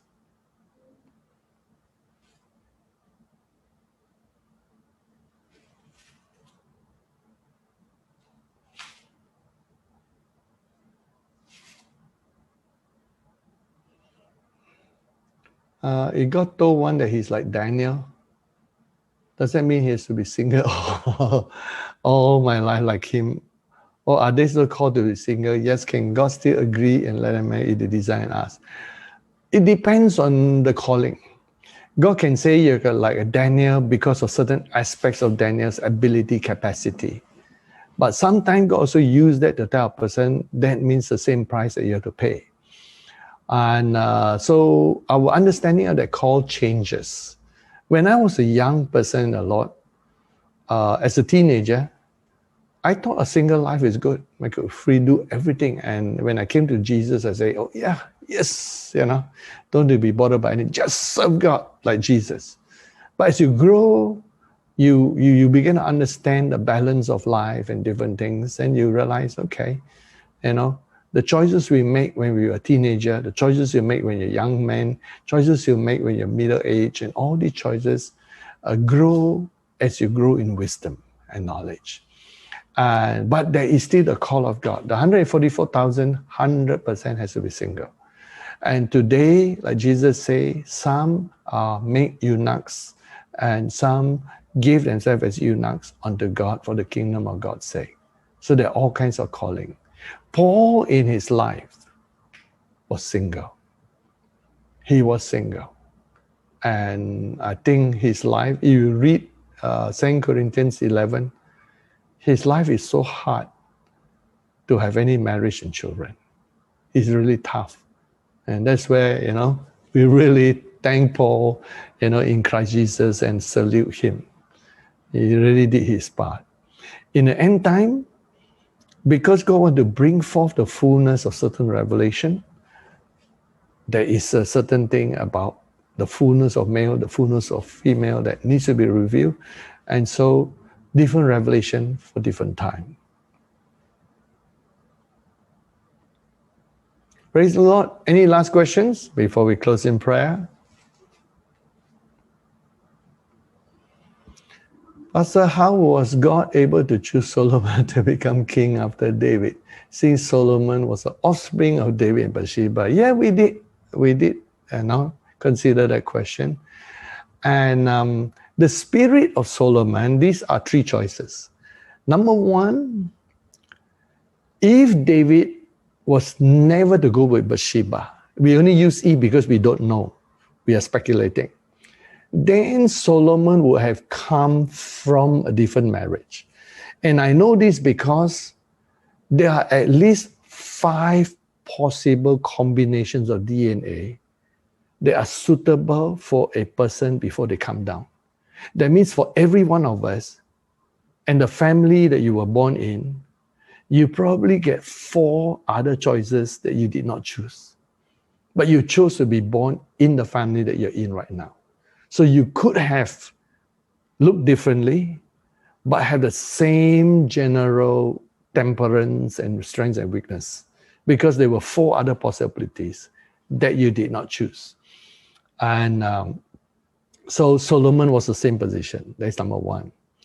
Number two, it may be that Bathsheba was to be with him, but maybe later, and after Uriah died. And then the same, like, we're not sure whether David, we know that David could have gone with Michal, but even in the end, she was rejected. And but David had 2 other wives that came out from his wilderness years. So we don't know what, are they supposed to be there or not? And so, but in the end, the chosen one was Bathsheba. So it's possible that eventually Uriah might have died, then Bathsheba came in the picture. We do not know. Could be because of war or other thing that God knows. So maybe David used his own hands to expedite things wrongly and for the wrong reason and wrong motive. And so that's the second possibility. Third possibility that is there is that, so one is a different family, one is same family, but a delayed thing. And then the third possibility of how Solomon could have come into being in David's life is only God knows the DNA that is all the possible David's wife, or some things could be happening or turning that is funny. The one thing funny, Michal never has a child, and that was David's first wife and first love too. And so we really question mark and say perhaps it could be someone else that was not Solomon, that when David was thrown into a different route, that there were a lot of changes and adjustment made. Let me give you a real vision story. When we were in Ayers Rock and God was showing us the end time and the Exodus, it was in Ayers Rock in March 2013 that God revealed about this worldwide earthquake and tsunami and about the Exodus. We were there for several days. So on the first day after we built an altar and God revealed, we felt that, wow, we have to save 5 million people. Then we prayed, and then the First Seven Thunders has a vision of a Caucasian lady. We were given a name. The name just slipped my mind. We were given a name also. We were given her name, that she will be heavily involved organizing things for us. And she's based in North America. And so he saw the vision. So I wrote down all the details. Then later on, we prayed for it to increase from 20 to 20 million. We had to save more people. We were, when we heard the revelation, we were so concerned of the people dying. So we started asking God for grace to increase and save more people. We increased to about, I think, 20 million. By the third day, 50 million. By the time we reached 50 million, the person that he saw changed. It became a Caucasian-looking man, looked like a professor with beard. And he was our main organizer. So you can see, he suddenly changed from that Caucasian lady who was very effective. I think her name was Amanda. Yeah. And then for the man, we were not given name, but it was a different person. Maybe by now the lady is under him, but the Lord showed the vision, say pray for him because he's a key man to help us organize that. And so the vision changed even as we increase more people.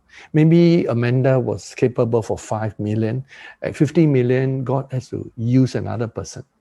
And so you see how things change. And so we do not know what things change when David started moving to a different direction. Whether now there's a Solomon, who know, before that it could be a Zechariah, we do not know. So we do not know. These are unknown mysteries for us, that whether we have changed anything up there.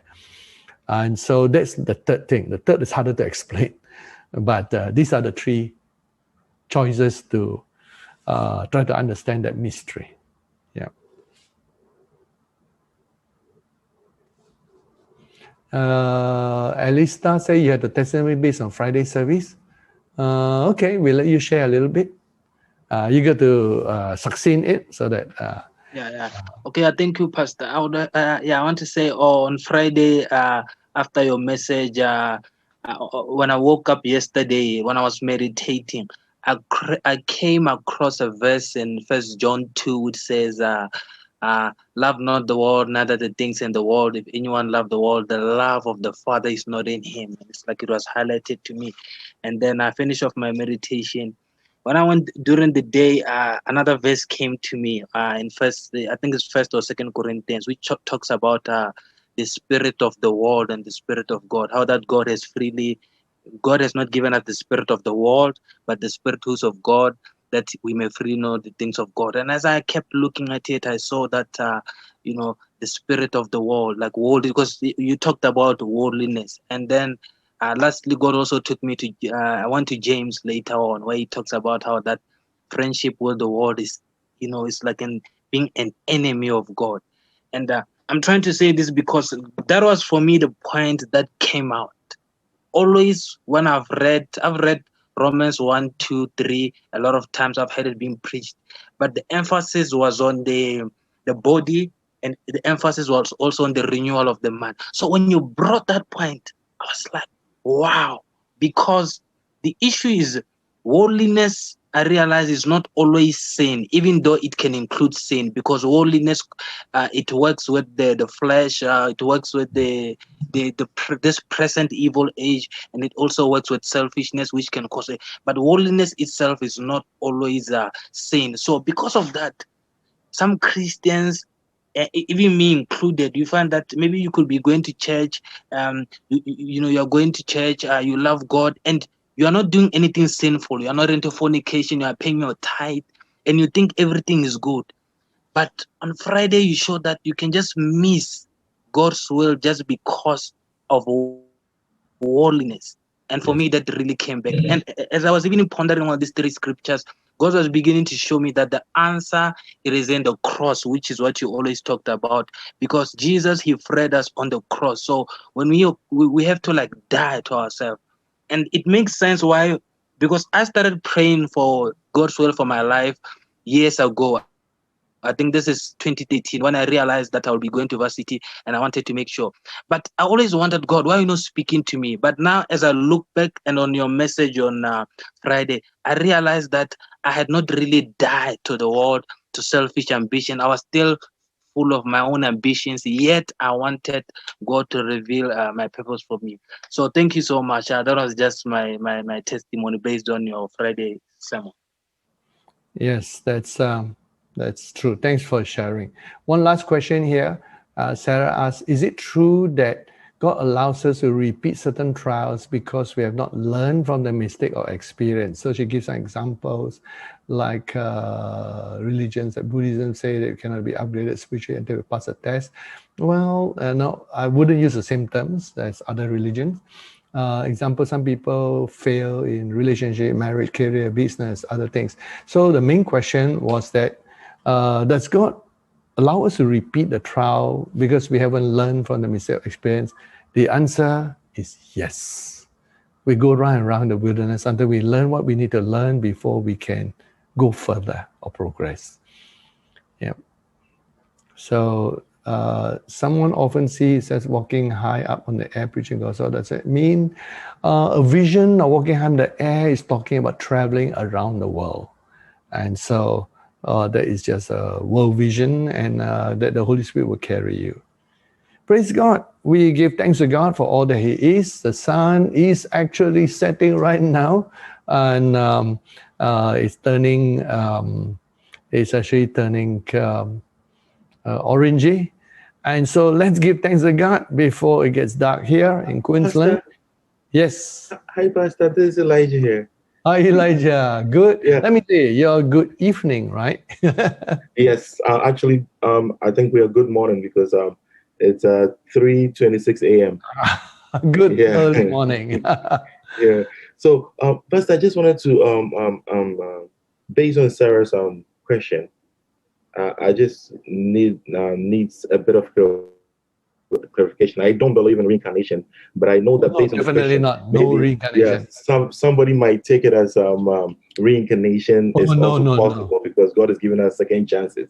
So, what do you say to that? Oh yeah, good point. And if you believe in reincarnation, today they're trying to make it scientific even with all that.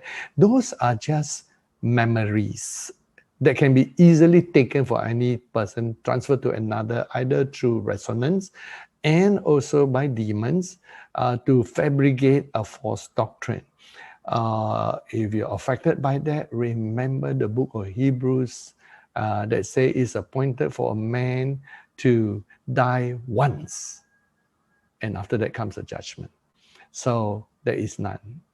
If there was, Jesus would have told us. And I've actually analyzed some of these things. I've looked at all the proposed scientific record, and even people who is the New Age guy who started proposing that, and all the others. And there are flaws and holes in their theory. In one of them, who was able to discern people's reincarnation and all that, he made an error one time. Supposed to be from the spirit. In a dream, he could tell which person's life was, because 2 persons, at least 2, who claimed to be Alexander the Great, was living at the same time. Cannot be what, right? In reincarnation, the spirit is to be 1, 1, 1, 1, 1. And the person is reincarnated, so it cannot be a second person reincarnated. So there is a record that shows that. And in the other is that it is something that the demonic realm, right, to hold people back, to show them, that thing, and it's so strong an establishment. And because it's so strong, remember, in the realm where people have given themselves to the devil, and in the evil realm, he play and deal with souls in a small category because he has complete control over them, just like the Antichrist could take over a human body. And so once people surrender to the devil and believe the doctrines of the devil, he can manipulate their lives. Just eating one fruit, Adam and Eve lost everything. Just believing a certain doctrine, they came under the power of the doctrine, and Satan manipulated them. And so you will find contrasting knowledge that comes from the spiritual world. And only that which is in line with the Bible is true. So when we answer the question about passing tests, you're talking about one life, repeated tests and lessons. Praise God. A very good morning to you. Early morning for some of you, and afternoon and evening for those of you sharing at the same time. Let's give God praise and thanks, and I'll catch you again on next Friday. Father, we bless you. We thank you. Thank you for these dear ones, Lord, those who are so hungry for you, those who love you. And Father, we pray that we will be one. That all of us will experience John 17, the oneness with the Father, oneness with Jesus, oneness with one another, to know that together we as a group and as the overcomers will bring forth the kingdom of God to this world. Let the world know us through our love, not just know us through our knowledge. Let the world know us, Father, through our capacity to love God and to love others. And out of that relationship, we produce signs and wonders. We give you thanks for choosing us and blessing us. We give you praise and honor, and help us, establish us, so that we can establish 24-hour praise and worship throughout the whole world, and 10,000 churches, and publish all the sermons into books, and let this teaching go forth to prepare for the bride of Christ. In Jesus' name, amen. Amen. Amen. Praise God. And so have a good coming week, and we catch you on Amen. Friday. Thank you, God Pastor. love you. Yeah, And thank you. Bye. Butchana loves you. Pastor. Bye. Butchana loves you. Bye. God bless Bye. Bye. Bye. Bye. Bye. Bye. Bye bye.